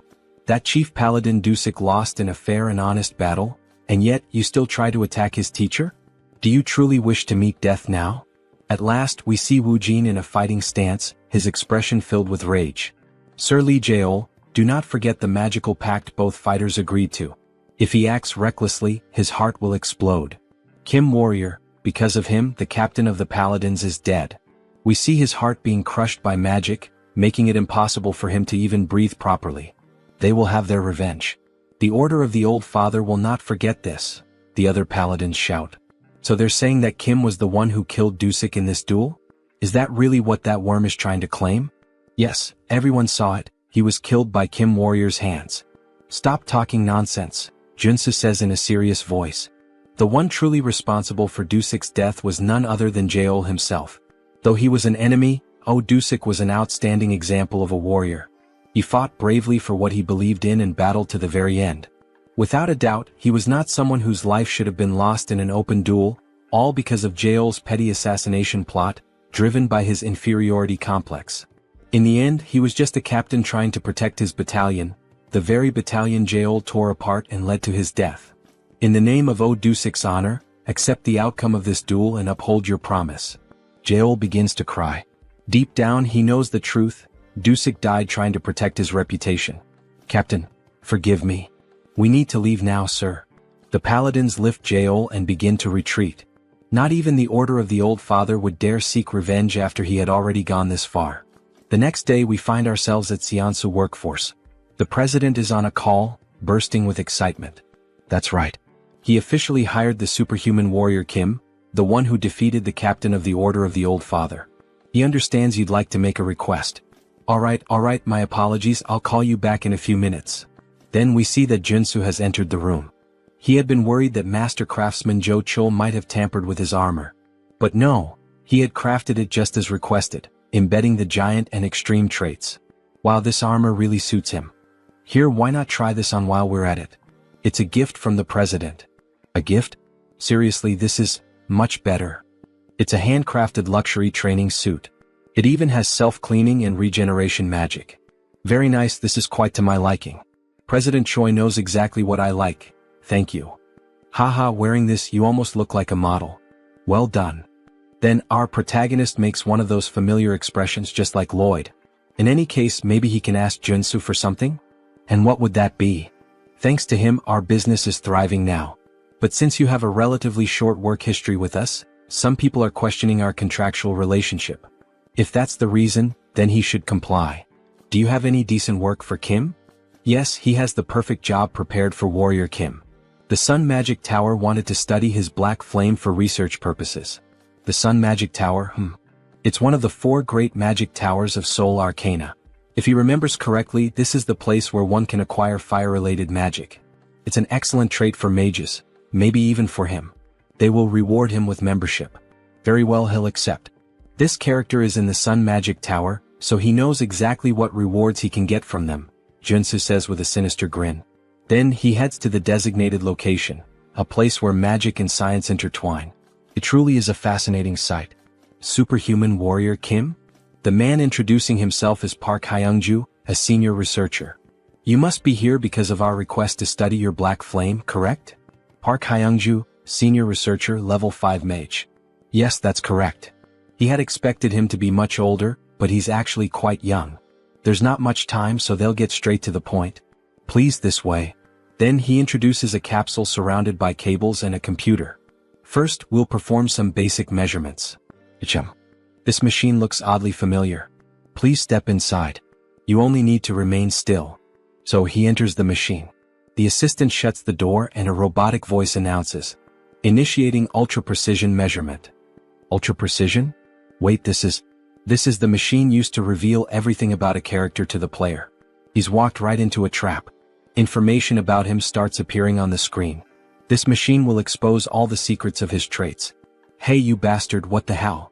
Shut this thing down right now. This wasn't the reason he came here. Please stay quiet and still. This is all part of the necessary process. This information was in our contract. Screw you, you bastard. He pulls back his fist and smashes the machine's glass with a single punch. Hey, what's the meaning of this? The contract he signed only required him to demonstrate his black flame to cooperate with the research. Who the hell do they think they are to pull this on him? Then the assistant gets slapped across the face by an old man. Park Hyungju, you idiot. Are you doing this again? Boss.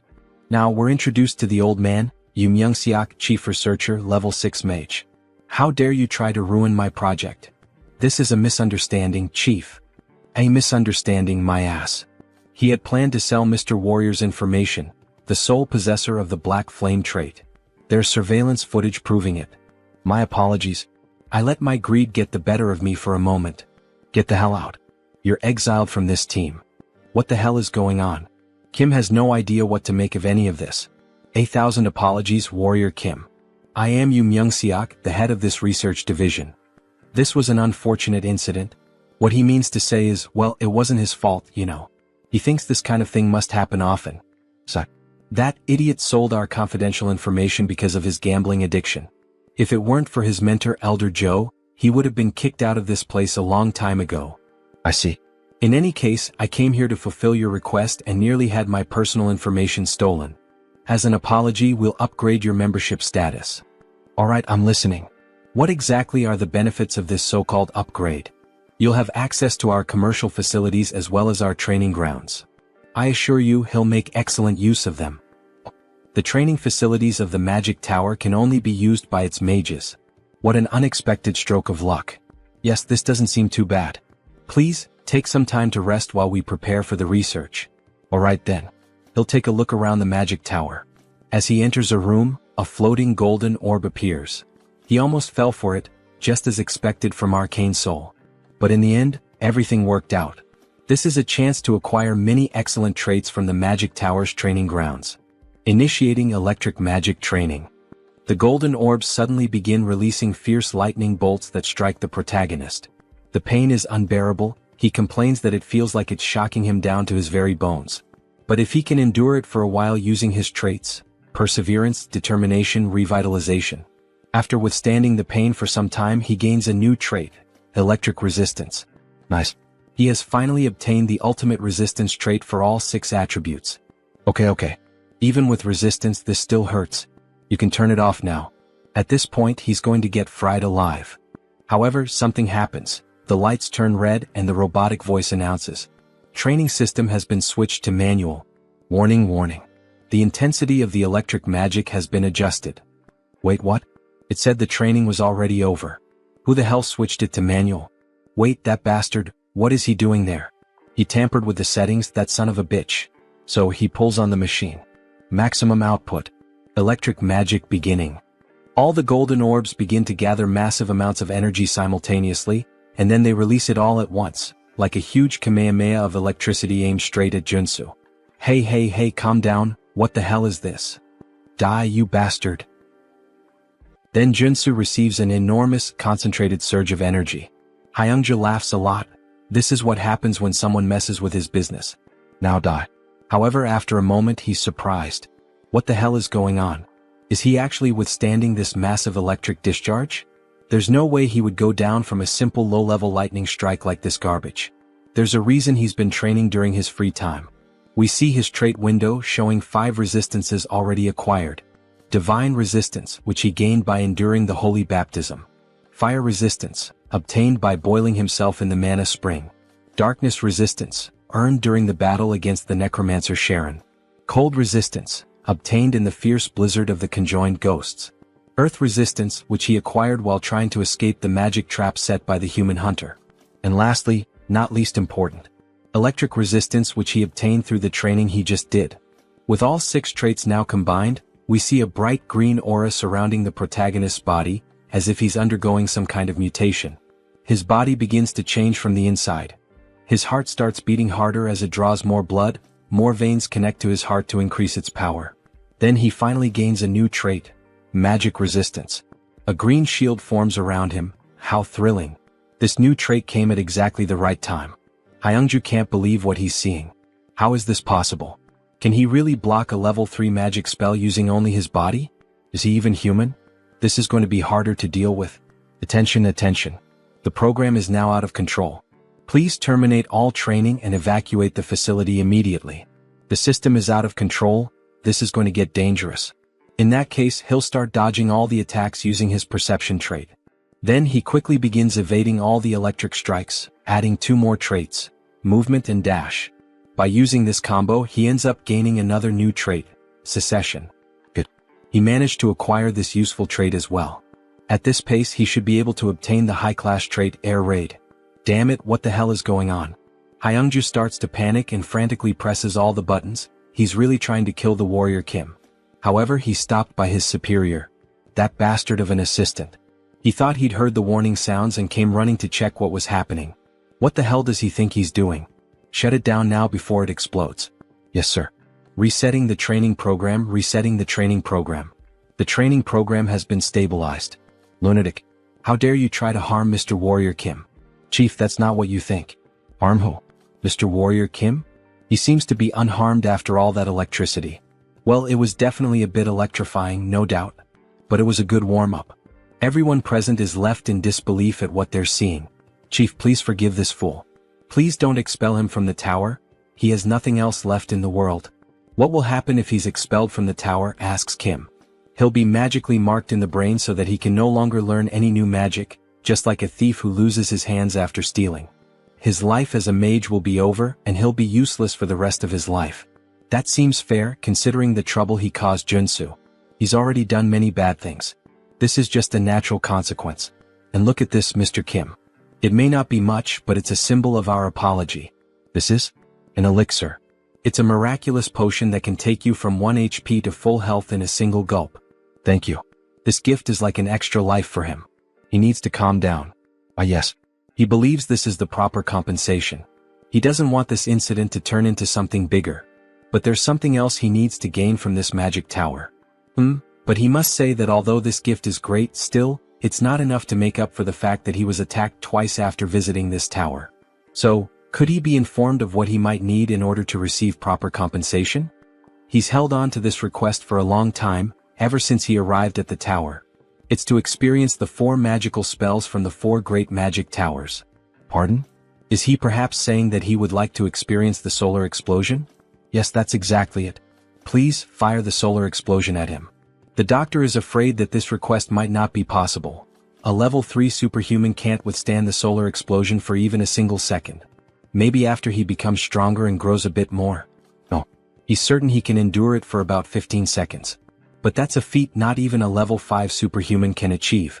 Alright, but he is different. Then he starts emitting black flame from the palm of his hand. The black flame, it can burn away an enemy's mana.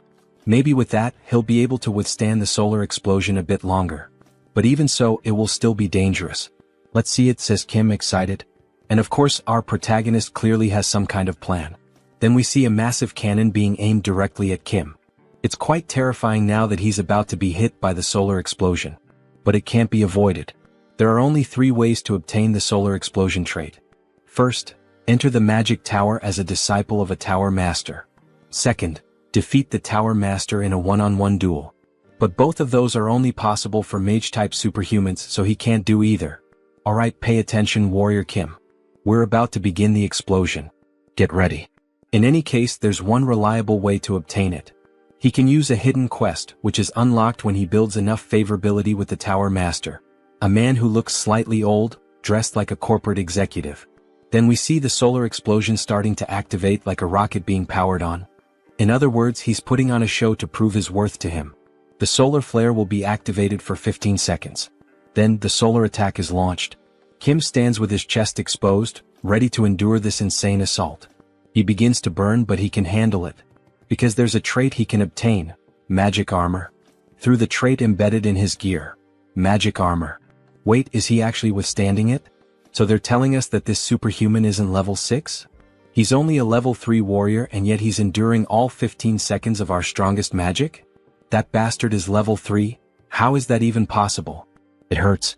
He prepared so much, acquiring all the necessary traits, but even so, it still hurts a lot. Alright, the 15 seconds are over. Shut it down now. Abort the solar eruption. Finally, the machine stopped. We see smoke rising from it after being used. Damn, it's finally over. He really thought he was going to die. Those were by far the longest 15 seconds of his life. Even longer than when the woman's on top, haha. What was his name again? Warrior Kim? Truly very impressive. Then we see the two of them having a cup of tea together. That was truly impressive, Mr. Kim. Using the black flame to endure the solar explosion for so long. He will be a great help to our long-awaited project. It would be a great honor if he could help in any way. Favorability increases at this moment. Haha, he enjoyed the words spoken by Warrior Kim. So, he would like to request a favor from Kim. A request, you say? Yes. It worked. I triggered the secret quest. Grandfather, I came because I got a call. Was it you? Yes, and say hello to Mr. Warrior Kim. He's a level 3 superhuman. Nice to meet you. Nice to meet you too. His name is Mage Kim. Magic Kim is the mage-type tutorial character who appears after Iron Fist Kim and Priest Kim. Apologies, he's late. Was he always this gloomy? He's my grandson. He has the potential to become a high-level superhuman, but his growth was halted at level 1. That's strange. He apologizes for being strange. Forgive me for being the shame of this magic tower. That's not what he meant. What the hell is wrong with this kid? So, how does this work, Mr. Kim? He heard that Kim also healed Director Seo's son. He believes, and hopes, that maybe Kim might have some idea on how to awaken this boy. Awaken him, right? Of course I can help. Would be an honor. Is that true? Please help us. If he somehow succeeds, he will be given anything he desires. Anything you say? And we see the protagonist's famous look, as if he had something in mind from the very beginning. This marks the start of the hidden quest of the solar explosion. And a beautiful shot of the prettiest girl in this manhwa. What? Say that again. Warrior Kim wants what? Solar explosion. Should he spell it out for him again? Right? Solar explosion. Of course, he can do that for him, since the future of their tower depends on it, but he's not sure if he would be able to use it. That's why he's going to give it to him in the form of a memory chip, right? So he can learn it instantly. Well, fine. If he can solve the problem with his grandson, then his request won't be a problem. Alright, sorry to interrupt you both, but how is Warrior Kim planning to train him and make him awaken? Alright, let's begin. First, we need to figure out what the cause of the problem is. His biggest issue is that he's stupid. The grandfather says harsh words. He needs to become a mage, but he barely knows any math. Meanwhile, the depressed grandson starts tormenting himself. Sorry for being so terrible at math. Alright, of course Junsu already understood Mage Kim's problem very well. He's smart enough to have graduated in business administration from Seoul University. However, he gave up on mathematics, which makes him unsuitable for magical research. No matter how hard he tries, he just can't grasp magic. He's just making excuses at this point. Sorry? So, why don't we learn a type of magic that doesn't require mathematical calculations? What did he mean by that? Magic that doesn't require mathematical calculations? By using spirits, he will become a flame sorcerer. He says he's a flame sorcerer, but that's not the same as a mage. So does he prefer to let his grandson remain in that state forever? Or would he rather train him as a flame sorcerer, so that he can unlock his potential? Alright, for now, explain your theory in detail. The problem is the magical enchantment, isn't it? Since he can't perform the calculations for the formula, he can't cast spells. So, just leave that difficult task to the spirit that will assist him. In exchange, he only needs to supply mana directly to the spirit. That's not possible, he has no familiarity with spirits. How is he going to deal with one? He just needs to make a contract with a spirit like he already explained. The boy will only be using the spirit's strength. He inscribes just a single spell into the mana circuit. That way the user handles the mana, and the mana circuit handles the spell itself. Incredible, he's right to suggest that we capture a spirit and use it as a mana circuit.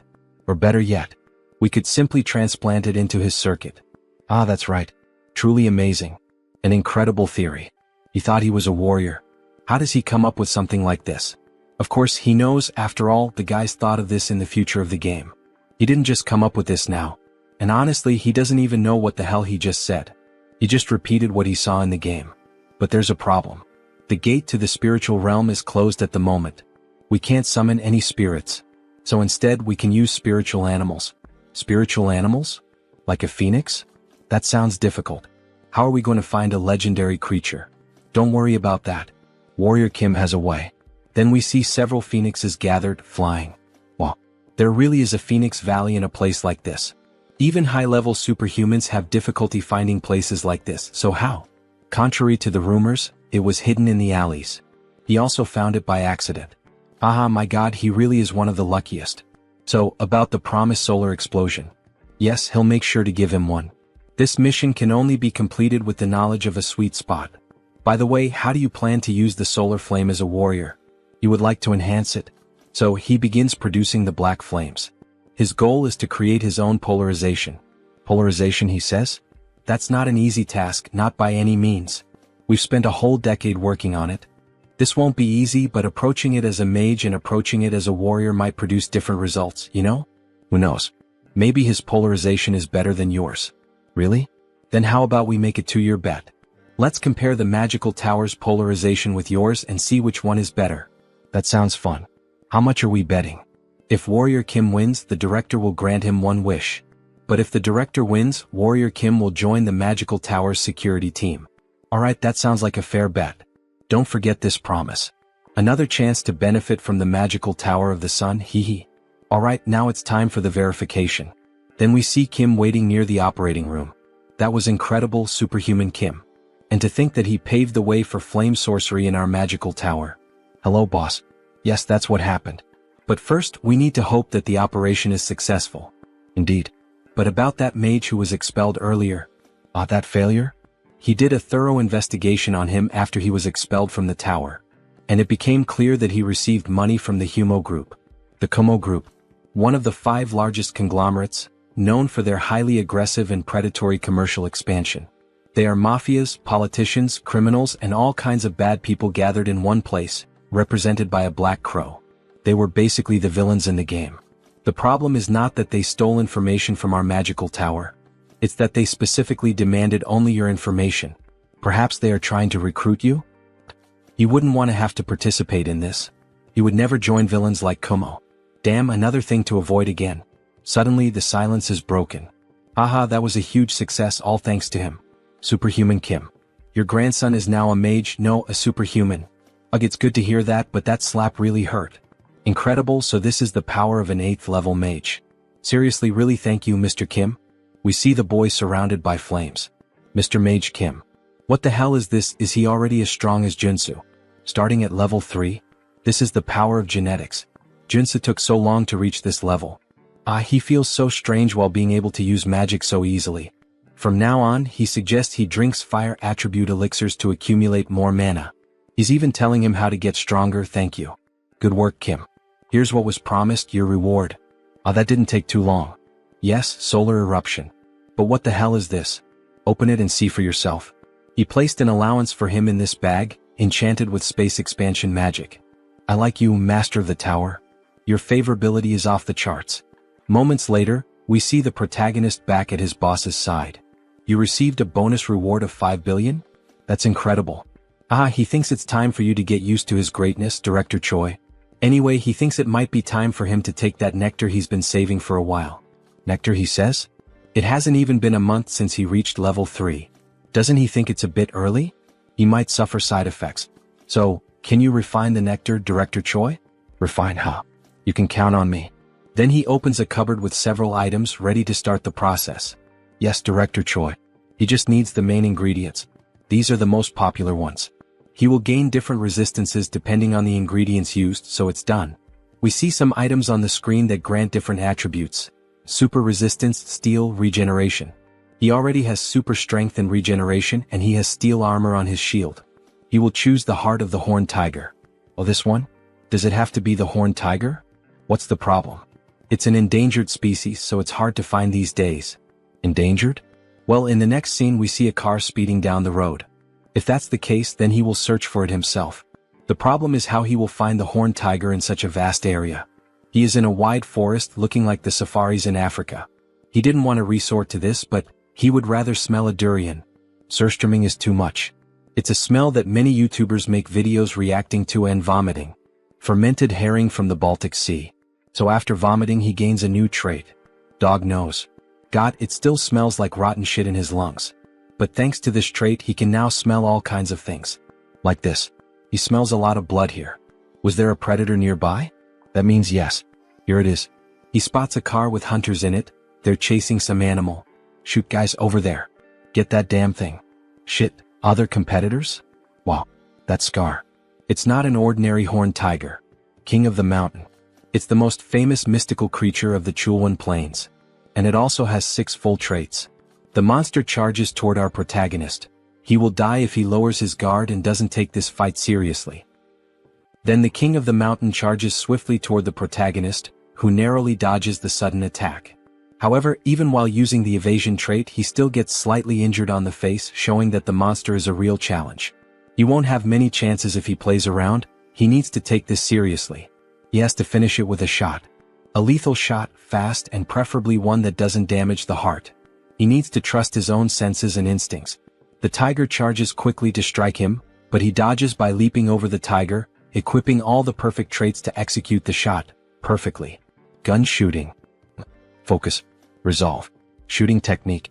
Rapid reloading. Then, with steady composure, he pulls the trigger. However, he misses the target, hitting only part of the face. Alright, so even after using all those traits, that monster still managed to easily dodge the perfect shot. But he's not done yet. He has one last trick up his sleeve. Face to face with the king of the mountain, he unequips the rifle and draws his pistol, while wielding a sword and a shield. He's feeling confident in his shooting techniques even while fighting as a warrior. So he switches his trait, resolute for black flame. Then he manages to land the shot. The black flames, which primarily target the enemy's mana, begin to consume the body of the Tiger King. However, even with Kim thinking it was over, the king keeps advancing toward him, as if the flames weren't affecting him as severely as Kim had expected. He narrowly dodges the brutal attack from the king. This thing can still move like that even after being hit by the black flames? What an insane monster. If the black flames aren't enough, then he'll have to engage in close combat. After all, he is a warrior. The tiger notices the shift in Kim the warrior's stance and prepares as well. With all its strength in its legs, it charges swiftly at the protagonist using the trait Rush. There it is, the strongest ability of the King of the Mountains. Rush. He accelerates his massive body, weighing over 1.5 tons, and pierces straight through his target. Compared to its infamous reputation that has frustrated countless users, the strategy to defeat it is ridiculously simple. So, with a leap to the right, he narrowly avoids the explosive attack. The key is to use the tiger's own strength against him. Surprised? With that speed and mass, there's no way he can dodge in time. Alright, he already knows he can't evade this attack. So, with a precise, swift, and incredibly powerful and skillful strike of his sword, he cuts the body of the king of the mountain in two. At sunset, in front of the monster exchange shop, several people are stunned by what they're witnessing. What the hell is that? Someone says. The king of the mountain, I think, says another guy. Hell yeah, that's right, that's the king of the mountain. Look at his heart right here, living proof. Wow, impressive, say the onlookers. He handled it himself because he was worried a contractor might try to scam him, and he ended up gaining a trait in the process. The trait, Butcher. It's a 1+1 event. He only needs the heart of the king of the mountains, so he's planning to sell off the rest of the body. Anyone interested in buying? Let's see how much the king of the mountain is going to go for. 1 billion. Someone wants to buy the Tiger King's carcass for that amount. Another man raises the bid to 2 billion, then 2,200 million, and then 2,500 million. Good. Then suddenly, a woman announces an offer of 5 billion. Everyone is left speechless by the outrageous amount she offered. Junsu quickly accepts the offer. 5 billion, it will be sold for 5 billion, it's hers. Alright, she's going to transfer the money right away. We see Warrior Kim holding up a sign with his bank account number, like a ring girl during a match. Here's your bank account number. The other bidders walk off, grumbling, whatever. That offer was rude. Alright, one question. By the way, did he actually hunt the king of the mountain by himself? Yes, he did. Kim was just lucky that day. There's no such thing as luck when it comes to hunting monsters, especially not the king of the mountain, who has been a challenge to countless hunters for years. All of this was earned thanks to his hunting skills. Here, this is her business card. She would appreciate it if he could give her a call later. Then we see who she is, Young Jin Young. Hunter Association. So, she's from the Hunter Association? That look in her eyes feels familiar to Junsu. Until next time, bring us an even bigger monster. Alright, thank you. Maybe she's just a very wealthy character from the game's story. Then a notification pops up on his phone confirming the completed transfer. 5 billion won, which would be roughly $3.7 million in the real world. The king's heart and 5 billion won. This was certainly quite a fortune. So, 2 days later we see Warrior Kim holding something in his hands. Just by looking at it and analyzing its color, he can tell the nectar was well processed.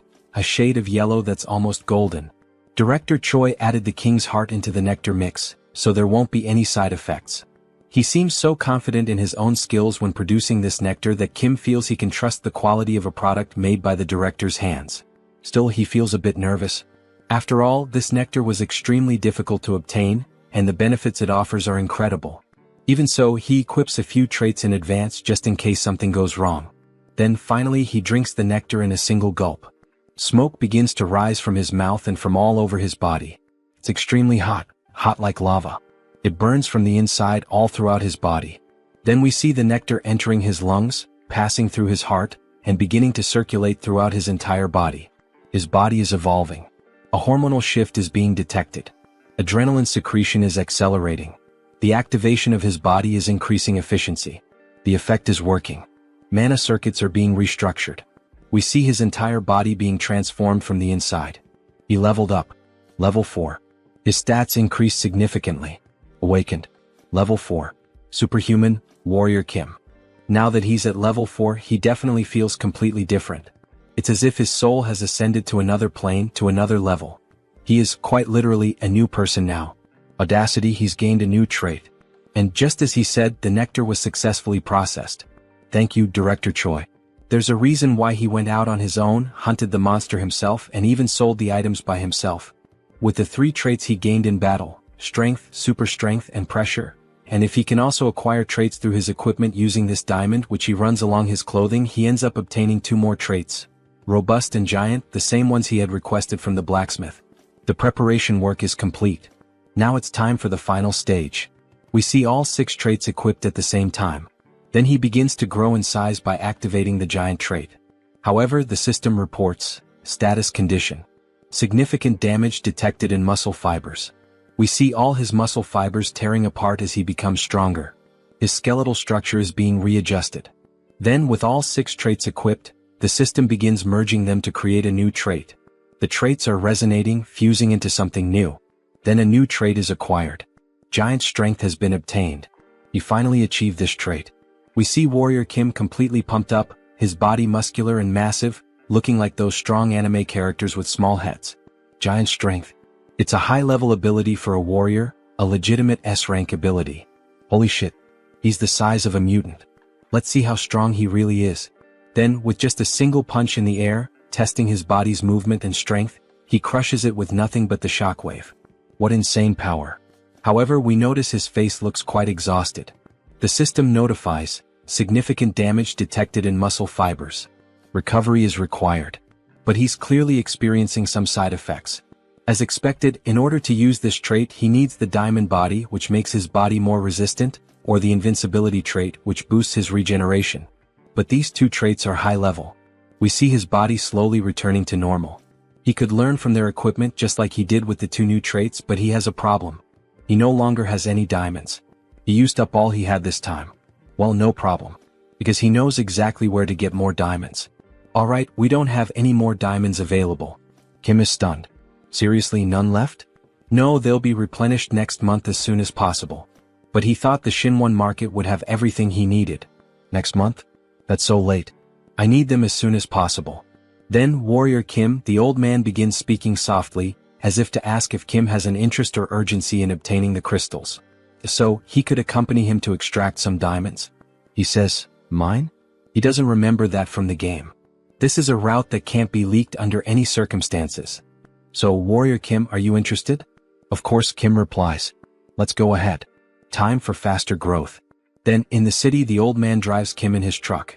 He's sure Kim already knows that obtaining something like diamonds requires taking risks, right? He'd assume so. Just like everything else in Soul Arcane.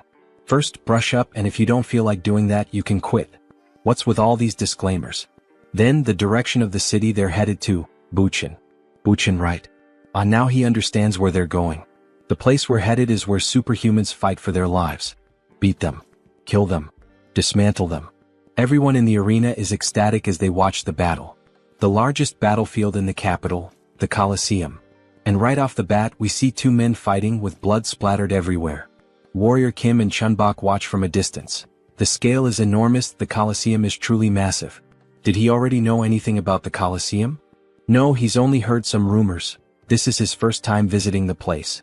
By the way, is he affiliated with this place? He got him. Well, he was wondering where all those rare items were coming from. After all, they were from here. Now that he thinks about it, Chunbok's history in the game also seemed pretty suspicious. Kim Chunbok, the owner of the antique shop. One of the founding members of the Shinwon market. He sells magical items from unknown sources and occasionally offers high-level magical products at surprisingly low prices. But he'll let him know that he didn't bring him here to force him to participate. After everything he's done for him, how could he? But anyway, he brought him here, right? As part of his plan. Well, yes. You can't get things for free in this unjust world. This is one of the many ways to obtain his diamond as quickly as possible. The rule is very simple. The winner takes everything from the loser, including the diamonds. The loser will have to dismantle their magic circuit to create a diamond. This basically completely resets his experience points. So, he would have to fight with his entire battle life at stake, wouldn't he? But the higher the risk, the greater the reward. Yes. If this isn't to your liking, we can always leave. Leave now. Stop kidding around, where the hell can he sign up for this? This is a perfect opportunity to collect diamonds. Chunbok will sign up Warrior Kim, since he's the matchmaker who brought him here. Well, that means he'll get something out of it too, right? Half of the victory bonus is his, and the rest goes to him and the organizers. Sounds good. Let him experience this place first. Then, we see the protagonist already fighting another competitor. He dodges all of the opponent's attacks perfectly. The other fighter begins to get frustrated. This bastard is just going to keep dodging like a coward? Fight, you damn fool. He'll eliminate him in a single hit with those muscles. Then, with both hands, he lands a direct blow to Junsu's head. However, Junsu ends up growing, becoming massive, his body packed with muscles. This guy talks too much. Then he activates the trait, Giant Strength. Now it's his turn, right? He then strikes a pose to deliver a powerful punch, just like All Might from Boku no Hero. He lands an uppercut with extreme force, causing the other fighter to spit blood from his mouth and lifting him into the air with the sheer impact of the punch. The fighter then crashes to the ground without any sign of resistance. It was just one punch again. The excited announcer declares Kim the winner. This marks the birth of a super rookie. He is on a 5-win streak. Wow, that's incredible. 5 consecutive wins. He bets he has a lot of diamonds now, thanks to him. Not only that, he also made a lot of money from all these fights. So, what does he plan to do with all this money he earned today? Well, Junsu is thinking about getting some better equipment. He needs new weapons and armor, maybe a new tactical set. Wow, even with all that money, he only thinks about ways to get stronger. Amazing. Maybe that's why he's so strong. He's a fanatic in search of power. Yes, of course. After all, strength defines a person's capability in Arcane Soul. The world is unfair and only the strongest survive. You wouldn't want to live like a failure, deceived in this rotten world. Suddenly, Chunbok receives a notification on his phone. Look, it seems like Warrior Kim just received a duel invitation. Oh, from whom this time? From a level 4 superhuman named Destroyer King, ranked first. Destroyer King? Who the hell is that? Maybe this fight will be tough. After all, he's ranked first and Warrior Kim is in 10th. If you want, you don't have to accept this duel challenge. Don't push yourself too hard. Destroyer King, alright. That name is even somewhat familiar to him, maybe he can manage. Then a ring girl appears, announcing the start of the first fight between Warrior Kim and, of course, with the huge crowd shouting, Destroyer King, kill this rookie, we've bet a lot of money on his defeat. Destroy that growing sprout of a rookie. Then he finally appears, the King of the Colosseum. Wearing a characteristic WWE outfit, he introduces himself as the Destroyer King. And while laughing, he shows off 2 silver teeth with diamonds embedded in them. He then begins speaking to Kim. He didn't expect him to accept the duel challenge, maybe he's out of his mind. After all, no one would accept a duel against the top-ranked fighter of the Colosseum. Alright, this Destroyer King. He's certainly someone hard to deal with. He's a character with 3 rank S attributes. Practical combat, giant strength, fighting technique. He is the strongest when it comes to unloved fighting, possessing these 3 top-level traits. But it is possible to beat him. Difficult, yes, but there's a chance. Back in the game he was level 5. However, at this moment he's still level 4. So, there is a chance to take advantage of the level difference. Besides, he was starting to think that diamonds weren't a good enough reward after all. Let me wipe that smile off his face. Then the king rushes forward, attempting to strike Kim, who quickly dodges. He will beat Kim into a bloody pulp and watch him cry on the ground. Kim would like to say the same to the king. Don't make a mistake, he will defeat him. Then the king finally manages to grab Kim. Look at those arms. Our protagonist really must have taken those forbidden poisons that bodybuilders use. However, it was all part of his plan. As expected, he knew the king would target the joints first. After all, the Destroyer King is a wrestler. The moment he lifts his opponent, he will slam him to the ground. But you know, that's exactly what Warrior Kim wants him to do. So, as the king attempts to take him to the ground, Kim quickly manages to break free from the king's grasp. By adding strength, super strength, and the giant strength along with counterstrike, and activating the counterattack at the perfect moment, combining all these traits, he manages to dodge the king's attack and counter perfectly. He lands a precise elbow strike to the king's chest. He is able to surpass his incredible technique by combining these characteristics. The king suffers the impact, spitting blood. However, he quickly reacts by grabbing Kim's hand and using the arm lock technique, pressing his fists against Kim's neck. But it was already expected that his next move would be this. Kim saw the attack coming from a mile away, so he is able to break free from the king's grip again. Then he grabs the king's clothing and with immense strength, he lifts the king as if he were nothing, throwing him to the ground with tremendous force. He obtained a new trait, suppression. Suppression is a trait acquired by repeatedly predicting the opponent's movements. Now he's mine. This bastard, it seems like he's predicting every single one of my strikes. He's wondering how the hell Kim is predicting and dodging all his attacks. Well, unfortunately for him, Warrior Kim is just starting to warm up and will finish him off quickly. By obtaining the suppression trait, he has collected all 6 basic combat traits. Strike, combo, counterstrike, protect, evasion, suppression. And when combining all these 6 traits, we see the 6 traits merging and evolving into a single trait, practical combat. He has obtained a new characteristic. Alright, let's put this bad boy to the test, shall we? Then we see him assuming a new fighting stance, emitting an intense aura. What the hell is that? What the hell is he trying to do now? Then he advances with a classic boxing stance to strike the king. What the hell is this? What did he do to completely change the atmosphere of the fight? He even changed his fighting stance. It's like another person is fighting. He's sharp. No wonder he's ranked so high. He's right. When he first entered the ring he was just a big newbie. Now he's a complete fighter. Now that he has gained practical combat experience. Those blue eyes with that fighting expression remind me of Satoru Gojo. Then he lands a precise blow to the king's stomach. Even though the king blocked with both hands, the impact is still so strong that it forces him to retreat. By equipping the new trait, Practical Combat, his basic attacks now always have the combo trait active, in addition to adding all types of bonuses to all of his combat moves. So now he can use 6 traits at the same time, taking up only 1 slot, leaving 5 more free slots to add more damage or defense. However, the king gets angry and tries to return the punch, but Kim easily dodges the attack. And while using Practical Combat, if he combines other lower-level traits once again, even the Destroyer King won't be able to stand against him. Then he grabs the king's arm and applies an arm lock, pressing with all his strength as the king groans in pain. Touch the ground if you don't want him to break your arm. Surrender now. Shit. Fine, he gives up, he surrenders and taps the ground 3 times. And the winner of this historic match is Warrior Kim, announces the announcer.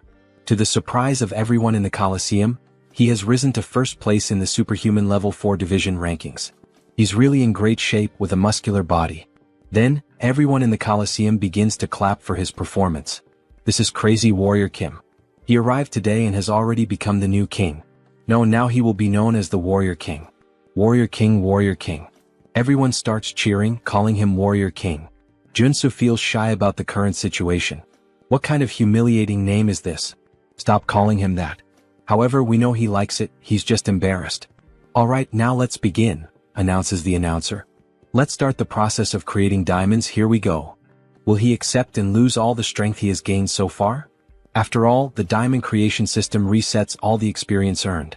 Or maybe he will use the other option. Then he requests to use the special contract. Exactly what Junsu wanted him to request. Alright, are you really sure you want to use the special contract? The announcer asks. The special contract is an agreement made with the organizers when the Destroyer King became the level 1 fighter. The condition is that, if the Destroyer King is defeated, the organizers will provide the diamonds in his place. However, this is only possible with the winner's consent. Will Warrior Kim accept these conditions? If he accepts these terms, they promise to give him 10 diamonds. Even the announcer gets excited. Wow, this is an unprecedented deal. Considering that it is expected to extract 3 or 4 golds from the Destroyer King, it's a good deal. He suggests that Warrior Kim should accept the offer. However, Junsu doesn't think it's enough, he wants more. Both the former king and the announcer are surprised by Warrior Kim's audacity in refusing the offer. The mana and experience points of a level 4 superhuman are at stake. He can demand more and take advantage of this unique opportunity. Alright, in order to accept this agreement he would like to add one more term. But this does not involve diamonds in the discussion. So what would he like to add to the contract? He wants the item he was using when he first appeared in the game. If he gives him the Steel Fist, the item he has been hiding all this time, he will accept the conditions presented. Give me that damn SS level magic weapon. He is perplexed by the proposal. What did he just ask for? Steel Fist? He has no idea what that is. It's too late to act as if he doesn't know anything. He saw the look of surprise and suspicion on his face. He will accept nothing less than the 10 diamonds and the Steel Fist.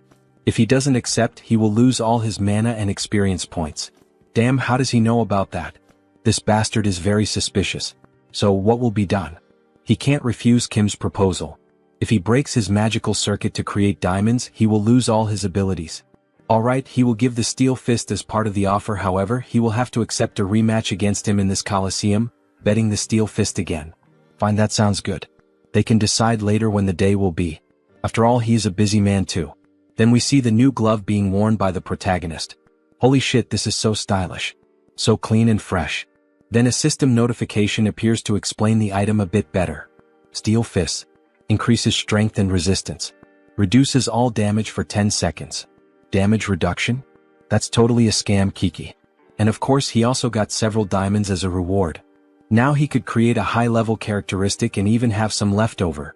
This was a win, a victory. So he equips some characteristics. Regeneration. Revival. Wound recovery. Vigor. Energy. If he applies the healing characteristic from the necklace that Father Kim gave him a few months ago during the mission to drink gold, what should happen is, then suddenly, a blue aura begins to consume his body, even his eyes turning white. He then obtains a new characteristic, immortality. Perfect, it worked exactly how he wanted. Now that he has giant strength and immortality, he just needs one more characteristic to complete the warrior's build. He is a true RPG player. Alright. For now, these diamonds will be kept until their usefulness arrives. Then the phone starts ringing on the table. Xiong Jinyoung, who is it? Isn't that the hunter who bought the Mountain King? I think that was her name. Then the next day we see the Hunters Association. Thank you very much for accepting the invitation. The guild leader would really like to meet Warrior Kim. Oh yes, he would also like to meet the guild leader. Since the leader of the Hunter Guild is an NPC who often gives many missions with good rewards, it might be a good idea to build a friendship with him early on. Warrior Kim has arrived. Superhuman Kim, it's an honor to meet him. Kim was slightly startled. Something seems wrong. He is the leader of the Hunter Guild, Yoon Byungjin. We see a classic older man wearing a black suit and red tie, but what stands out are his vampire-like teeth. What the hell is this? This isn't the guild leader, at least not the one he knew from the game. He is the head of the assassin organization. Why the hell is a guy like this here? Something is off. Oh, it's an honor to meet you. I'm known as Warrior Kim. Haha, the honor is mine. Right. There were some rumors that after an incident at the Hunter Guild, he was expelled, but the details were vague. Suddenly, someone opens the door, a chubby man panting. Huff. Apologies, he's late. Director Kong, what's going on? What's all this fuss about? Haha, he heard that the person who defeated and tamed the Mountain King was here, so he rushed over as quickly as he couldn't miss this opportunity. This is the real guild leader, the one introduced in the game. Besides, the United competition is today. How could he miss that? What the hell is going on here? Junsu is lost with all this information. Hello, he is Director Kong, a pleasure to meet you. You can call him Kiziak, haha. No, how could he dare to call him by his first name? Apparently he likes to joke around, Director Kong? As expected, he has a good personality just like in the game. Alright, if the introductions are over, let's get to the main topic for which Mr. Kim was invited. Mr. Superhuman, we would like to invite you to become a full member of our guild. He's talking about the Hunters Guild? He'll have to think a bit more about this. Becoming a member with full access for free is a good deal. But he's hesitant because of the current guild leader. To be honest, the guild is in the process of creating an exclusive hunting ground in Yangqian. An exclusive hunting ground? Yes, to be honest, the position of our guild is unstable. At the moment, we can only hunt with the permission of the two armies, the Western Army and the Eastern Army. But if that permission is revoked, we risk being dissolved. Therefore, our goal is to create a territory where only we can hunt without the need for things like this. A territory between the two armies that allows us freedom. We need someone skilled like Superhuman Kim to establish this. Alright, that sounds very reasonable, but there's one detail. Well, guild leader, this isn't actually our real goal anyway. Our guild leader isn't just trying to stabilize a hunting territory for us. He wants the guild to be recognized as a force, an army, and thus, be acknowledged as a military power in order to create a military kingdom in Yangqian. Wow, and something of this scale can really be created with just the guild? Aren't the generals of the two armed forces people with great influence due to their history of independence and militarism? That's true, so it's impossible, says Director Kong. However, the guild leader interrupts. It's possible. Superhuman Kim, if you lend us your strength, you might even be given the position of guild leader in the future. The position of guild leader? It seems so, his eyes are overflowing with ambition. Well, he should forget about complicated things like that for now and join them. Director Kong will take good care of him. Director. Thank you. Don't you think she can handle something like that? She says with a malicious look. Yoon Byungjin. A cruel man whose actions are unpredictable. The man behind the assassin organization, not trustworthy. It would be unfortunate if something happened to Director Kong, who will give out rewarding missions in the future. Then Director Kong interrupts her charm. Superhuman Kim, of course if you decide to join us, there will also be tax benefits. You can also enjoy hunting in today's United competition. Alright, he's made his decision, he has to protect the director at all costs. Fine, sounds good. So he will join. Moments later we see a truck in the middle of the forest. He owes a favor to Warrior Kim now. He'll take care of driving, just relax. He was worried that the guild leader inviting him first made him have to rush over there. To be honest, he was concerned about the fact that the guild leader approached him, Warrior Kim. Anyway, it's a lucky thing that both of us can ride in the same car like this, haha. We see Junsu's ears bleeding, and he complains that the game never mentioned how chatty he was. Director Kong, Why are you against the exclusive hunting area? It's because of the Yankian faction. The Yankian faction? It's a group of guild members who follow the guild leader. They don't care about hunting, they're just cleaning up the politician's mess. So, the guild leader was trying to recruit him to his side? Exactly. He's doing everything wrong. Shouldn't merit be the most important thing in a guild? Instead of getting involved in nonsense like this. But lately, all the guild members who agree with me have been sent on expeditions, so his position has become unstable. He thought the director was just a happy-go-lucky guy, but he has some pretty deep thoughts. Meritocracy is good. After a good while of talking, they finally arrive. So, they finally made it. This is the secret hunting ground of our guild. Wow, it's really well set up. Damn, there are so many hunters gathered here. Look at those weapons. Hunter Kim, he's finally arrived. We see our beautiful hunter, look at that gorgeous stomach. Wasn't he supposed to come with Director Kong? Yes. But suddenly he had to go to the bathroom, ate something bad.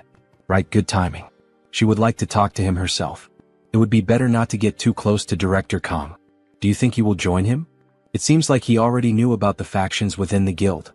Well, he has a general idea. That there's a difference in thinking. Yes, that's correct. He's someone who can't see the bigger picture and is too focused on the small details. Yellow eyes with a scar? He really thought she looked familiar. She was a member of Yoon Byung-jin's assassin organization. Young Jin-young, Wolf Claws. He's understanding now. The Yankian faction is the predecessor of the assassin organization. Even about the hunting grounds. He had been going crazy with some small illegal activities. He likes him, you know? So Junsu, in an intimidating position, says, he doesn't speak behind others' backs and seems to be a genuine person. This leaves the little girl feeling all awkward. Well, do it your way. Just don't regret it when it's too late, I won't be able to help you. Now that he has a sense of the situation, he should start preparing. Then we see several sunscreen bottles placed on top of a sink. His face is covered in sunscreen.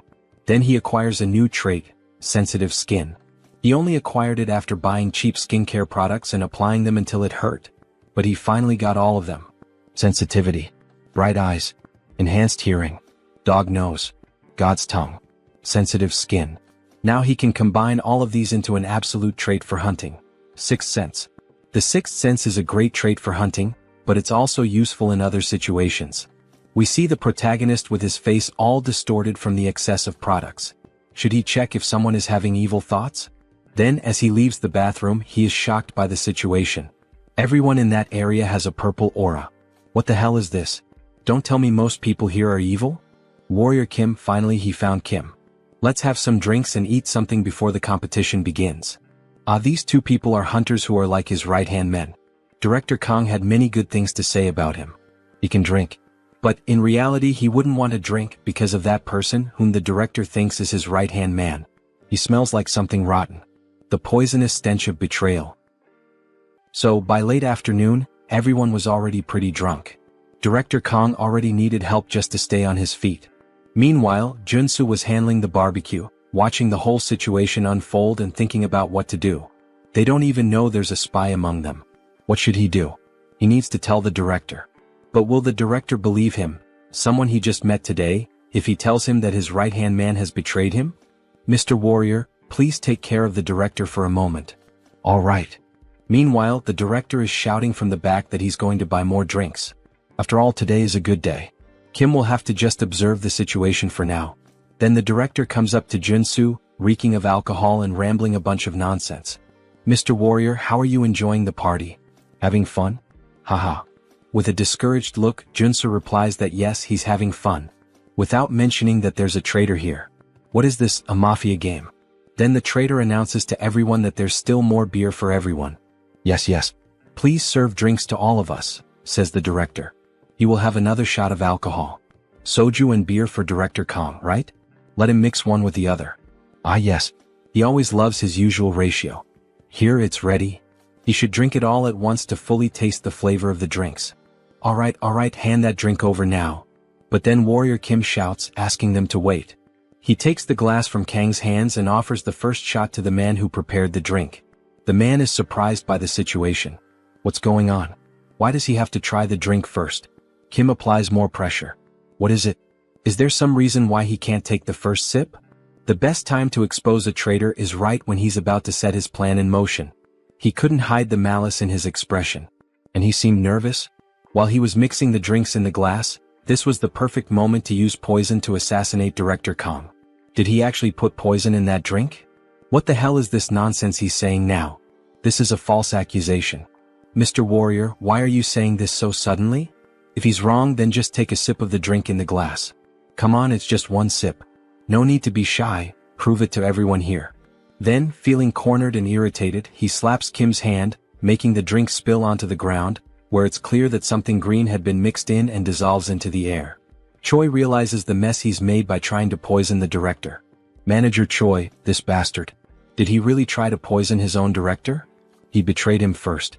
He heard everything from the chairman, that he was against the idea of his promotion. What are you talking about?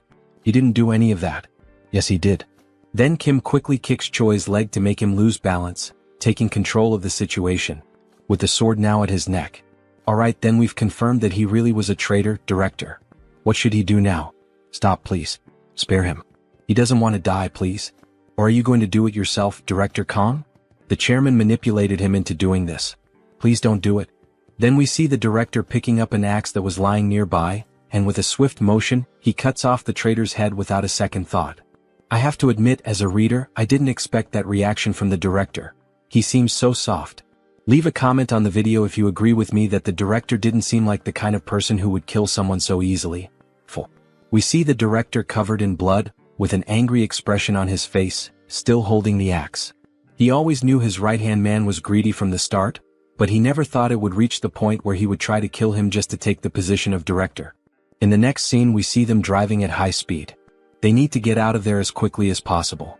If anyone finds out they killed the spy, they will come seeking revenge. Yoon Byung-jin, that bastard. He thinks he can get away with this? That's why he got rid of all his men. That cunning bastard. Then the sound of a car horn breaks through. The hunter Young Jin-young is on their tail. Director Kong, did he get anything? She heard a rumor that he found the grand prize. No, they didn't find anything special at the camp. No, she insists she heard news about it. That they killed and decapitated Manager Choi. She pulls out a sniper rifle and fires at them. Kim activates all defensive features. Sensitive. Night vision. Enhanced hearing. Insight. Intuition. Focus. To avoid the rain of bullets chasing them, they swerve through the road. After all, an entire fleet of cars is pursuing them. All the vehicles begin firing at the pickup truck of our protagonist. Director Kong leans out of the vehicle and points a magical item toward them. Damn Yankeean group. Those filthy bastards. How dare they shoot at Director Kang's car. Then we see some of the pursuing cars being destroyed in a powerful explosion. However, there are still many more cars and trucks continuing the chase.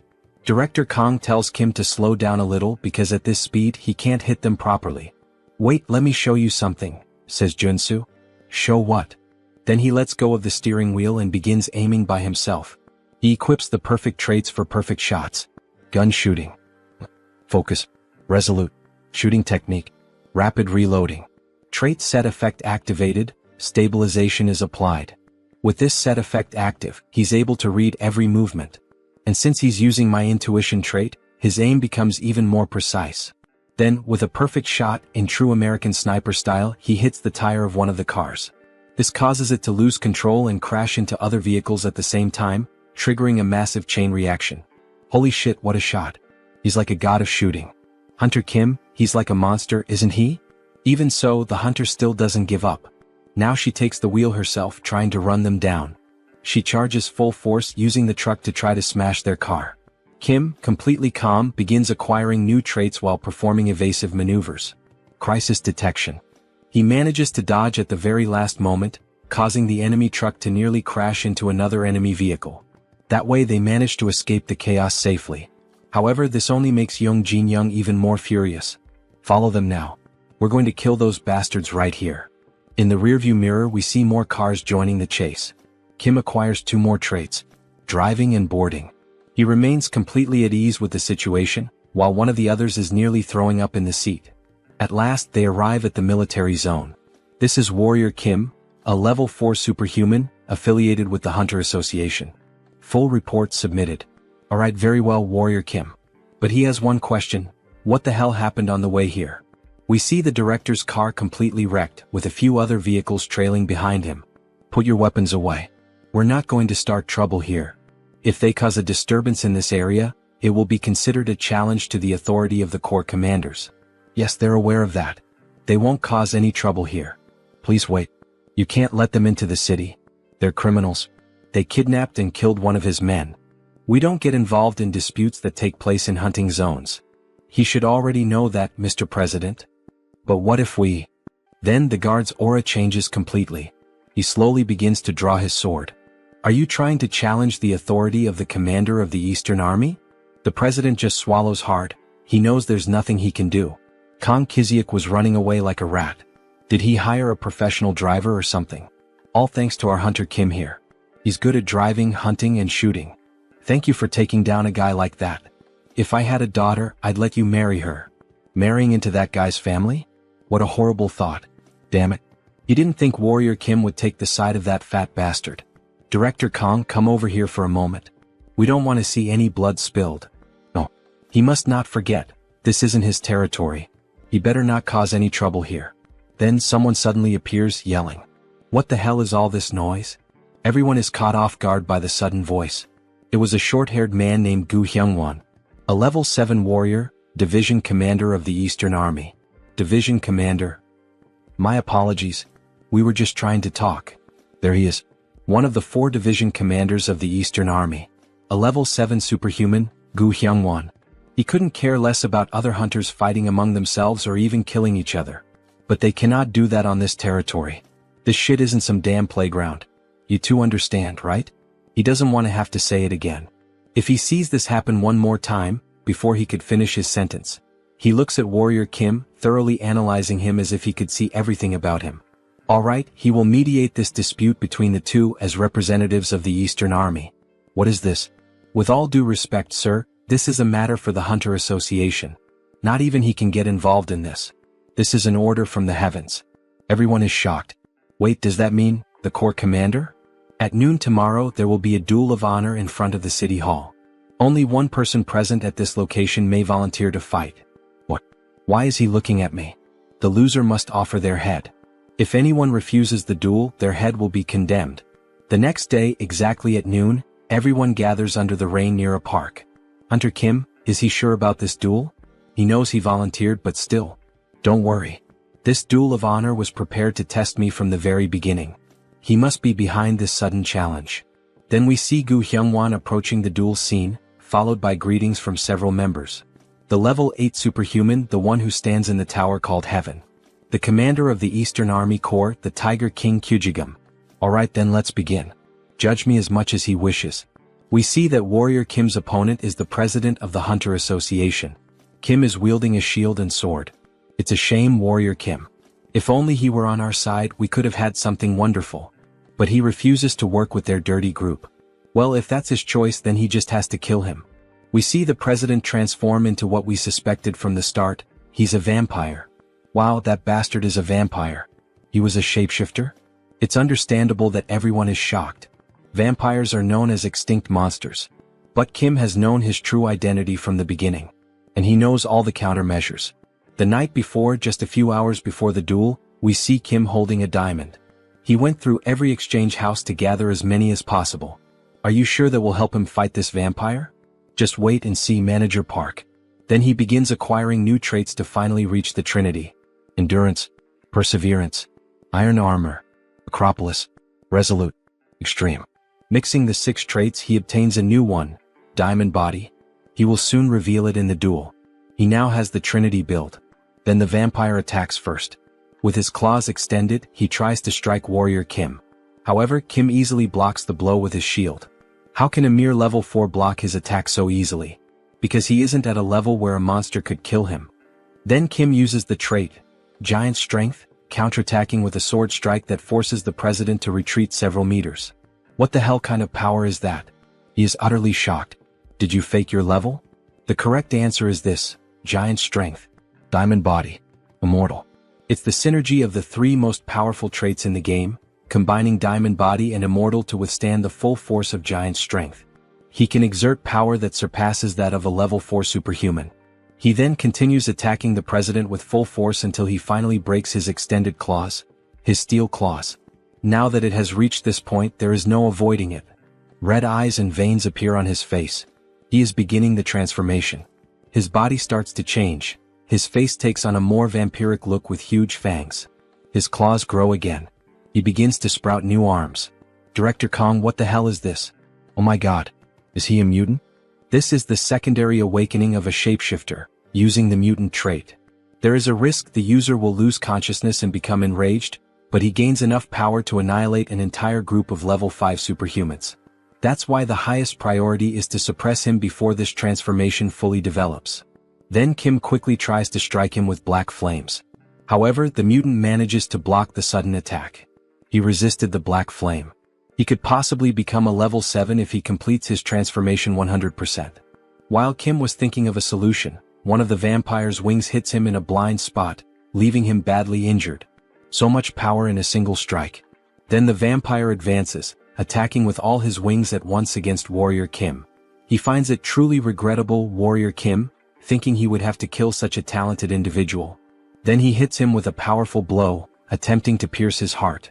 We see debris on the ground and some black flames around the vampire's body. Wait, why is he still alive? Damn, he was almost screwed this time, he nearly died. Then we see him using the new item he acquired from the tournament, Steel Fists. Effect: reduces all damage for 10 seconds. But what the hell is this? With his awakened power he should have died right there with no chance of survival. Yes, he's right. If his black flames hadn't slowly halted the mutant's growth. Had your fun? Now it's his turn. Now that the transformation has stopped, there's only one thing left to do. He begins to gather golden energy in his sword. Kill this before he reaches 100% transformation. Then he unleashes a pure energy slash, the same one he used to defeat the president of the staff while using the mutation. Say goodbye, hideous monster. What the fuck? We only see a trail of golden light on the vampire. Even the sky started to clear after the heavy rain. He actually defeated the level 5 vampire. He still can't believe it even after witnessing it with his own eyes. Phew. It was a fierce battle. He knew from the beginning that he would win. He defeated the president of the association. We're screwed. Screwed, he says. Hunter Young, say something, what are we going to do? But she remains silent, showing no reaction, only a look of sadness in her eyes. What is Director Kong planning to do with the association now that the president is dead and there's a vacancy? He's not sure what to do, but what if Hunter Kim were to take the position of president? It would be great to have him as president. No, thank you. The director knows the association better than Junsu could ever imagine. So he wants to believe the director will do a good job. Kong is pleased to receive the praise. Of course, all of this is driven by interest. After all, he can only obtain his mandatory quest once Kong becomes president. Then we see Gu Hyungwon approaching after the duel has ended. Warrior Kim, follow him. The Corps commander wishes to see you. As expected, that man had been watching the entire time. Kyujigum. Night falls and we see the moon above a brightly lit tower. The Tiger King's palace. Inside, 4 people are in the room, 3 servants and possibly the master. Hello, his name is Warrior Kim. He thought Kim was over 100 years old, but he doesn't seem to have that age. He's heard that from level 8 onwards they transcend human limitations. Yes, he saw his battle and it was entertaining. Who is his teacher? He doesn't need to exhale his mana to dominate me. He can sense every muscle fiber and mana pathway trembling. He has no master. Seriously? So that means Warrior Kim is self-taught? As expected. Their movements are still unrefined. His sword skills were basic and his combinations weren't very smooth. They are being overly critical of him. Interesting, my child. Tell me, would he like to become your student? Junsu had anticipated this situation because he makes the same offer in the game as well. When he becomes your student, his rapid growth is guaranteed. And as a reward, he will receive the Corps Commander's technique, the Tiger King's sword. But unfortunately, it is a great honor to receive such an offer, yet he would prefer to follow his own path. He dares to refuse the father's offer. Has he gone mad? If he accepts the offer, he will face many restrictions. Taking the easier path is not always the answer. He should be bowing his head at this moment. He is going to discipline this young man. Quiet. He explodes with rage, emitting an aura that leaves everyone in the room frozen. That killing intent. Just feeling it is like being stabbed by millions of blades all over the body. But somehow he will endure it. Then he activates defensive and morale-boosting traits. Oh, so this kid managed to hold out? He is genuinely a little surprised. After all, not even his own subjects could. Even with so much talent, why does he still refuse to become his student? It's as if he has to face a tiger bigger than a mountain. He almost fainted. Because he has a dream he wants to fulfill. That is to reach level 9. It's to reach the constellation that only 4 have attained so far. But to reach level 9 as a warrior, he would need a high-level swordsman, mana cultivation techniques, and most importantly, enlightenment. However, he worries that his bad habits might hold him back when he reaches level 7. Even so, he wants to follow his own path, whether it's right or wrong. Because that is his resolution. Understood. He values his courage highly. Then he begins to pick up a sword. Here, boy, take this with you. The servants are stunned by what they just witnessed. Wait, is that the Black Tiger sword of rank SSR? He unsheathes the sword, which emits a golden aura. Is it really the SSR rank Black Tiger's sword? Even his hand trembles with nervousness. Yes, boy. Now come over here and take this. I have another gift to give you. The elders present are stunned by the situation. Then Junsu approaches Kyujigam, who places something in his hand. We see a flash drive. It contains the Tiger King's secret technique. The Tiger King with the sword. From what he's heard, the sword you use, the one that shatters mountains, is known for symbolizing dominion. The Tiger King's swordsmanship is similar. As dominance and speed blend together in perfect harmony, it will suit you well. Thank you, Commander of the Army Corps. But why would Kyujigam give such great gifts to someone like Junsu, a complete stranger? He's not going to refuse them, of course, he's not insane. But still, it's a heavy burden. Answering the child's question, he saw both passion and talent in him. His eyes lit up as he spoke about the ambition to follow his own path. If he reaches level 9 within 10 years, no, even if he reaches at least level 8 within that time, the Eastern Army will be his. And he will be free to lead it however he wants. Everyone is shocked by his controversial statement. One of the elders stands up, showing clear outrage at the announcement. Commander of the Army Corps, this is utter nonsense. That was nothing but an empty bluff. Then he turns his attention to the other elders. You all listen closely as well. The moment anyone here reaches level 8, that person will take his position. That damn Tiger King, he can't be allowed to act like this. 10 years. He can follow his own path during that time, but if he fails to reach level 8, he will have to return the Black Tiger's sword. Gripping the sword tightly, he makes a promise. That's fine, he'll remember it well. Kneeling down, he makes his declaration. He promises to show results within 10 years. No, in just 5 years he will bring results. He has no real interest in succeeding the Eastern Army, but it doesn't hurt to have another option. Besides, turning down a favor isn't exactly polite. He says this while hiding a sly smile. Oh yeah. The next day he is at the Hunter Association's tower. Now they should be calling him the owner of the Black Tiger's sword. By the way, why did he refuse to become his disciple? Because his dream is to be independent and free. But of course there is a hidden reason behind it. To collect all 3 high-level swordsmanship techniques, he cannot afford to be tied to just one place. Since he met Beck Soren by chance, he is simply waiting for her to awaken the Sword of Mars technique. But he still hasn't met Jeanette and Carly. Junsu sits in thought, quietly sipping tea. He is definitely different from the others. Without him, our association would be in danger, Hunter Kim. So, he had something he wanted to ask. The former director, now President Kong, grabs Kim's hand and asks enthusiastically. Since he refused the position of association president, then how about becoming an honorary director? Wait, what does he mean, an honorary director? Kim is caught off guard by the sudden proposal. He only needs to attend the quarterly meetings, and we promise to provide him with all kinds of social benefits. He needs some time to think it over. Our protagonist likes to play hard to get. Basically, it's a dream job where he doesn't even have to work to get paid. Of course, the president argued that this still wasn't enough, so he prepared a few more things, a special gift. Junsu becomes curious, looking like a child faced with a new present. What could it be? Then inside the box we see 2 weapons adorned with golden details. One is a shotgun and the other looks like an automatic rifle. Dear God, is it really what he's thinking? Then with a sharp gaze the president announces the name of the weapons. They are known as the weapons of Daesun. Holy shit, so those really are Daesun's weapons inside the box. And the weapon crafted by Chong Yagyeong, the Mountain of Tea, who worked as an arcane engineer in the game. These are known as the best weapons ever made in the game. He's going to give him both pieces that our association owns, its treasures.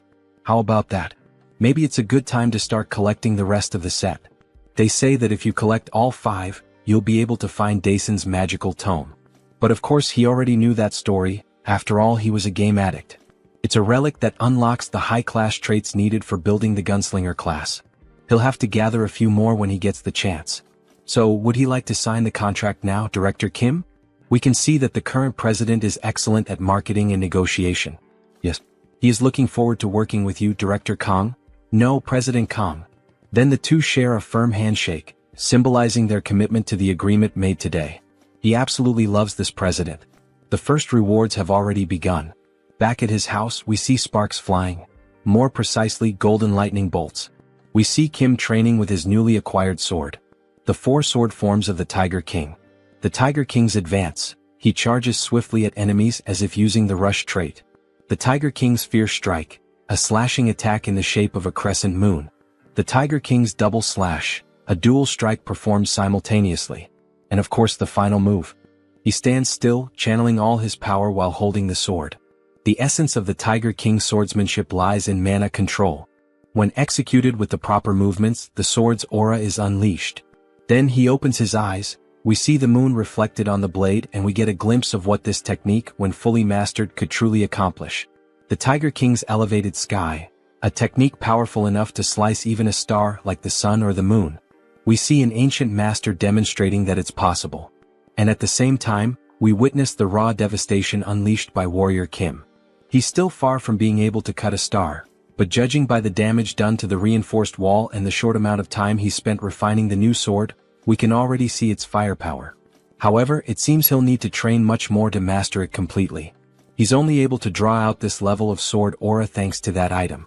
Even so, with a smile on his face, he's gained 2 new traits, so the training was worth it. The system announces the 2 new traits, Quick Draw and Moonslash. Soon he will unlock the Sword Specialist trait. Only 2 more traits to go.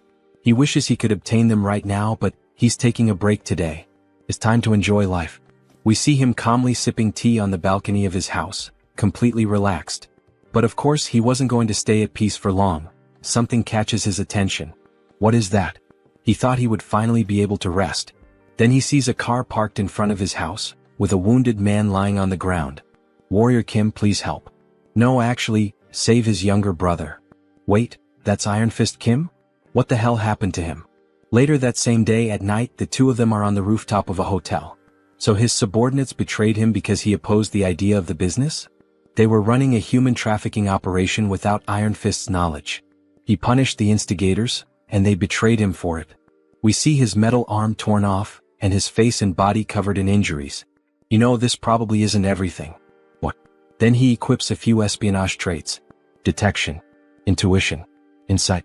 His gaze changes completely, becoming far more serious as he analyzes the building that used to be Iron Fist's headquarters. Iron Fist Kim was betrayed in the game's storyline, but he thought it ended when the human hunter was killed. Even though Iron Fist Kim has already been mostly neutralized, there are still many armed individuals standing guard. Right, that means they're looking for Warrior Kim. After all, he's the one who killed the human hunter when a bounty was placed on his head. The other 2 brothers, the bomber and the demolition specialist, are probably involved in this. He's going to enter through the main entrance. In the meantime, the other should find his younger brother. The main entrance? Is he insane? He's sure there will be traps there. Why would he? Just trust him. After all, he's a level 4 superhuman now. You know how it is. Then, in great style, he begins reloading the weapons he received from the president. The bullets float through the air as if charged with mana and electric currents. Not to mention he's armed with top-tier weapons. Then the door opens and Kim enters carrying the automatic weapon. It even looks like an AK-47. That idiot really went in through the main entrance, huh? We see several guards waiting for Kim, armed with pistols fitted with silencers and armored shields. They look like a SWAT team. So this is him, right? The man who betrayed Iron Fist Kim. He didn't betray him. He opposed the business plan meant for the organization. But still, human trafficking is a bit too much. Don't you think? Then he draws his weapon. What are you doing? The guard laughs. This is a bulletproof shield. Go ahead, shoot me. He doubts Kim has that kind of audacity. Unfortunately, it's the worst mistake that random guy has ever made in his life. Alright, since he asked for it himself. With a huge smile on his face, mana channels at the tip of the weapon. He finally fires a shot that easily pierces the shield, hitting the enemy directly. How did he penetrate the bulletproof shield with a single shot? Because the weapon he's using, is the superpowered weapon that surpasses all defensive abilities, the Daisen weapon. Why are you just standing there? Shoot him and kill him now. Then a gunfight begins straight out of an action movie. As he runs and dodges bullets, he modifies the weapon's mechanism, extending its magazine. The first weapon he received from the Hunters Association was the Daisen shotgun. The skill this weapon possesses is devastating. It's a powerful trait that shreds and pushes back everything the bullet touches. We see multiple shots fired at once, hitting the entire front line of enemies. He keeps running while using his mana shield to deflect attacks. He equips 6 traits for this combat. Einherjar cultivation technique, mana heart, mana shield, gun shooting, incite, rapid reloading. And if he adds more traits that have synergy with these, we see him reloading the weapon with incredible speed as he rushes toward the enemies. He could obtain the final piece needed to complete the gunslinger build. With a single shot, he hits several enemies at once again. He gains a new trait, Spitfire. Then he quickly switches to new traits, shooting technique, gun shooting, rapid reloading, Spitfire, snipe. Now he's going to take down all these guys and uncover the true culprits behind everything. Post-credit scenes. We see a funny image of Iron Fist Kim smoking a cigar, and in the background Warrior Kim sucking on a lollipop. Until the next chapter. If you watched all the way to the end, leave a comment and subscribe to the channel as well as like the video. Then he starts gunning down all the guards who try to shield themselves behind ballistic shields. However, they don't work. At least not against those special bullets which completely bypass all forms of defense. One by one they begin to fall to the ground. They look just like the zombies from Resident Evil 4 when they're hit by a submachine gun. If you got that reference, leave a comment on the video. When the storm of bullets finally ends, only one soldier is left alive. It's the same one who, at the beginning of the invasion, was confident and laughing, thinking that Warrior Kim was a fool for entering through the front. What the hell? How did he manage to pull all of this off on his own? This guy is literally a one-man army. There's no way he came up with this entire plan by himself. Where are the others? As he interrogates the last remaining soldier, a phone on the ground begins to ring. Kikik, very well done, Warrior Kim, for getting past those worthless soldiers. Alright then, Warrior Kim, let him give you a little farewell gift. Wait, what does he mean, a gift? Suddenly, he hears a deafening sound coming from above. No way, that can't be. We see a massive explosion heading straight toward him. The noise he heard was the bombs detonating inside the building he had just invaded. The building is shown in ruins. Columns shattered by the force of the blast, chunks of concrete falling from the sky. Pieces of metal torn in half and collapsing. Anyone left inside wouldn't stand a chance of surviving. However, that's not the case for Warrior Kim. By using the trait known as dash, he managed to run fast enough and leap through a window, narrowly escaping being consumed by the flames or crushed by the building's debris. We get a clearer view of the building's condition. These lunatics. They used the entire structure as a trap. He's going to have to teach them a lesson. He activates the trait, trace, to locate the two brothers. We then see a red line extend from the protagonist's hand and spread across the floor, moving as if it had a life of its own, something that wouldn't stop until it had tracked down whoever he was looking for. Eventually, it reaches a new building, stopping on the 25th floor. So that's the way then. They can try to hide all they want. With his traits, he can find people like them with his eyes closed. However, before he even finishes that thought, he's suddenly caught off guard by a ballistic missile flying straight at him, which he narrowly manages to dodge. A massive explosion erupts behind him, showing that the brothers aren't playing around, they're actually trying to kill Kim. Alright then, so that's how they want to play, huh? Fine. He's going to settle this long-standing feud once and for all today. We then see Kim equipped with a powerful sniper rifle, one from the Daisen collection. A beautiful sniper with electric blue lines running along its frame, giving it the appearance of being charged with energy. He then activates the 6 core traits of a sniper. Gunner. Sniper. Focus. Insight. Intuition. Alright, let's see what these bastards are up to. He brings his eye to the scope and begins aiming. The visual effect makes it feel like he's inside a first-person shooter game. In fact, it almost looks like he's using wall hack, that infamous cheat that lets players see through walls. A glowing purple line marks the direction of the enemies. Alright, target acquired. Time to eliminate. He begins to channel the shot with mana swirling around it. A beautiful effect forms around the weapon. Fire. As the brothers attempt to escape, one of them takes a perfectly guided headshot straight to the skull. If he ever pursued a career as a professional FPS player, he'd definitely make it big. Hey, what the hell just happened, brother? We hit ourselves intentionally between the buildings, so how? You'd better find a good place to hide. Because the shots he's firing now can't be blocked by walls. That's because these are special bullets that pierce the tangible to strike the intangible. Then we see another shot fired in their direction. They're known as soul bullets. The bullet flies straight between the buildings and hits the second brother directly in the head, making it a double kill. Warrior is the MVP. He didn't finish them off completely because these bullets strike the soul instead of the physical body. But that's even better, because others will take care of the rest. He then grabs the brothers and throws them to the ground like gifts, dropping them in front of Iron Fist Kim. As he assesses the situation, he hears someone calling out, "Brother. Everyone's alive and well. We've been protecting your younger brother, boss." You have no idea how worried he was. Worried both for his brother and for the rest of the team who had been taken hostage. Wait, where are the other members? All the captured members escaped safely. They're currently hunting down the traitors. What are you going to do now? We'll have to start erasing all traces of the human trafficking operation. But of course, before that, he's going to punish those who dared to mess with our organization. Iron Fist Kim is taking longer than he expected. Finally, the wait is over. Warrior Kim, please listen to what he has to say. He then bows deeply before the protagonist. What happened?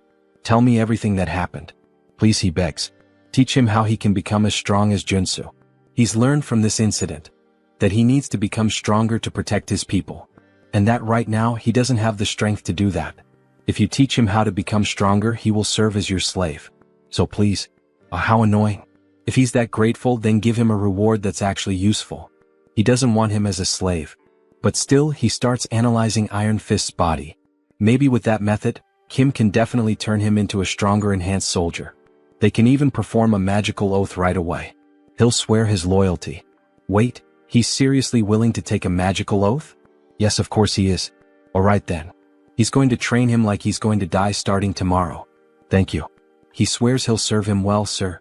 Maybe it's finally time for him to have a loyal subordinate. The next day, we see an abandoned area with several destroyed buildings surrounding it. Warrior Kim and Iron Fist are walking through the deserted place. Wait a minute, wasn't this place? Yes, this is where the body modification facility is located, the one we took from the Caretakers Association. That's right.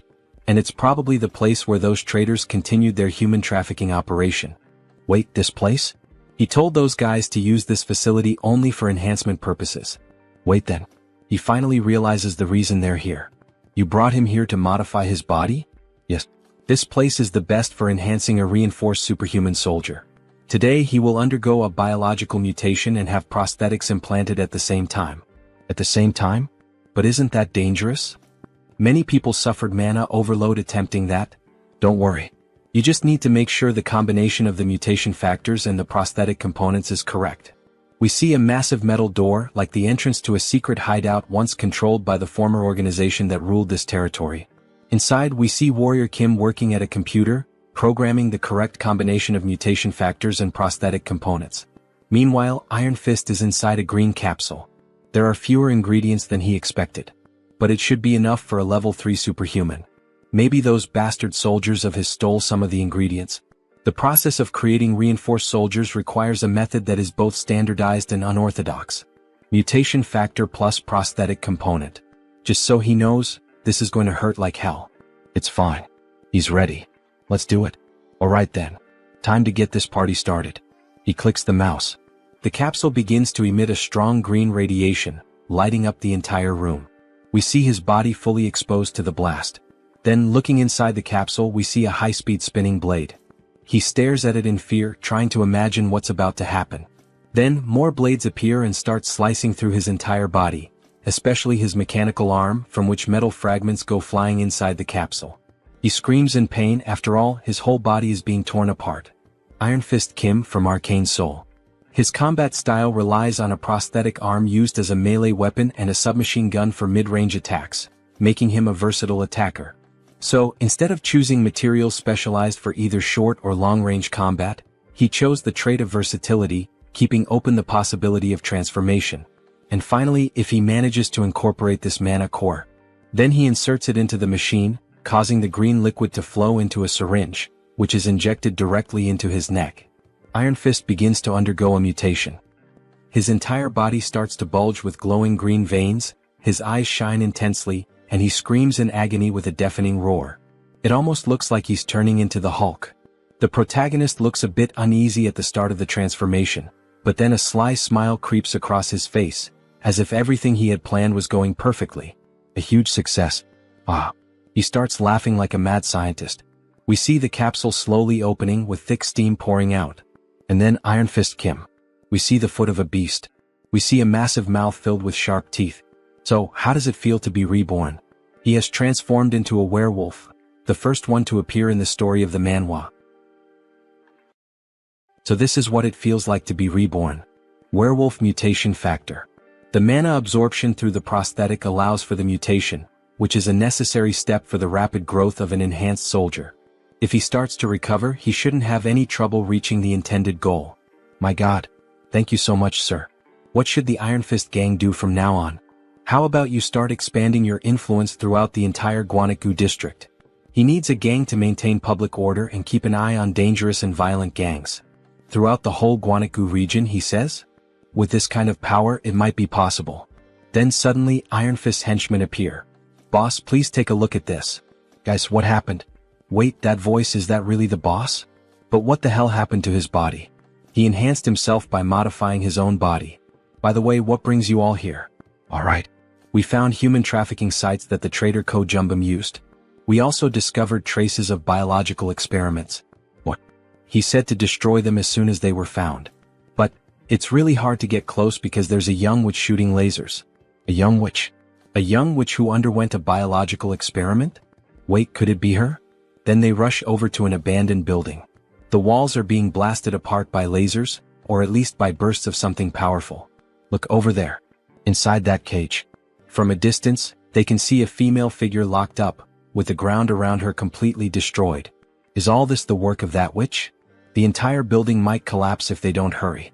As expected, with so much power there's no mistaking it. Inside that cage is one of the 3 most powerful warrior units in the entire game. Rank SSR. A heroine named Jeanette. If Beck Soren has the heaven-slaying star, then Jeanette possesses the natural-born energy. That's exactly what allowed her to rise to the rank of one of the top 3 warrior units.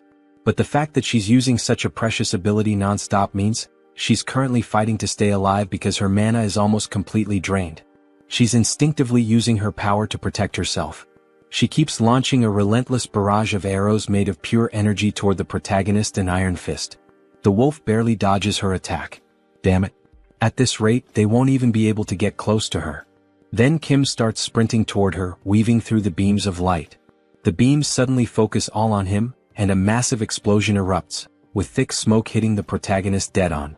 Iron Fist shouts out in worry, asking if he's alright, even though after an attack like that, it clearly doesn't look good. Then we briefly see the girl inside the cage and suddenly the traits start activating. Giant S strength. Diamond body. Immortal. Strength. Super strength. Sturdy. He transformed and modified his body to withstand the impact and, with sheer brute force, broke open the cell where the girl was trapped. Damn it, this hurts more than he expected.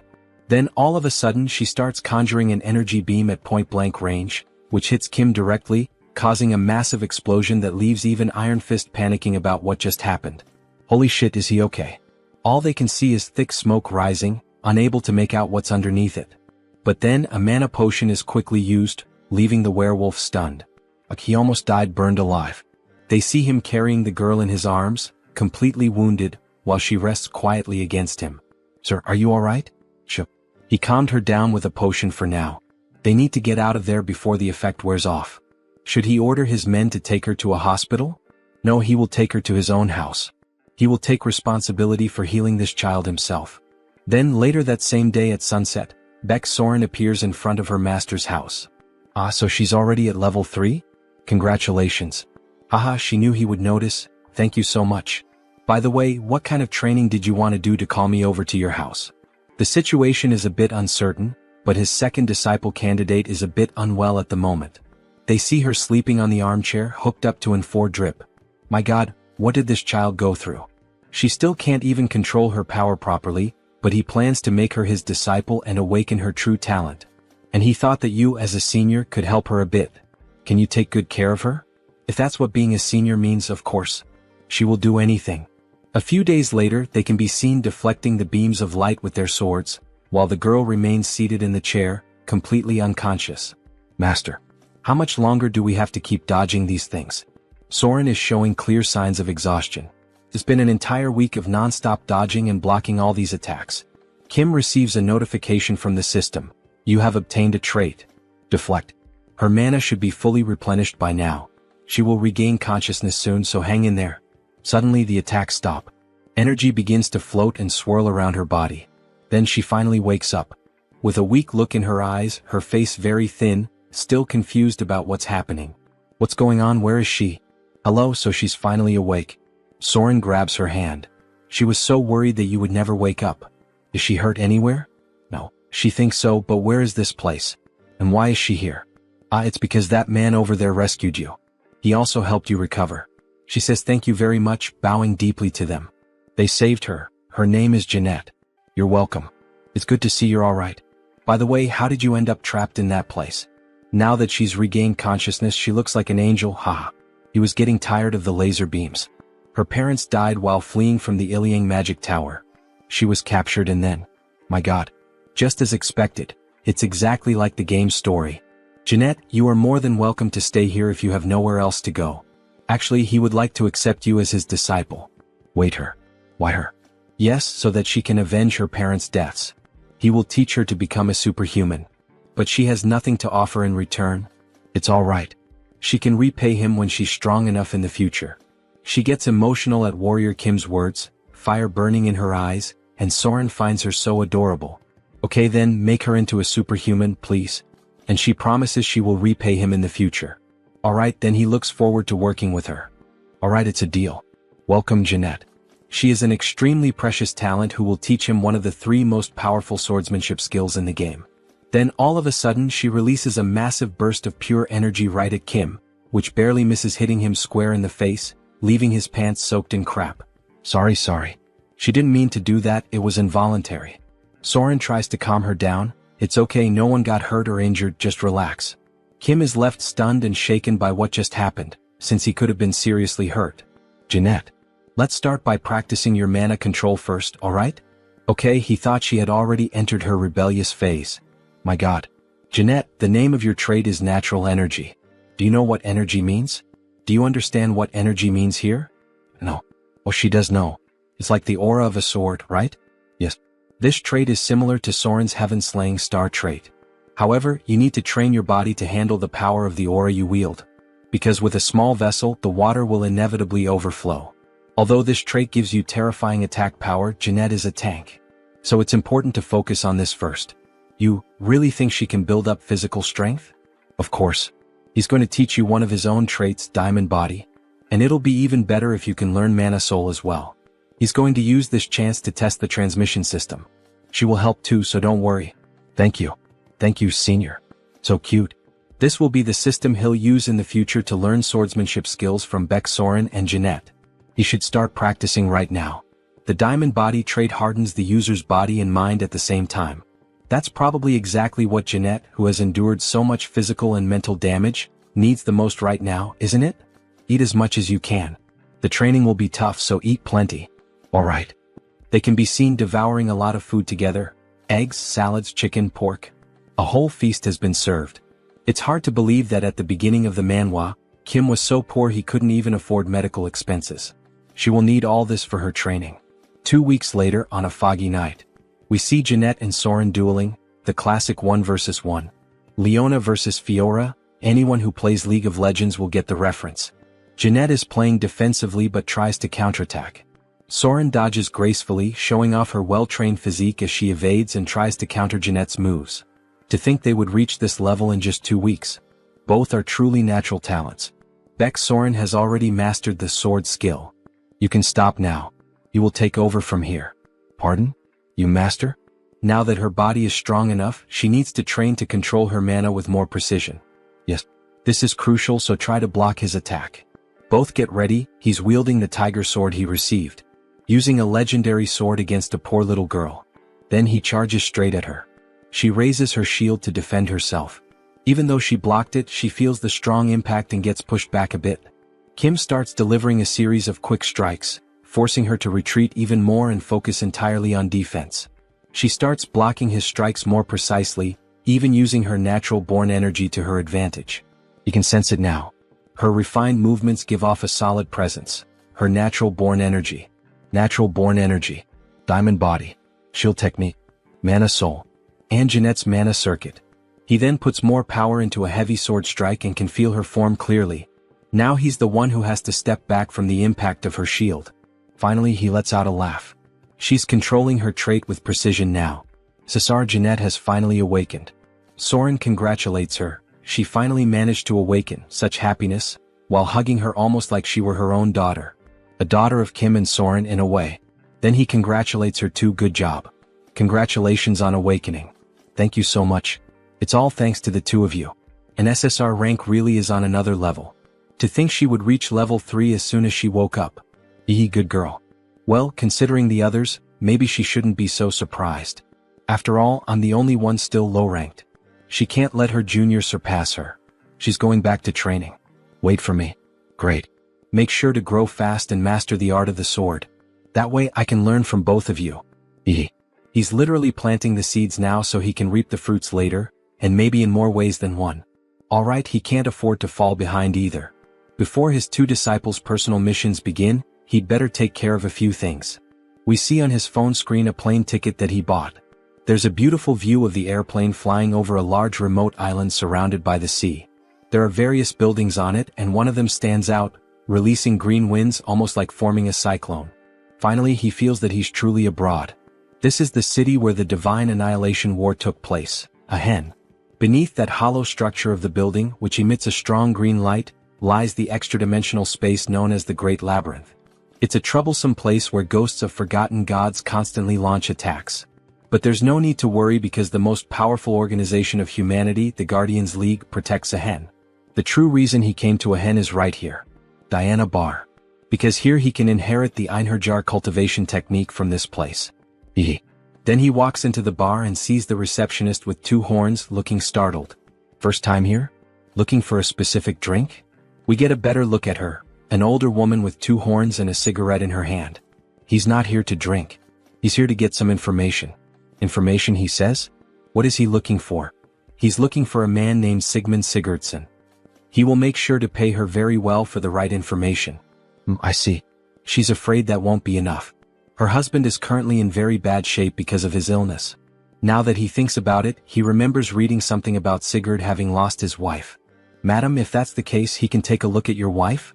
This might end up being much easier than he expected. Then the next day we see a house by the beach with a beautiful view and sand all over the ground. She's going to tell him in advance, but Sigurd will be very sensitive, so please forgive him. He understands. Sorry, Sigmund. A guest asked about your wife's illness. Oh my God, she sees that some guests arrived before them. There's a woman lying in bed while, at the same time, a priest and a nun are using healing abilities. The archbishops are going to heal her, it seems. Maybe they should leave them alone for now. However, Kim grabs his hand. What are you doing? Let go of her. We're in the middle of treatment. The order of Tho and Gaia. The clergy's method of treatment is too obvious. What you're doing doesn't make any sense. The holy light will only make her wound worse. Sorry, but what the hell is he talking about? And how would you know that? Stop this nonsense and get out of here. He doesn't believe that a mere superhuman would know anything about this. Then he's introduced, Sigmund Sigurdsson. He looks just like a Viking. Sigmund, this guest here says he knows how to treat Jordy's condition. Maybe you should hear him out. Jordy's is in a situation where every second counts. She should be receiving holy light, not this nonsense. Then her body starts levitating as if she's being possessed by a demon. Jordy's. No, let's resume the treatment. This can't go on like this, it will only lead to disaster. Then the nun starts using holy magic again. However, the woman just levitates even higher, leaving everyone terrified. Jordy's? Her eyes open, and a dark aura begins to emanate from her body as she screams in pain. What's happening to her? Resume the treatment immediately. It's too late. We can't stop this anymore with just light. What? Are you saying she has no treatment left? He starts to panic. But Kim answers him. No, she still does. Your wife's illness comes from the fact that she received the stigma of the demon god of the pitch black Simris, right? How do you know that? Do you really know how to cure her? Yes, he's been telling the truth since the moment he stepped into this room. Then he kneels down and begs, he pleads, please save her. If he saves his wife, he swears in his own name that he will do anything Kim wants. And with that familiar sly smile, Kim accepts. Alright, he will save his wife. But he will have to keep his promise to do anything. Kim then begins the treatment, equipping 6 traits. Einherjar cultivation technique, mana soul, mana amplification, focus, mana focus, and mana stabilization. Then he starts the treatment. Stigma. It's a disease contracted from the demons of the labyrinth. It's one of the worst debuffs where a decaying deity marks the soul. The demon's soul gradually drains the victim's life force. Her convulsions stop. He just put her to sleep with his mana. Do not wake her up. Sir, we brought the materials you requested. Great. Let's start immediately. Then we see the entire room in darkness with candles lit and a mark drawn in blood. It looks like a satanic ritual. He begins creating potions using his best traits for this purpose. Formulation, crafting, modification, intuition, insight, and focus. We lit all the candles, sir. Are you sure we can cure her with this treatment? It's more of a hope that she can overcome the disease than an actual cure. This debuff can't be easily removed even in the game. Because the more healing you apply, the more vitality this thing gains. You'd basically be trolling if you did that. Therefore, to overcome the stigma, he forces her to drink the potion he made, and after that, she starts vomiting blood and something begins to come out of her mouth. You have to draw out the hidden sprout that's causing this debuff. Black flames start pouring out of her body, and the symbol drawn under the bed begins to glow too. She starts levitating again, and little by little she begins to transform. 2 horns start growing on her head. Bat wings begin to appear on her body. Why is Jordy's turning into a demon? Are you sure this is the right treatment? Yes, he is. It's going very well. And while holding a cross in a hand blessed with holy water, he says, because demons must be punished personally. Then he punches her right in the stomach with the cross. Begone, demon. Our protagonist, besides having the ability to possess countless traits, has now turned into a priest. A strong light begins to fill the room, all the black light drains out of her body, leaving only a golden glow. She finally falls back onto the bed. Darling, are you alright? Can you hear me? Can you see me? Sigmund? What happened? Why is he crying? Darling, you had been asleep for almost a year. Of course he was sad. You really would have died if it hadn't been for him. Now it's your turn, archbishops. He leaves the rest of the treatment in their hands. After all the commotion, Sigmund thanks Mr. Kim. By the way, what brought you here all the way from Korea? To meet you, of course. Me? You said you would do anything, right? He needs you to teach him the Sigurd cultivation technique. Sigmund's ancestor is Sigurd, the most famous mortal hero in Norse mythology. The Sigurd cultivation technique, passed down through his bloodline for generations, is a superior trait of the Einherjar cultivation technique. They sit down and Sigmund begins gathering energy and places his hand on Kim's back. He starts transferring the Sigurd cultivation technique. Every cell in Kim's body starts awakening. His mana attribute is changing, stronger, more resilient, more durable.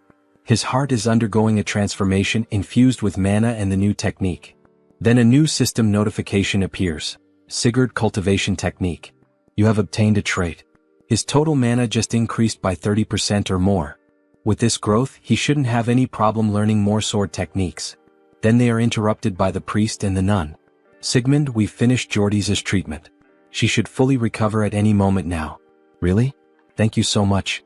You truly are incredible for curing the stigma. By any chance, do you know how to treat other stigmata as well? Well, actually, he does know a few methods. Really? Could you please teach us how to help our patients overcome their stigmata? We'll pay the proper price, of course. They really want to learn what Kim did. Maybe he can use this chance to become more familiar with the 2 orders. But of course he's going to teach you. Both of your orders and the Guardians League work so hard to keep the Great Labyrinth under control, right? Oh my god, is he really going to help us? Even though the game only gives 2 options, he knows a different path, He absolutely cannot accept any payment from you too. He's going to teach you the methods for free. He says it with an angelic face. You truly are the esteemed saint of this era. Where is he? All I can see is light. He's too radiant. Are the 2 orders really going to get this information for free? Of course not. You really are an angel. How generous of you. Because this is the beginning of a hidden quest. Now his usual devilish face returns, always taking advantage of others. Then, when night finally falls, the villagers begin to celebrate in the village. A toast to Lord Kim. They start drinking from large wooden barrels, the kind that resemble those used by the Vikings. Lord Kim. He's now the hero of our village. Drink it all. Down to the last drop. Ah. Their faces are already red from drinking so much. Kim says he'll drink within his limits. Oh really? Our hero isn't as strong with alcohol as he looks, huh? Dear, you can still drink more, can't you? Ho ho ho, of course. Then they raise their mugs full of beer once more, making a toast to life. Just how much do these people drink, anyway? Meanwhile, he is passing out from exhaustion after working so much. Then we see a flashback to 1 week earlier. Kim is in an auditorium with several priests, nuns and members of the church. A man is chained up around the torso, possibly suffering from the same illness as Jordy's. The foundation is demonic blood, but the method changes depending on which demon granted the soul mark. He spread the method to overcome it to both orders and to the League of Guardians, and began traveling to save warriors who were suffering from demonic stigmas. So, at the very moment the mark takes over the body, he once again exorcises another demon. Driving a stake into the body can expel the demon possessing it. Wah. Long live the superhuman. He performed a miracle. He changed Akin's fate just like that, so I guess the grand festival makes sense. But what he really needs now is rest. A good rest and a vacation. Phew, he barely made it through. The Nordics really do know how to party. Ichem? Ah, superhuman, there you are. He was worried he wouldn't get the chance to thank you. Then we are finally introduced to who that man is. Director of the League of Guardians. A director. He came rushing over as soon as he recovered. Do you have a moment now? Ah, he's a bit tired at the moment. He thinks it's better if they talk later. Ah, what a shame. Our league president really wanted to meet you at least once. If he's not available, there's nothing we can do. He'll explain everything properly to the president. No. Suddenly, all his exhaustion vanishes. Please show the way immediately. If it's the president of the League of Guardians, he knows who that is. The youngest disciple of the heavenly demon. The Blood King SSR. It's an honor to meet you. He is Warrior Kim. Nice to meet you. He is Chinwei, president of the League of Guardians. Blood King / Chinwei. The president who protects the labyrinth and the dedication of the League of Guardians, he knows it well. Thank you for your words. It's simple, but please have a seat. They said you spread the cure for the soul mark in Akin? He's truly impressive, just as they had heard. Does he know Warrior Kim? In this world, there's no information that doesn't reach the League of Guardians. He heard you were called a rising star of Korea. Would you consider becoming his disciple? What? What do you mean by that? You happen to resemble his master quite a lot in temperament. Like someone with a vision that sees beyond. You mean, the heavenly demon? Yes, the heavenly demon. The greatest martial artist of all time, his skills reached the heavens. Although he has been in closed-door training and hasn't been seen for over a decade. The disciples of the heavenly demon, Divine Lord, Demon Marquis, Blood King. All of them are SSR rank in level 8, but the heavenly demon is on an entirely different level, level 0. And the reason for that is the heavenly demon's divine art. It is the ultimate technique of offense and defense, a cultivation art of mana, and even a movement technique, because it embodies the most powerful martial art in the world. Although the heavenly demon's divine art was passed down to his senior disciple, which is a shame, his own blood heaven divine fist art is still not something to be underestimated. Anyone who seeks power would never regret it. Unbelievable. The blood heaven divine fist art is level 1 among martial arts. This is a golden opportunity.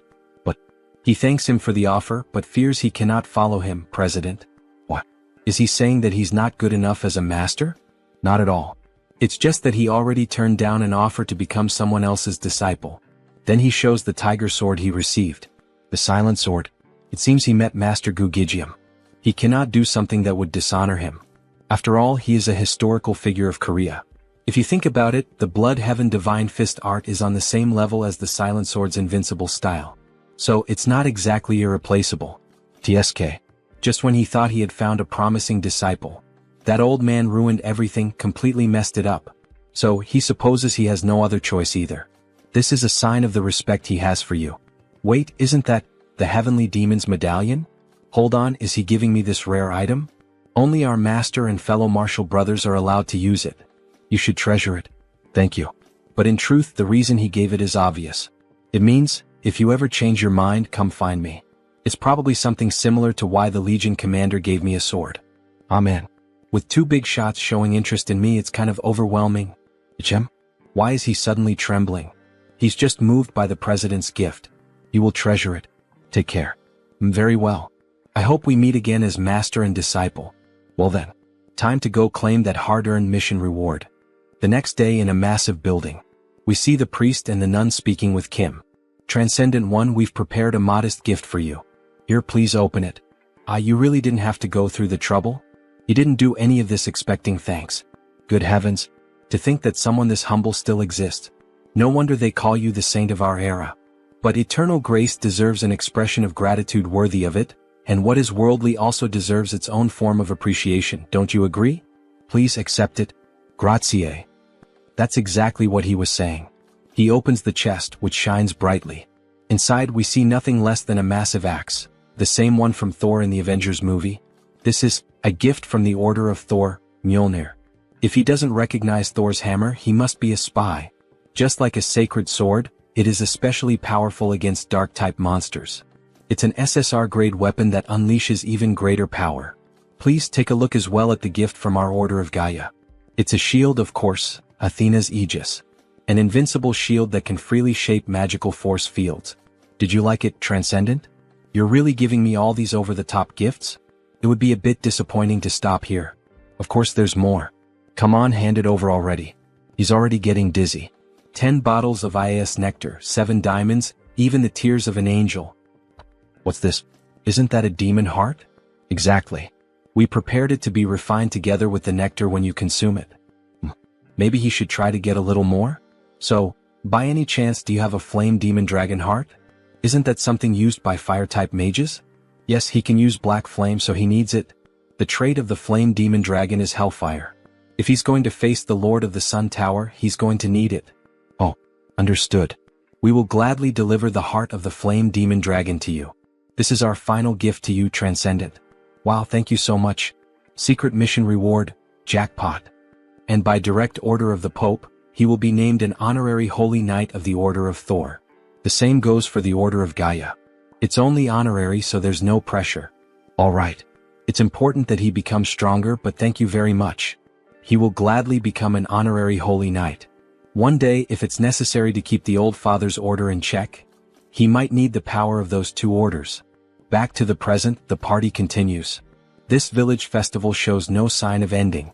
This is exhausting. Maybe he should head home now. Yang. Chem? That voice sounds familiar. Priest Kim? What? Why are you here, MMPH? Sho. He's being chased by the order of the Old Father right now. Let's get out of here first. Quickly. Then we see a red-haired girl with short hair, surrounded by a few guards, searching for Priest Kim. He thinks they're already gone. Thought he was going to die. What happened? I thought you were in Levant. At least he found the treasure vault. Thanks to the golden artifacts inside, he even reached level 5.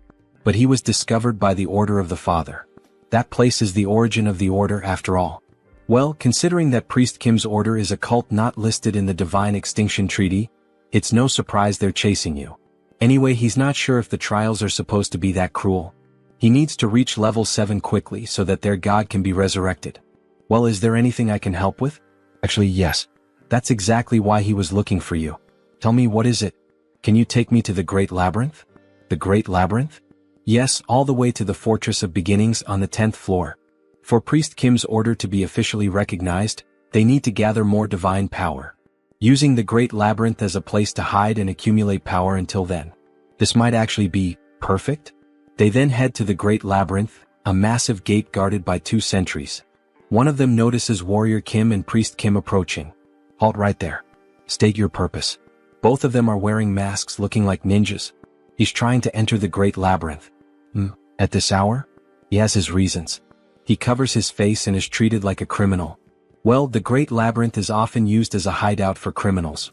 It's a lawless zone where the laws of the surface don't apply. Level 4 superhuman confirmed. They may enter freely, but remember, your identities will be checked upon exit. Yes, that's fine. Come to think of it, the suspicion isn't entirely wrong. From a normal point of view, Priest Kim is a cultist criminal, haha. The Great Labyrinth, the seal of the fallen gods. Hey, didn't you say you were famous around here? But earlier you looked like a total nobody. Don't even get me started. If he had been recognized, the news would have spread, and he would have been exposed instantly as well. But it's quieter than he expected. He thought it would be terrifying.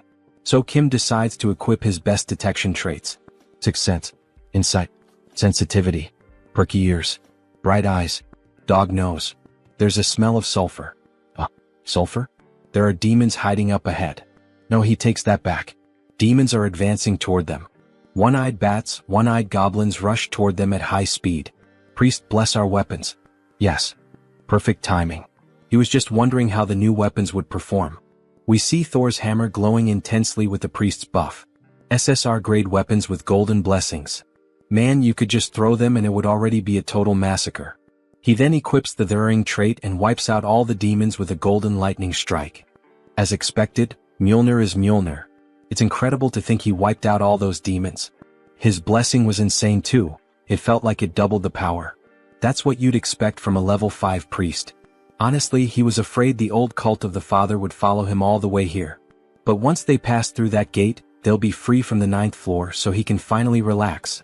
But Kim begins to stare intently at the door and the priest asks why. What was with that sudden look? He thinks things aren't going to go as planned.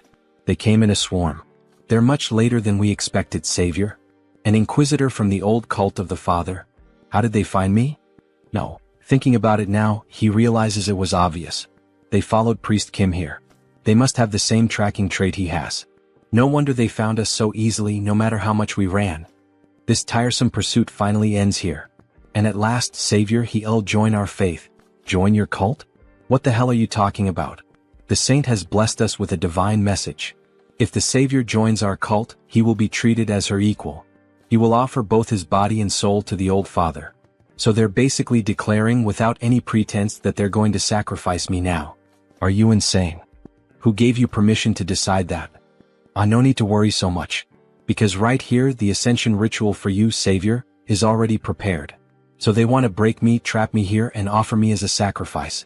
Did you throw the Westphalia Treaty into a soup pot or something? You know that doing things your way could cause absolute chaos, right? Someone so well-informed, why act so surprised? This is the great labyrinth, free from the laws of the surface, a place without restrictions. Then, holy knights, kill this wicked cultist who deceives people with a false and twisted god, and bring the Savior here. Yeah, this place is beyond the laws of the surface, which means he can also rip their limbs off without consequences. Kyung, do you think we can handle this? There are 2 level 5s and the rest are all level 3 or higher. We can do it. Because he has. Priest Kim, bless me. Yes. All the high-level traits he's gathered and the weapons he's earned. He then throws the blessed grenade toward the enemies, which explodes right in the Inquisitor's face, causing a massive blast boosted by the priest's buffs. What a cheap trick you're trying to pull. These little toys won't even scratch my skin. We see the guards taking position to defend her. Then, suddenly, Kim appears above them with a massive missile launcher. He equips his best traits: gunslinger, shooting, aiming, rapid fire, incite, black flame. He fires multiple missiles at the enemies. It's useless. Old father. Protect your children. Then, in the shape of a cross, lightning strikes down from the sky and forms a powerful magical barrier. It precisely deflects all the missiles. This is the true power of the old father, Savior. Well, up until now it's only been friendly punches. But now the real punch is coming. Then he activates the new trait he acquired, Sigurd's combat method. His hand starts crackling with electricity, and the mana overflowing beyond its limit makes his blood boil. My head, it feels like it's burning, blazing like molten fire. A blue lightning slash cuts through all the enemies. His heightened senses pick up every detail of the world. He finds someone with an opening. Then he draws the tiger sword and strikes. Collapse. Multi-strike. And he slices one of the enemies clean in half, as if cutting through a slab of meat. The formation's been broken. Return to your original positions. Wait, something's wrong? He tore through our weakest line. With eyes surging with energy, the soldiers panic. He's going to wipe us all out before we can regroup. Kim activates the technique, Tiger King Twin Striker. With 2 X-shaped slashes, he annihilates several enemy soldiers. Do not retreat. The great old father watches over us. Sword Shadow Knights form a wall. Where do you think you're going? Tiger King Fierce Blow. He quickly slaughters the soldiers before they can form a new defensive position. Inquisitor. The enemy is advancing. What should we do? Please give us an order. Accept a glorious death. What? Your deaths will please the old father in the divine kingdom. This is his will, you must not avoid it. We can see she's a sadistic bitch who doesn't care about death. A difference in numbers and levels means nothing before the savior. It's utterly overwhelming. Tiger King rising /. Meanwhile, he keeps slaughtering the weaker enemies. And she, watching such a display of strength, with that golden aura surrounding him. This is. You're so magnificent, savior. It's an honor to witness the true face of light. So, are you finally thinking of sending out the stronger ones? Yes. She'll send some truly loyal ones your way. There's just one thing you must be extremely careful about. You absolutely must not die, alright? Then the first guard charges straight at Kim, who blocks the attack using the newly acquired shield, Aegis of Athena. However, the warrior suffers internal damage reflected back by the shield. Internal damage caused by a single collision against his shield? Then Kim hurls the enemy into the air, sending him crashing into the wall. The second enemy seizes the opportunity and tries to attack from behind. Kim jumps, dodging the surprise attack, and with all his strength, he strikes with Mjolnir, causing lightning to electrify the enemy. With a sadistic grin, the protagonist asks, "Is that all you've got?" He can't even get warmed up with this. How the hell is that our savior? This is impossible. He has to be some kind of demonic apostle. Get lost, demon. Him? So that one is still alive. Unfortunately for him, stalling isn't part of Kim's style. With a single swift and clean strike, he cuts off the enemy's head. So she's the only one left out of all of them? Do you still have more new power to show? Just as expected from the prophesied savior of our order, we see Kim massive and muscular. He's equipped several traits for this battle: giant strength, mana soul, smashing strike, Tiger King swordsmanship, Sigurd cultivation technique, moonlash. On top of that, he's receiving multiple buffs from Priest Kim. As he prepares for the final blow, he asks, "Are those your last words?" What else does she need to say? All that's left now is to wait for his soul to reach the divine land. Then a massive explosion erupts, and we see the body of that lunatic lying on the ground, along with her guards. Wow, he really took them all down by himself. It was all thanks to his blessings. Nice work.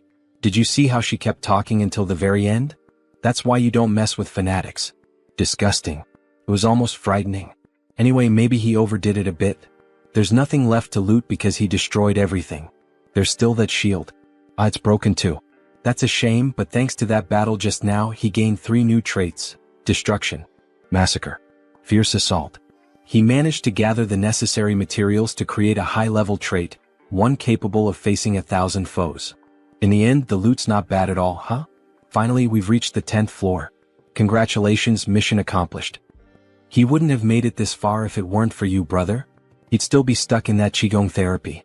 Hey, at least he admits it, It was all you. He didn't really do much, so that's why, here it is, the Heart of Abundance. Heart of Abundance, SSR. Increases all stats. Possess trait, luck. An SSR level artifact. What a great reward. Kim's eyes practically light up. He found it in Levant's treasure vault, the one he told him about. Apparently, it's an extremely valuable artifact and he thought it would suit him well. Thanks, man. You really know how to pick a gift. By the way, where are you headed now? He's gathered a lot of good stuff, so it's time to return to South Korea. To find the final item he needs to reach level 5. So he finally returns to South Korea. He had missed the fresh air of his beloved hometown so much. South Korea, Gangwon-do. He thinks the place was somewhere around here. Maybe he should go deeper. Then, suddenly, a masked man appears behind Kim with a knife to his throat. What brings a stranger all the way out here? We see a skeletal hand. This guy is hiding his body, but he's the skeletal serpent, a character of SR rank. Looks like Kim has found the mutant's hideout. The man said, "What brings you here?"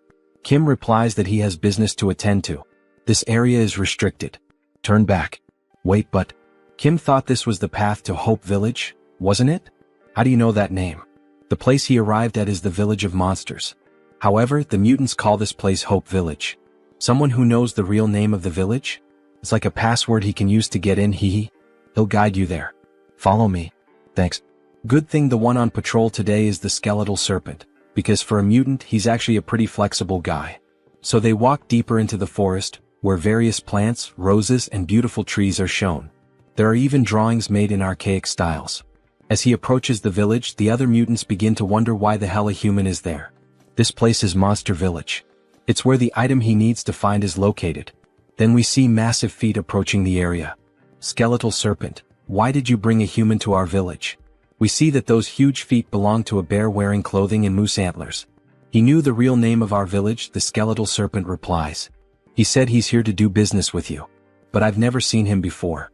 What business? Kim becomes slightly nervous in the bear's presence. The challenge is that most mutants, having been ostracized by society, are closed off and hostile. He's here to make a request. A request? Yes, he needs a mutant manticore. Is it really okay to try and get one from them even like this? Before he could finish speaking, the bear attacks him violently. However, he manages to activate his shield just in time. That's what makes them hostile toward humans. If it weren't for those defensive traits, he would have already passed out. Diamond body. Immortal. Sigurd cultivation technique. Mana shield. Practical combat. Protect. Not bad, huh? Great. Now I can feel you being crushed into pieces. I'm going to kill you. Wait. Why are you doing this? He's not here to hunt these people or anything like that. In truth, he knows the reason behind this irrational rage, because mana cores come from a mutant's dead body. Would you sell the body of a family member for a handful of coins, if it were you? The bear then starts using an aura blade to attack Kim. A bear that can use an aura blade? He's really serious. Please calm down. He'll pay the proper price for this request, okay? I already said, I don't need money and I won't accept anything in exchange for selling the dead body of a mutant. No, he's not paying with money. The fastest way to earn their trust is this. The entire area starts glowing intensely. What the hell is this? The bear asks. Kim says he'll pay the bear with this, by filling their empty stomachs. Are you kidding me right now? How is that supposed to help? Don't be like that. Just take a sip. It won't be too late to talk after that. He then begins preparing a cup of instant noodles. By the way, this isn't just some cheap cup of ramen. I don't need that. If you don't leave right now, I'll tear you apart. There's no way a bear can resist that smell, hee. From a menacing expression, his face suddenly turns sweet, drooling from the scent. He's never smelled anything like this before. He heard from a friend that people in Hope Village struggle to get real food. So you've heard something, huh? Go ahead, try it. Don't you want to know why humans love noodles so much? The bear looks tense and conflicted, but in the end he decides to accept. After all, he's the chief of Hope Village. Is to learn more about human culture. That's why he's eating it, not because the smell is irresistible. But we see him savoring the new food with delight. This taste, it's divine. The gods themselves must have made this. That scene of the noodles wrapping around the bear and him drifting away on a tiny boat really resembles something out of the anime/manga Shokugeki no Soma. If any of you subscribers have read or watched it, let us know in the comments. How can something taste this good? Do you have more? It must be really delicious. What? He's prepared lots of other things. Everyone come try some. Not every mutant has senses as highly developed as the bear's, so he added a bit of mana core powder earlier to help with that. Wow, so sweet. Slurp, slurp. Look at that damn bear eating everything by himself. Where's that always serious and responsible chief now? All we see now is just a happy animal enjoying himself, haha. He's a good human. Do you happen to have more of those sweets? Did he just befriend them now? However, the skeleton stood off to the side, simply observing the whole situation, and then he noticed the mana core powder. Wait, is that mana core powder? Can we even eat that? What? Mana core? Shit, he already ate 2 of them. It's understandable that they're cautious. If something goes wrong, a mana core can cause them to go into a berserk state. What the hell are you plotting? But Kim had prepared for that too. If you're that worried, then let's ask your guardian angel. He's talking about the entity with the power of prophecy. The one known as the godmother of the monster village. The tree goddess. The guardian angel of the monster village, the tree goddess. Although the power she possesses is weaker than that of other transcendental beings, she is indeed a divine entity. We see a very ancient tree shaped like a human, almost resembling an old woman. And so, all important decisions are made by her. The bear gathers in front of her along with the other mutants and Kim. Is what this human said really true, Great Mother? Yes. What that child used was level 0 mana core powder, purified by the holy water. He has given you, poor creatures, a great gift of nourishment. The mutant uses some kind of controller, similar to a video game one, to communicate with the tree. Thank the heavens. That means we can eat more. I mean, it won't have any harmful effects on our bodies. The godmother has given her approval. Really? Then we can eat more? Thank you so much for granting us your wisdom, godmother. He kneels down to offer the proper thanks, while the other mutants celebrate. many of them overjoyed to finally eat something good. Then the skeleton approaches Kim. With this, the doubt has been cleared. It seems he made a fuss for nothing. Sorry. It's alright, he understands. There's no need to apologize. Now that the misunderstanding between us has been resolved, how about we have a Korean barbecue party? We see 4 beautiful cuts of meat, even resembling bacon, ready to be cooked. Then he starts grilling the meat and everyone around goes wild. The smell, the look, even the sizzling sound as the meat cooks, everything about it sends the mutants into a frenzy. Meanwhile, Kim is having fun cooking for all of them. The tree begins to laugh, her expression turning joyful. It seems that an honored guest has paid a visit to our Hope Village. As night falls, we see the bear completely drunk. Isn't this a crime? Ah. Now he understands why humans love alcohol so much.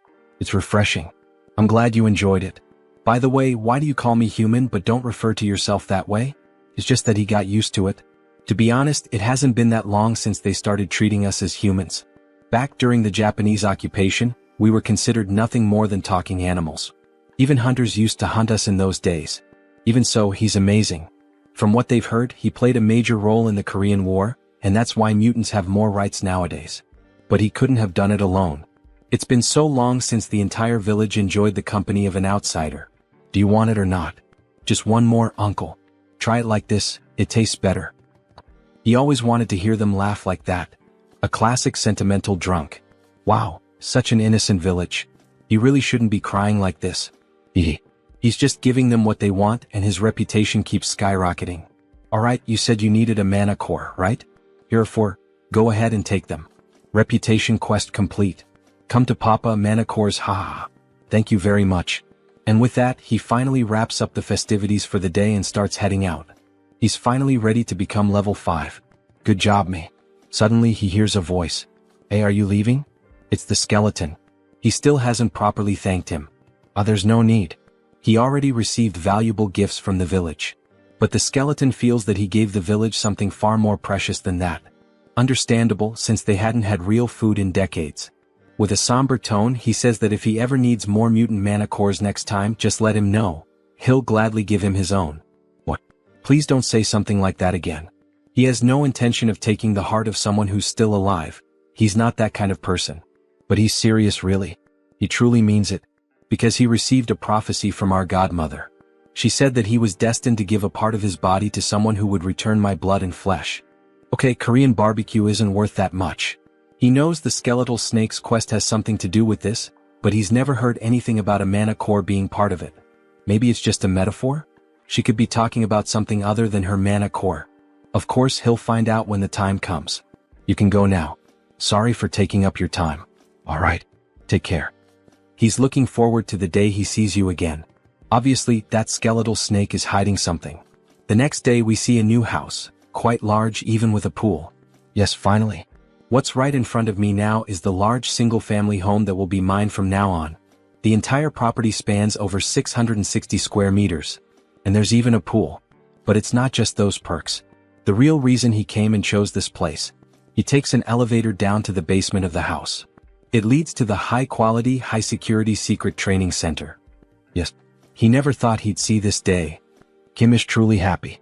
Enjoying the nice weather, sir? Yes, Director Choi. Thank you so much for suggesting this amazing place to him. Don't mention it. Still, why did you decide to make the move so suddenly? Because his disciples have been visiting his home quite frequently lately. He just wanted to provide them with a better environment. He also needed a bit more space. And since you brought that up, of course he's already prepared everything.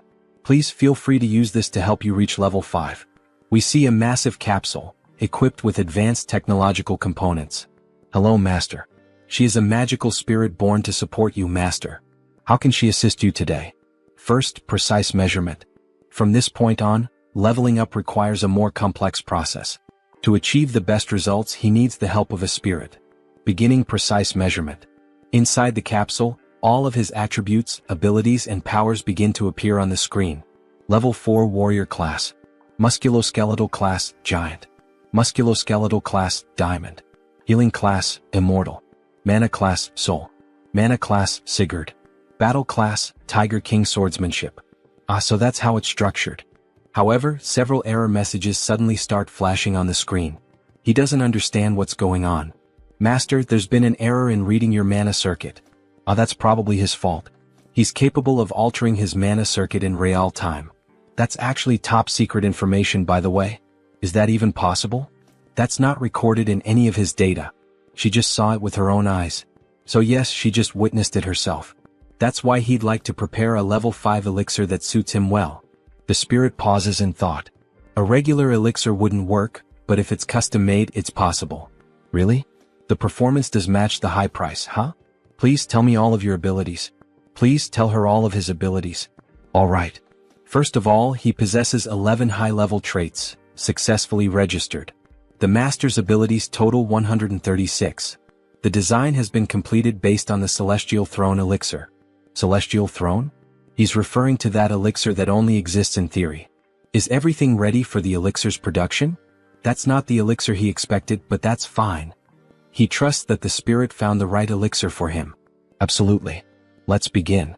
Then, initiating production of the level 5 elixir. We see the mutant's mana cores being used in the process. The full moon night has arrived.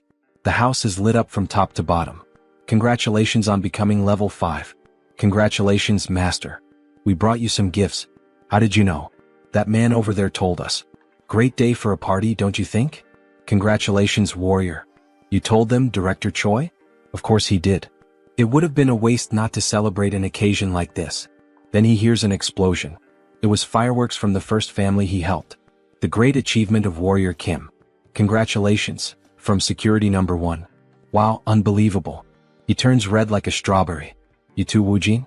You're making me embarrassed. Oh, and by the way, there's also a flower wreath at your door. Congratulations on reaching level 5, Warrior Kim. From the Order of the Old Father. How far has this news spread? Is this supposed to be a provocation?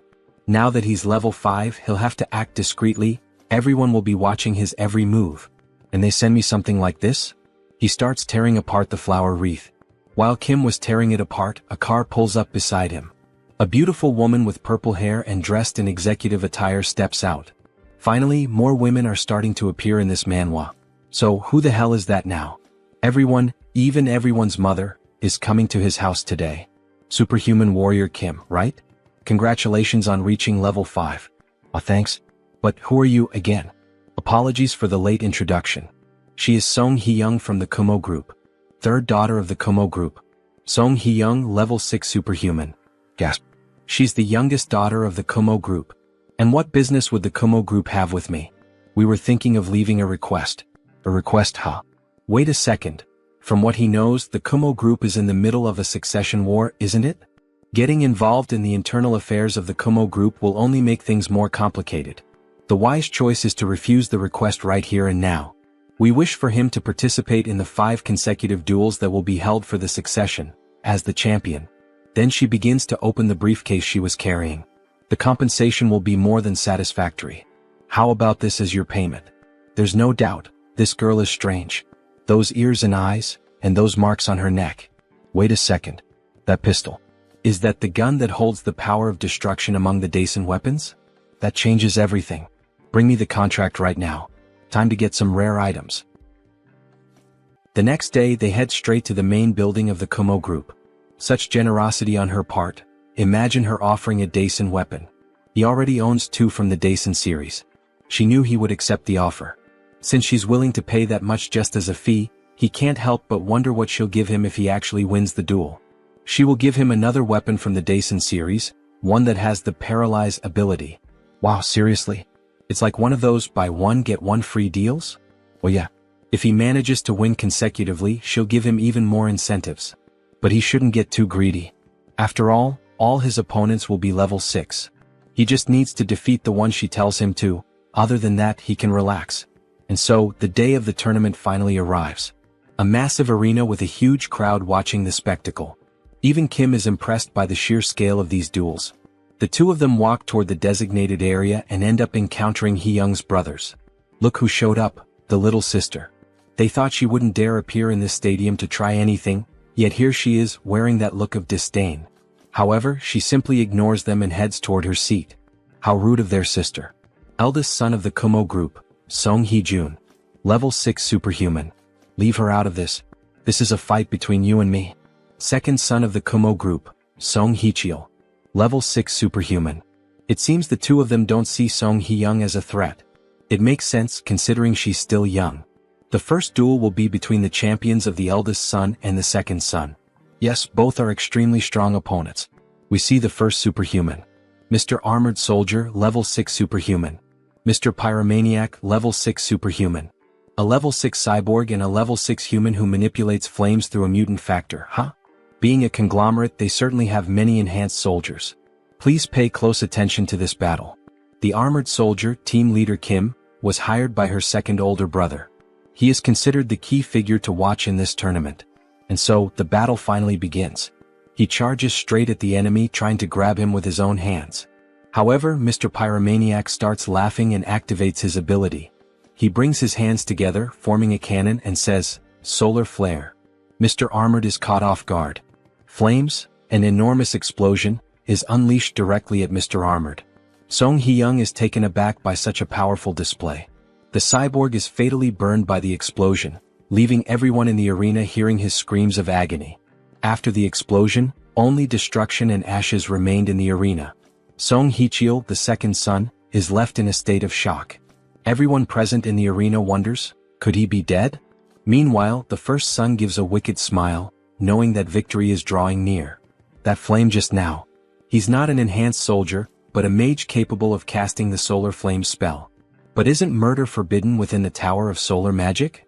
He activates the incite trait to get a better view of the opponent. That aura, isn't it the eclipse buff?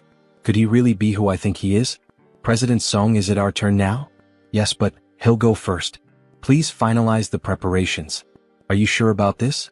That pyromaniac is covered by a veil, so she can't gather any information about him.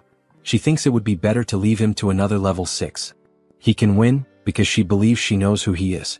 He is the mage who was banished from the Tower of Solar Magic, Park Hyungju. He ended up working for the Kumo group. Then the teasing between the brothers begins. He wonders if the person brought by their youngest sibling can defeat the pyromaniac. And finally, the two stand in the arena. Facing each other, it's time to settle the matters of the past. The gleaming sword catches the attention of the eldest brother. Could that be the Black Tiger sword?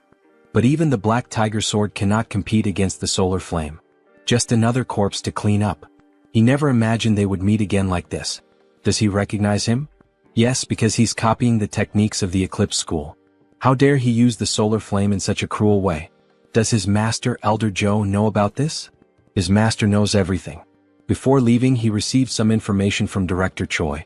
Just before the Kumo Group's succession war began, the media deliberately ignored this incident, but his heart had already been reduced to ashes. The chairman was suddenly assassinated.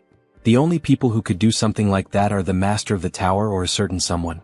Is Elder Joe involved in the Kumo Group's succession war? It's truly a terrifying thought, but still within the realm of possibility. He needs to confirm that later, after dealing with this first. Before he can finish that thought, the enemy is already launching another solar flare. In any case, now that he knows you've recognized him, he can finally carry out his revenge. Consider yourself special because he's going to show you his hidden power. Solar Magic Blast. A massive explosion, 1,000 times greater than the first, almost like a Genkidama. However, Kim, using a shield and with his bare body, withstands the blast. So it's true, you endured a solar flame with your entire body, huh? But a solar magic blast is completely different. Turn to ashes. He enhances the explosion, shaping it into a flaming Kamehameha. Impossible. A level 6 casting a magic blast? How can a level 5 superhuman resist something like that? Before she can finish her sentence, Kim interrupts, asking if he's done with the fireworks. Now it's his turn. Even though he's striking a macho pose, he barely survived that last blast. Good thing he leveled up before coming to the duel. Let me borrow your flames for a moment. Impossible, how did you steal his solar magic blast? Well, you'll see, you'll find out soon enough. He uses the hammer to summon clouds and lightning, all enhanced by his traits. Giant Strength, Diamond Body, Mana Soul, Sigurd Cultivation Technique, Practical Combat, Throw. He channels all the energy gathered into the hammer and unleashes it in a counterattack against his opponent. Once you've had a taste of this. Wait, at this rate he's going to die, he surrenders. And a massive explosion erupts. After all, it was the solar magic blast combined with the power of the Mjolnir hammer. The entire arena is lit up, and in the end, Only the hammer remains on the ground, surrounded by ashes. One less to worry about. All three brothers are shocked, and at the same time furious. What the hell just happened? A mere level 5 human defeating a level 6? Something's not right. Now then, shall we prepare for the next battle? Night falls and they return to the Kumo group building. Thank you for completing the request along with the bonus. This is your reward for the victory. We see several briefcases filled with gold bars, and, of course, the promised weapon. The fourth piece of the Daisen series is now in his possession. Only one more to go. And that's not all. She did say she would provide incentives, right? It's not much, but here it is. Kumo boots. Effect. Ignores inertia, Mr. Magic Shoes. What do you mean it's not much? Rich people are really generous. He's not so sure if he should accept something this valuable. Please, you've earned it. 3 consecutive victories. That was truly impressive. After that, he won 3 more matches in a row and then withdrew. The remaining champions finished the tournament, and he left with Song Hee-young as the victor. He could have faced more opponents, but he didn't want to reveal everything he had in this tournament. Because the entire world was watching the Kumo group's succession war, across every possible channel. Newspapers, news broadcasts, the internet. So, does that mean she's now the main candidate for succession? Of course not. The duel was merely a pretext to persuade the council. Her brothers were certain they would win, but their plan failed. Still, they won't give up so easily. I see. It's true she's at a disadvantage since she's the youngest. The only thing the Kumo group believes in is not morality or the law, it's overwhelming strength. Yes, but she has no intention of letting them do whatever they want. And that's why she would like to entrust him with a new mission. What kind of mission? She offers such generous rewards, there's no way he could refuse. There is one way to overturn this situation. She then touches her earring and a hologram is projected, of a black raven. The raven chip. This chip contains a mutated gene that responds only to our family's DNA. If we can secure it, she'll be able to reach level 7 and turn everything around. So she's willing to risk the dangers of the mutated gene. Of course he'll give it a try. Really? Obviously. He'd be a fool to turn something like this down. Because, in a place that looks like a shopping mall, a raven with deep black eyes appears. A strange-looking boy is on the phone. President Song. He's found the item. He already knows where it's located. Returning to the present. If he manages to bring her the raven chip, she'll give him double that amount. Something around 10 billion won. And if he manages to secure the position of president, she promises to grant him the Kumo helmet and belt that belonged to her brothers. But before she could finish speaking, she asks if the protagonist is okay, since he's completely red. Sorry? His nose itched for a second. Please go on. The Kumo equipment that the 3 of them possess will end up going to the president in the end. That means the full set of Kumo equipment, which has effects comparable to rank SSR gear, will be mine, right? He looks like a cowboy. What insane rewards. Anyway, her brothers can't find out about this, so please keep it confidential. If he needs anything for this request, let her know. Alright then. Can he get some diamonds? Well, he can see the entire Gangnam district from up here. Money really is a great thing, huh? Then the protagonist starts using the diamonds on the items he obtained. Detection helmet. Extreme speed shoes. Rage axe. Crisis detection ring. Time to absorb the attributes of these magical items. All the new traits begin to be absorbed into his body. And by accumulating them all, he unlocks a new one, Air Raid. Movement skill acquired. Now that the preparations are complete, it's time to begin. He leaps at high speed toward his target, landing right on top of a raven statue. Now time to report to the client. President Song, he found the item. Already? Where was it? Right in front of the raven statue in the main hall. But there's just one small problem, President. And what problem would that be? He's going to have to make a bit of noise to get the chip. So, she'll have to take responsibility for what's about to happen. Chairman. He then destroys the raven sculpture, revealing the chip he was looking for, being carried by a golden raven. Raven chip secured. Where does he need to go now? Head to the body modification facility on the 2nd floor. She's heading there as well. Her brothers have probably already noticed. She needs to hurry. Don't worry. She's always hated the fact that she was born after them. So this time she's going to be faster than they are. She finally arrives at the body modification facility. Youngest president? What brings you here at this hour of the night? The modification room is empty, right? Start everything up now. Okay. The lab assistant begins initializing the modification program's commands. But, what are you planning to do with that? You arrived just in time. She's ready, warrior. And so is the chip. Let's begin immediately. Don't tell me, is that the Raven chip? Then she'll leave the rest to you, warrior. Yeah, leave it to me. She's going to stay right here and see everything through to the end. Someone bursts into the room shouting, Song Hee-young, you treacherous bitch, how dare you act behind his back? Brother, he thinks she's already started the process. Nonsense. Stop her right now. He won't let you go any further than this. So, you took down a few of those superhumans back then, and now you think you can go against him? Do you even know who he is? Of course he knows who he is. The president of Kumo Electronics. Or maybe, he should call him the former president of the company? You son of a bitch. Wielder of the Black Tiger Sword. No matter how great a warrior you are, you can't fight both me and my brother, 2 level 6 superhumans at the same time. We'll offer you a reward equivalent to what Hee-young promised. So, how about we make a deal instead of clashing? Alright. If you want, he can give you the position of Deputy Director of Security at Kumo. How does that sound? Kim thinks over the proposal. Oh my god. What a shitty idea, man. Asking me to betray a defenseless client? That's such an old man way of thinking. Maybe it's because of your age? And he's even offering me an equivalent reward, like, he might have at least considered it if they'd offered double or triple the amount. But of course he values trust above all else, so he wouldn't have accepted it anyway. Siding with trash would only make him trash too, heh. Before he could finish, the older brother had already launched his attack, eyes red like a raven and sword in hand. He strikes directly at Kim, who defends himself using the shield he got from the island. Ark. This hurts more than he expected. So this is the power of a level 6, huh? Maybe he shouldn't have taunted them. Like they said, he can't handle both of them at the same time. But we see the older brother has been wounded. When? He missed by just a little. But it was close, huh? Moonslash. Since they don't have practical experience, it's doable. How dare he do that? Then the second brother draws 2 automatic pistols and unleashes a true rain of bullets. New trait unlocked, shield blocking.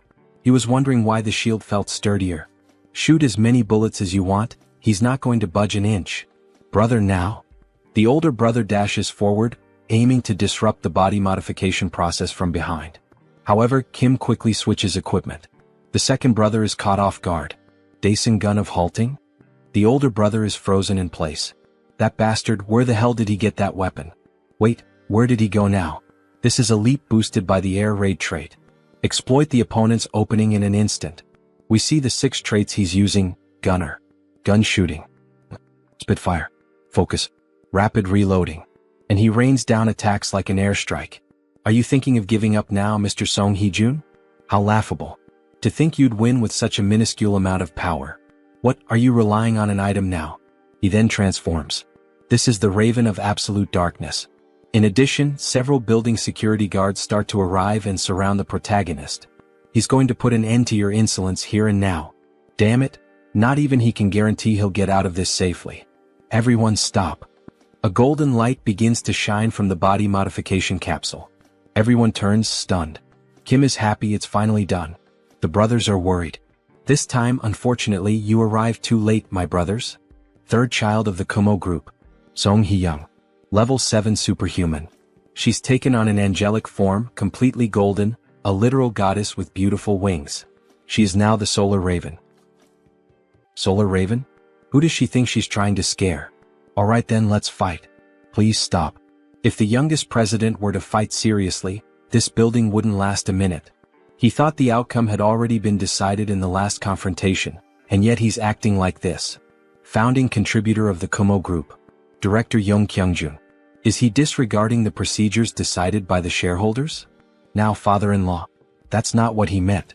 If that's not what he meant, then could he be plotting something beyond the president's death? He gets nervous and decides to back down. At last, we have a better view of the new president. A beautiful angel, or rather, a beautiful raven. Congratulations on reaching level 7, President Song Hee-young.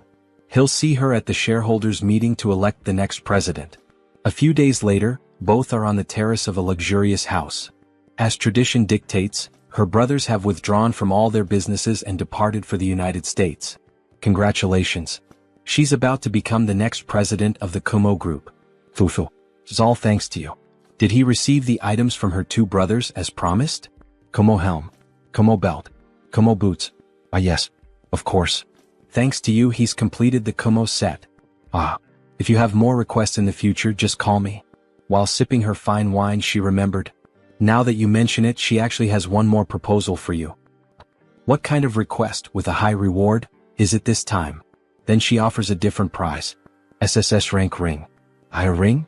Sir Warrior, would you marry me? Sorry, but he's going to have to refuse. I can't understand this protagonist. He gets so few chances with women and refuses this beautiful level 7 woman?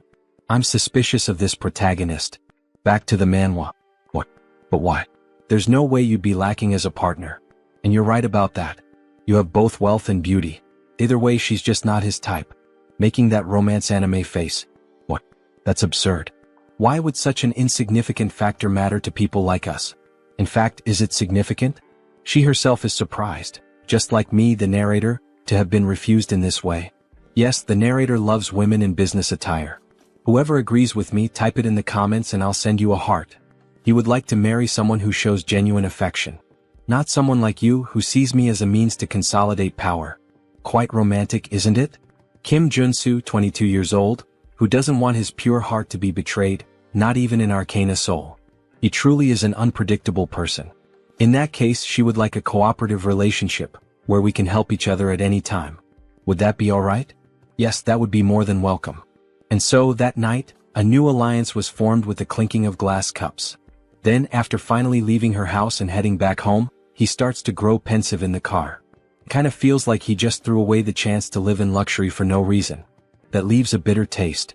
After all, he's still in his intense early 20s. Marriage might have been too much, but if it were just dating. Look at this beautiful woman he just lost. Today, the narrator is disappointed with Kim. He even slaps his own face to stop thinking about it, startling even the driver. Control yourself. The situation is unfolding differently from the game, as far as he knows. What he should focus on right now is Elder Joe of the Solar Magic Tower. Back at the tournament, that bastard said his master knew everything about what was going on. She's acting suspicious. And just as he was thinking about this matter, he got a call from the Solar Magic Tower. The director's son.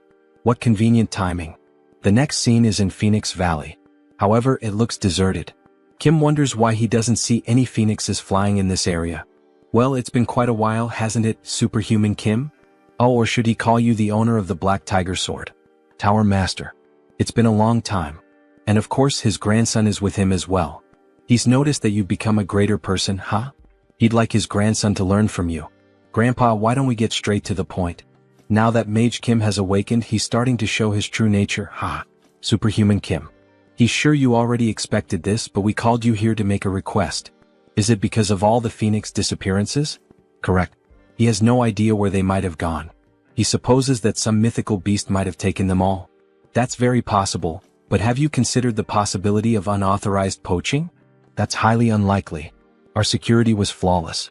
But what if someone on the level of an elder of the Magic Tower had acted? Someone on the level of an elder, huh? That would be possible, yes. But who would dare do something like that? The misuse of a phoenix is a clear violation of the rules.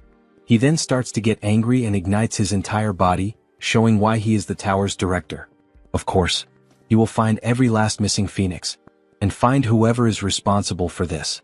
But you have to promise me an extra fee. Then we see a car speeding over the water at high speed. What do you think of this red stove? It's an amazing sports car, and it's really fast. If he entrusts the driving system to a spirit, automatic driving is possible. But no speeding. Meh. Asks the spirit with an innocent face. By the way, how did you come up with the idea of getting this car as our advance payment? He could never even dream of driving it because his grandfather really treasures him. Because he needed it for the request. We need a very fast car to catch that thing. A huge bluish-green phoenix flying at high speed. A moment ago. Sir, what the hell is that? Oh, can he recognize what that is, made on the ground? It's a phoenix. Made of steel wires. It definitely doesn't look like one. You only replicated its bone structure. You can save the compliments about the quality. I will.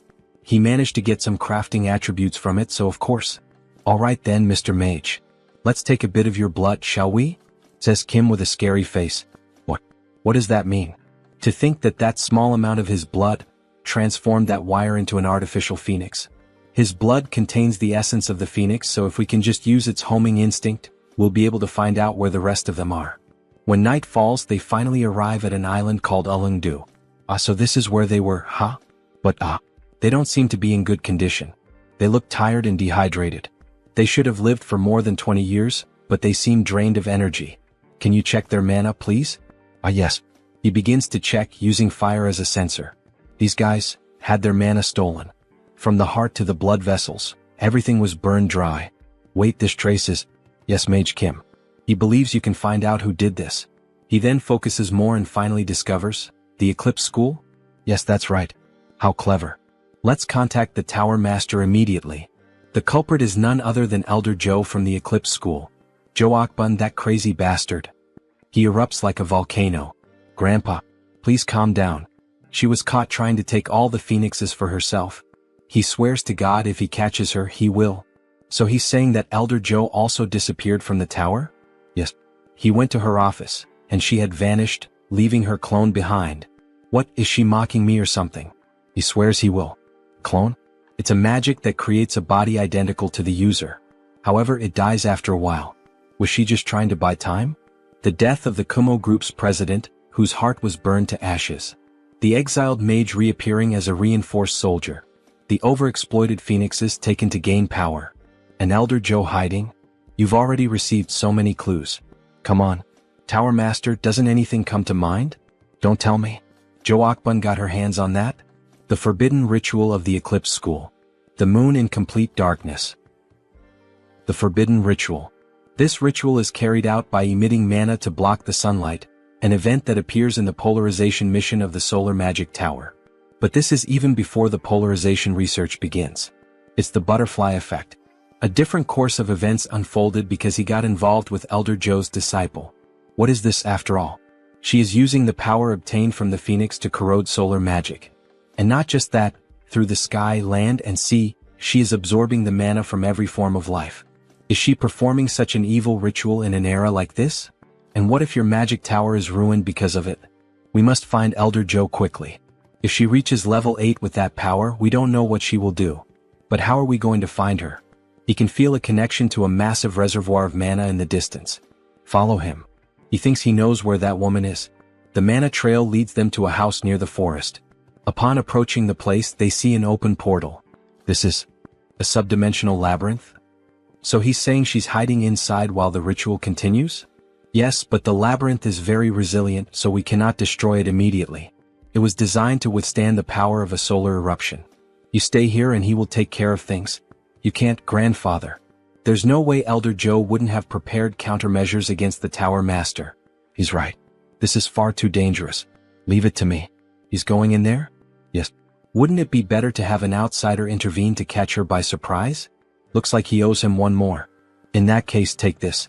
We see several objects in his hand, a ring and dice of different shapes. Magic dice. Rank SSR. Ring of Great Escape. Rank SSR. It's the Ring of Great Escape. Use it if you're in danger. Thank you. The Ring of Great Escape. He's just gained an extra life. In that case, he can risk his life without worry. Because Elder Joe has one of the 8 treasures of the Magic Tower. Then he finally steps into the portal. What are all these things? We see a large ruined city completely abandoned. However, there's an unexpected visitor in this labyrinth. Why did you follow him into the labyrinth? You know you could actually die, right? But this is the responsibility of the Magic Tower. And he thinks that 2 would do better than 1. It would be a big problem if you ran into an enemy while installing those dice to neutralize the subdimension. Well, you have a point. By the way, does the School of Eclipse like this kind of atmosphere? Yes. The School of Eclipse is rooted in dark magic. The moon in the labyrinth is already black. While he was explaining, a larva-type monster tried to attack him from behind. However, Kim quickly uses the tiger sword to kill the monster instantly. What a damn scare. Where the hell did that ugly creature come from? He would have been all bitten up and screwed if he'd been even a second late. He thinks they smelled us. Stay close to my back. He will protect both of us. Then he activates the best traits. Intuition. Sensitive. Treasure hunt. Insight. Detection. Sword expert. Dozens of them will come at us all at once from now on. They start emerging from underground, several of them, but Kim quickly slashes through all of them in seconds, looking like a Japanese chef making sushi. And he ends up unlocking a new trait. Identify weakness. Attacking the enemy's weak point will deal extra damage. All those monsters were simply blown apart and sliced within seconds. Kim is truly very strong. However, from the top of the mountain, an old woman with a huge staff appears. Stop. How dare you set foot in this place? The crime of obstructing a great cause will not be taken lightly. She uses her power to create a crack in the walls, causing several rocks to start falling on the protagonist. Elder Joe is indeed a difficult opponent. But he's not going to die in a minigame like this. Hold on tight. What? Because he has already experienced this pattern many times in the game. He can see through everything. Then he activates the traits: giant strength, air raid, intuition, insight, detection, sensitive. He can see the battlefield with an overhead view, where each stone will fall and which route he should take. Running quickly, he saves the two of them from a terrible death. Only the rubble of the walls remains, and Kim emerges from the ruins in giant form, carrying Mage Kim. Are you alright? Yes, I'm fine. By the way, where is this? It's the place where the mana flow is concentrated. Install the neutralizer, please. Alright, he finishes it in a second. However, the old woman suddenly appears in front of him. You little rat. You've walked into your own grave. Mr. Mage, dodge. Then, by some miracle, he manages to dodge that powerful attack. As expected from a level 7 mage.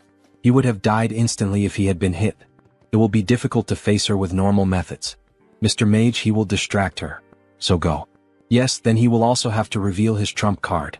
Where do you think you're going, you little rat? Hey Joe Akbun, you old witch.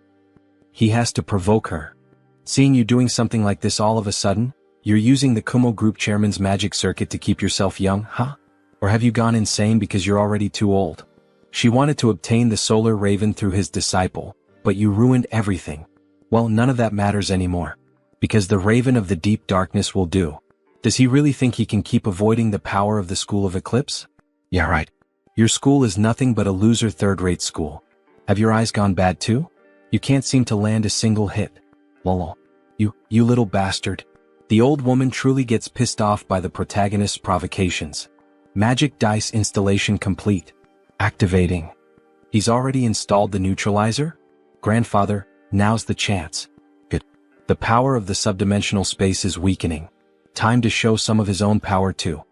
He begins creating a whirlwind of fire, and the labyrinth slowly starts to give way under such power. Mr. Warrior, the labyrinth is shattering. Yes. It seems the Tower Master has done his part well. No, this can't be happening. Her magic, her power, and her world. Her body begins to melt along with the world, and we see that part of her body is robotic. It would have been complete in just a few seconds. It's all because of you, it's all your fault. Filled with rage, she tries to attack the protagonist with a massive burst of dark magic.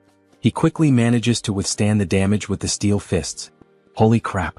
He blocked it with the steel fists, but damn, what power. Even so, he won't fall behind when it comes to speed.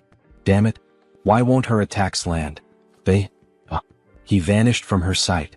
Then he activates the new trait he gained, Identify Weakness. He found her weakness. And with a quick strike, he slashes her directly in the back. She falls to the ground like a sack of shit. No. It can't end like this.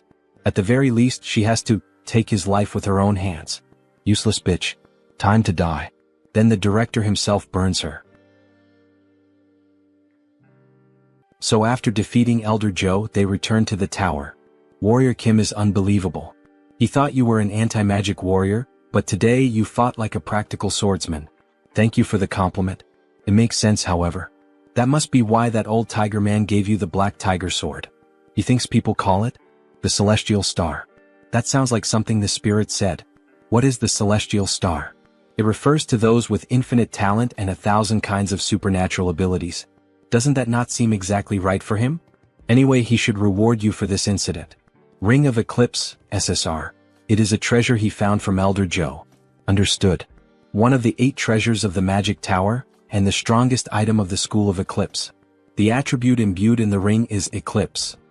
The ring begins to display an animation of water and fire, as if there were a fusion of both powers. This is truly incredible. It combines the attributes of mana devouring, absorption, and storage. Says Kim while driving his new Ferrari that literally flies from being so fast. Time passed and autumn arrived. Beck Soren is training her attribute Heavenly Assassin Star, and Jeanette is training her attribute Innate Energy. Beck Soren will reach level 5 very soon. It will not take long until she learns the Mars Sword technique. we also have our werewolf. Having far surpassed level 4, Iron Fist Kim is in the process of expanding his territory throughout the country. And so, Arcane Soul faced December 24th. Embassy of India in Korea. Wow. So an honorary paladin gathering is happening here? She wonders what it is like inside. This is the first time she spends the day of divine annihilation with other people. Make sure to enjoy today. Because tomorrow she will return to training, says Kim with an evil face, while Soren lightly laughs, seeming almost like a couple taking care of their daughter. She is going to enter first. Ah, Jeanette. Wait for me. December 24th, the day of divine annihilation. It is the day when the old father was officially killed, and the day to celebrate the Treaty of Westphalia. That is why it is commemorated as Christmas all over the world. Because this world does not have Christmas. Inside the Indian embassy it is beautiful. The girls become emotional upon seeing it. So much food and gold. Jeanette, look. It is Paladin Cha De-jun. Wow. He is so handsome. And on every day of divine annihilation, gatherings of paladins are held in several countries. He was invited as an honorary paladin of the orders of Thor and Gaia. But that is not the real reason why he came here. Who if it is not the owner of the Black Tiger Sword? He is Asim Kurat, the ambassador of India. He is Warrior Kim, level 5 superhuman. Thank you for the invitation.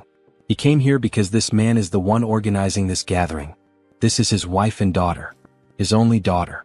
Nice to meet you, Superhuman Kim.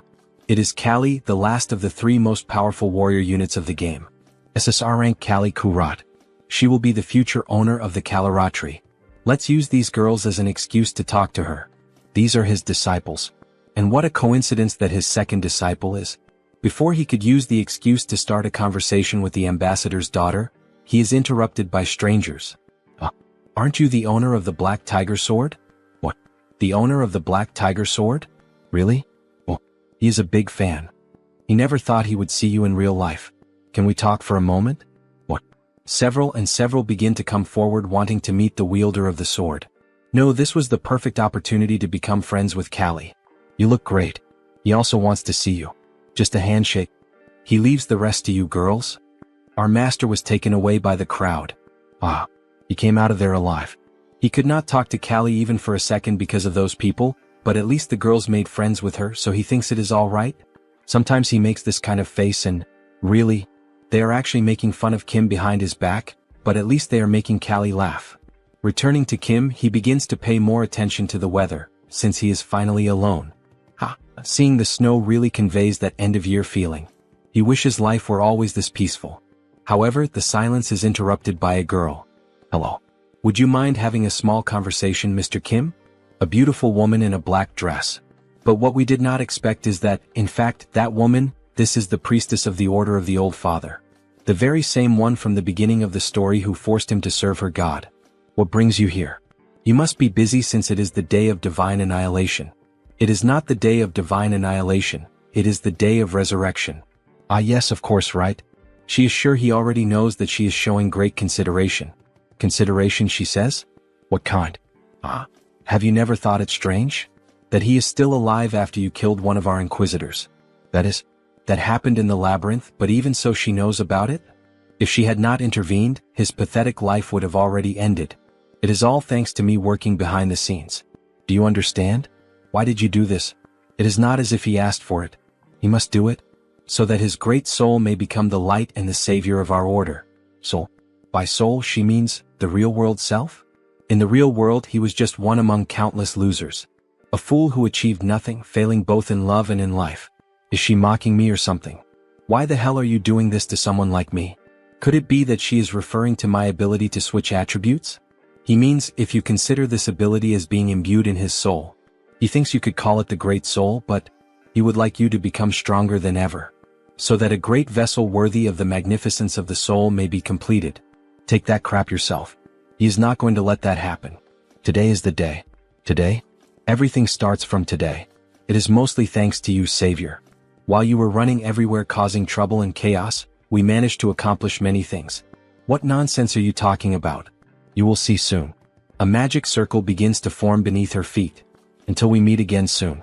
Then she activates the magic with her hands and disappears in front of the protagonist. As if she had never been there. Crazy bitch. She simply disappears after saying everything she had to say.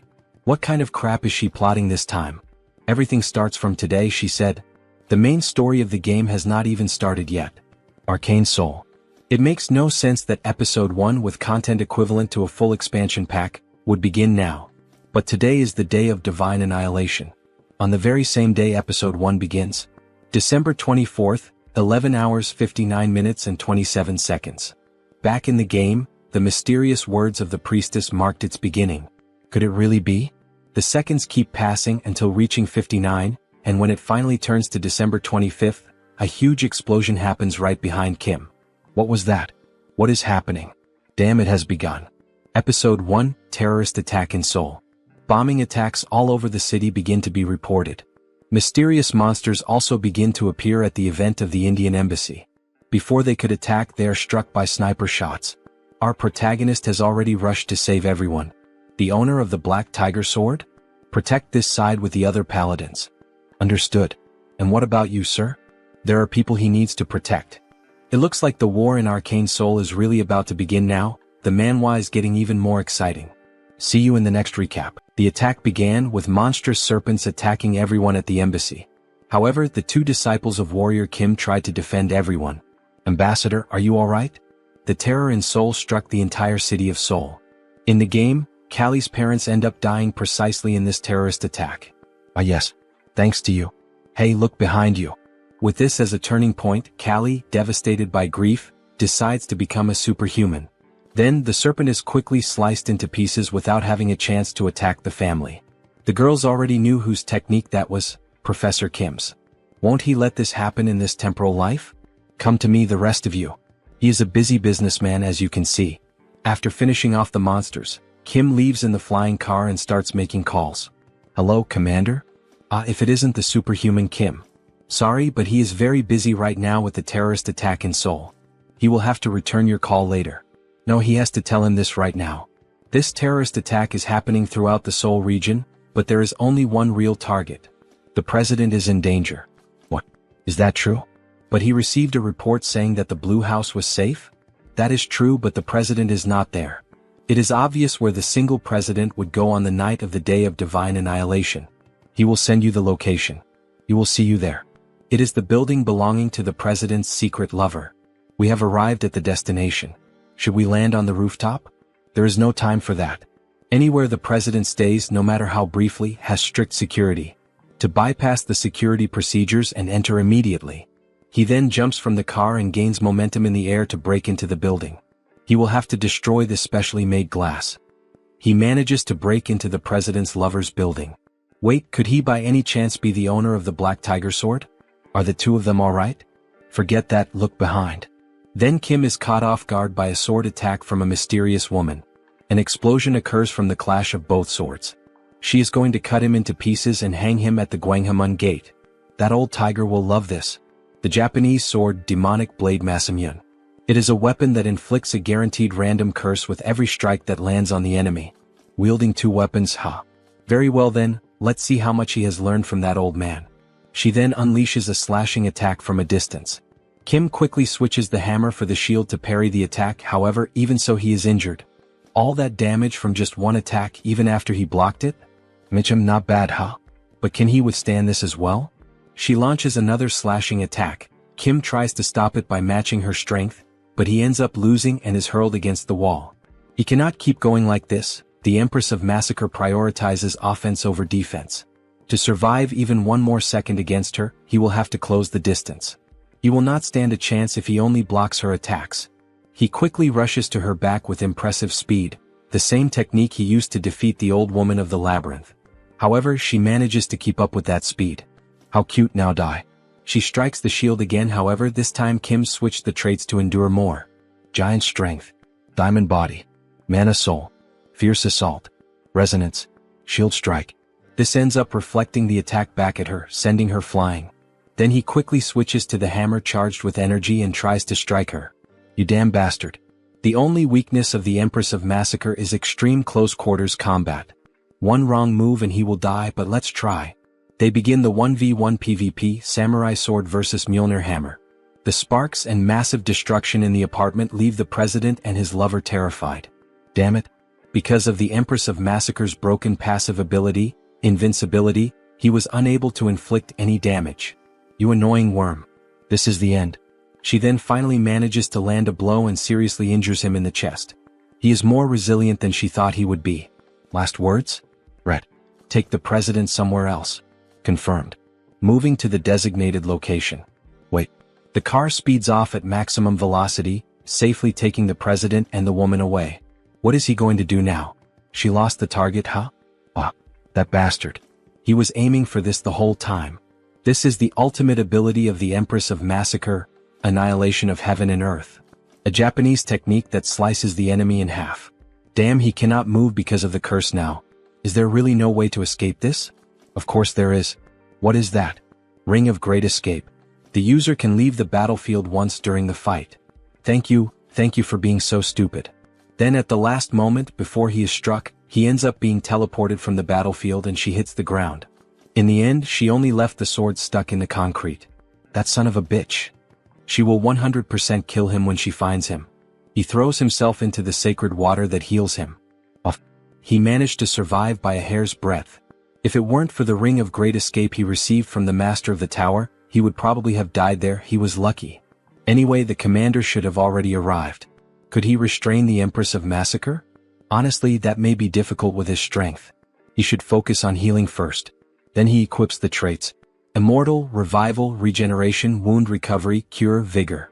He can think about that later. His phone starts ringing. And he was just about to rest. Hello, Master. Holy God, is that Soren? Why didn't he answer her calls? 4 days. He thought he had lost his hearing. He was resting. Wait, did she just say it had been days since he last answered? Yes, she was worried about him. Kim had disappeared after leaving her a strange message. Soren, he managed to survive, he will rest a little. Sorry, he was in a hurry. Okay, that's fine. But do you know where she is now? Where is she? Soren is at the Blue House with Jeanette. Well, the president wants to see him right now. He understood what is happening. Alright, he will be there soon. Now then, it is time to receive his rewards. In the next scene we see a handshake. He is truly incredible. He risked his life to save the presidents. Are you feeling better already? Yes, he is 100% recovered from the incident. The mana fountain and the elixir played a huge role. Gah. What did he just say? Someone slapped Kim on the back. He told you this guy would show up as if nothing had happened. It seems the elixir helped you. Do not forget that it is thanks to the Tower of Sun magic. Why are these guys acting so friendly? Thank you, Superhuman Kim. This is to show his gratitude, so please. Is this the Rankisar equipment, Star Descendant? Star Descendant. The trait embedded in the equipment shares the same name. Star Descendant. It is an overpowered ability that changes your attributes to fit the situation every time the traits are switched. Evolution. Superiority. Adaptation. Arrangement. Divine Blood. When switching to the swordsman traits, it increases his attack damage and dexterity. Strength and endurance for the warrior traits. And for the shooter traits, it increases attack speed and movement speed. It is literally perfect for him. Thank you. He will make good use of it. Now that Mr. Warrior Kim has received his reward, it is time to put him to work. What? He wants to become a corps commander. It will be good to try this out in advance. Then he is taken to a kind of war hall with several maps and points. Currently, they are pursuing the leader of the terrorists, Shin Yaren, also known as the Empress of Massacre. He is familiar with this map because it is the mission map of Episode 1. If this were inside the game, he would have to complete each of those missions, but here, he sees the commander of the Western Corps, a war hero like the commander of the Eastern Corps. He even sees some executives from other orders and some people from the strike force of the Superhuman Association. The government plays a huge role indeed. That is why the Order of the Old Father was trying to assassinate the president, huh? Everything starts from today. Oh, what are you going to do, priestess? He thinks Episode 1 will end sooner than expected. Wow, we see a photo of Kim and the president together. The entire internet is talking about you, Master. Someone filmed a clip of you fighting at the Indian embassy. It seems Episode 1 will wrap up without too many complications. He will focus on developing his character for a while. When they are approaching home, they notice that someone is already waiting for them. Is that the ambassador in Cali? Right, Cali. He had forgotten about her. Hello, owner of the Black Tiger Sword. We came to express our gratitude. Ah yes, he understood. It is the perfect opportunity to win Cali's favor. He has to say something. Master. She would like to become your student. Getting straight to the point? Student, you said? What do you mean? After experiencing this incident, she came to the conclusion that she needs to be strong to protect those she loves. She also wants to be strong like his students. Thanks to Soren and Jeanette, her family is alive. Please, she would like to become his disciple. Callie, are you sure you will not regret this decision? They can think about it a little more and make the decision later. Kim understands why her parents are so worried. Because Callie's grandmother, who was the former owner of the Kalaratri, which transformed into a kind of other world during the Rift expedition. The ambassador's family, upon reaching adulthood, manifests the destiny of the goddess Callie, and if they reject this destiny, death follows. Because of that, she also had no choice in the matter. But look at the time we are in now. Ambassador. No, Callie's father. This is a once-in-a-lifetime opportunity. The last of the 3 main warrior units has fallen right into our hands. He is well aware of his family's devotion to protecting humanity, and of the destiny passed down through the generations of their family. How could he know that? He understands his concern, but Callie has the talent to protect herself. Does this mean he knows a way for Callie to escape her suffering? Yes, and for that, Callie must become a superhuman. If he leaves that task to me, he will make it happen. He cannot miss this chance. That child has never wielded a sword in her life, and she needs to become a superhuman? There may be some other way. But dear, he already knows that Callie does not have much time left. Let us leave this to him. Callie, is she certain about this? Is this truly what she wants? Yes, father. She promises that she will do well, so please trust me. It will not be an easy path. But even so, if she is prepared, then do what must be done. You must overcome your destiny and survive. Yes, she will. Have you made your decision? Yes. Then, Callie, she will undergo hellish training starting tonight. Tremble. She is looking forward to it. A few days later, we see Callie exercising and stretching. Kalaratri is an assassin and a dancer. She unlocked the stealth trait some time ago, so now she needs to unlock the dance trait. It is already time for her to unlock it. As she dances, her golden aura keeps increasing as if she were leveling up. Goddess's blood. Stealth. Dancer. As expected, she has some talent. Now that they have built the foundation for her to challenge her destiny, all she needs to do is level up. Good work. She is already at level 3. Thank you. Rest a little.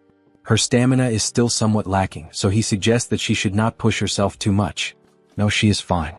Let's just start the next lesson right away. She has to become strong like Soren and Jeanette. Soren has already reached level 5 and Jeanette is at level 4.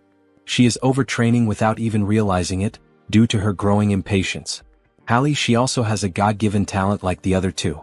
All you need to do is train consistently at your own pace, so do not become too impatient. If you push yourself too much, it might slow down your progress. Okay, I will remember that. I am getting a call. Rest a little. Hello.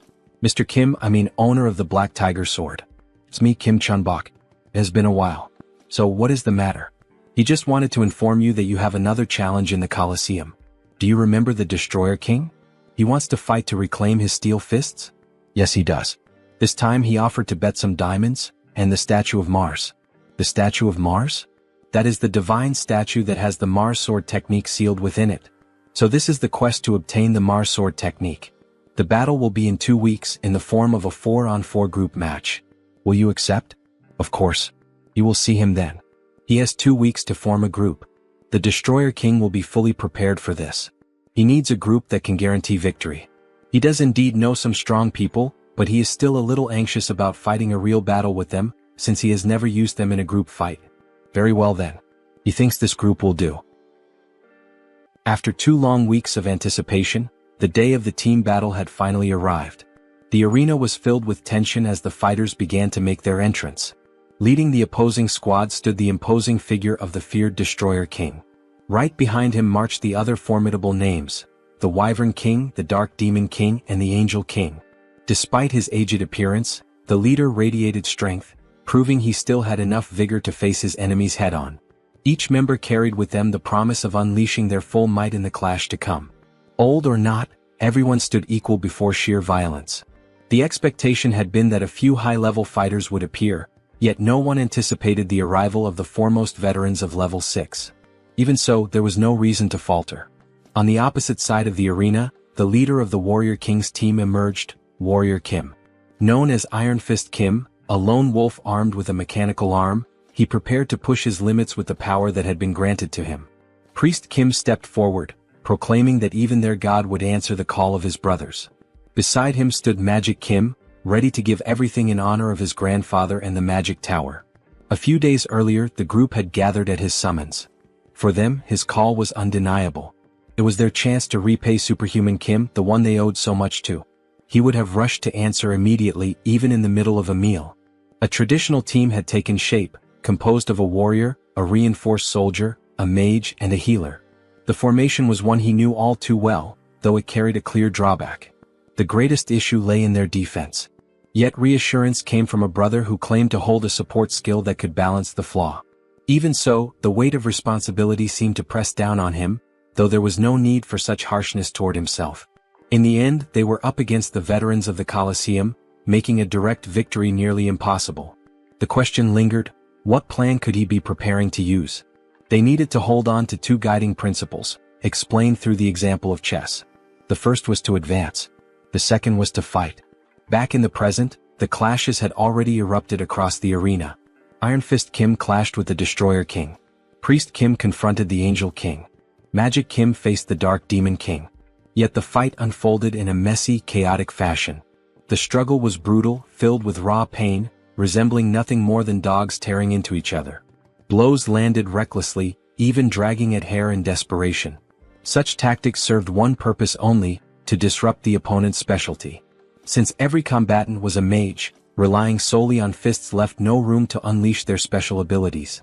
Meanwhile, Warrior Kim was engaged in battle against an airborne foe, the Wyvern King. The enemy dared to mock them with such a low tactic, showing not a shred of respect. Yet everything was unfolding according to plan. Their opponents had underestimated them, allowing their formation to break apart. The Angel King began preparing to unleash his light cannon. Fire erupted as the aerial battle revealed itself to be the Wyvern King's domain. Still, Warrior Kim carried a method of his own to counter it. He unleashed the trait Air Raid, granting him the ability to move freely through the skies, evading incoming fire and positioning himself strategically above his foe. To everyone's shock, he too could fly. Channeling Tiger King's soaring heaven, he delivered a massive slash downward at his opponent, leaving the enemy caught in a dangerous position. At Dawn's strike, the blade drove him into the arena floor, erupting in a brilliant golden explosion. The Wyvern King had fallen. Curses rang out as the realization hit. The Uncle Wyvern had been taken down. Distracted, his gaze turned elsewhere instead of the opponent before him, giving Iron Fist the chance to drive a crushing blow into the Destroyer King's stomach. The strike ended with his weapon aimed directly at the opponent. A pained grunt followed, a gasp questioning what kind of power this was. His strength was monstrous.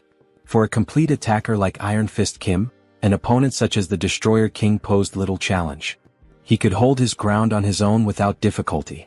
The next clashes shifted to the others. One fighter, small in stature, moved with the flow of a mage despite not truly being one. Another stood unashamed before his god, even as doubts circled around him. A message had just reached him, declaring pride in his actions. Step by step, they were performing exactly as instructed, their coordination falling into place. He had forbidden the two of them from using any magic. The restriction seemed absurd. How were they supposed to fight? The command was simple: stay close to the opponent and keep brawling. In time, an opening would reveal itself, and that was when their magic would come into play. The white mage struck first, casting a burst of light that blinded even his own allies. The chaos escalated as the black mage began conjuring an immense sphere of dark energy, while the white mage lent his strength, feeding more power into the growing spell.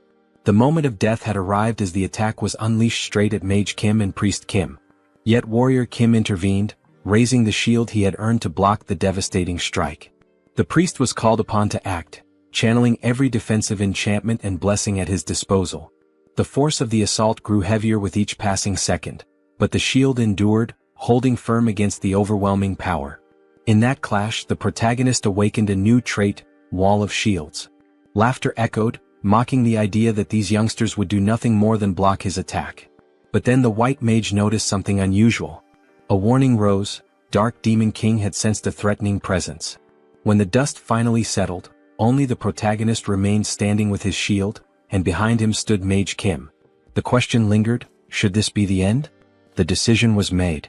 Kim wielded the Mjolnir hammer, charged with the last spell he had carried, while Mage Kim stood ready with the flames of the Phoenix.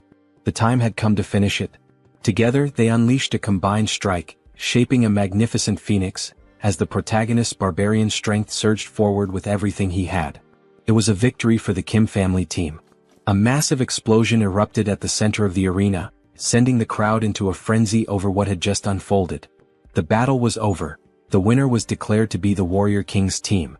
Cheers rose higher as the announcement followed. He had obtained the peerless trait. The condition had been to defeat 3 high-level opponents consecutively, and he had accomplished it. With this achievement, he now possessed all the necessary components for the fusion against 1,000 traits. Laughter echoed as the opponents conceded, admitting their defeat.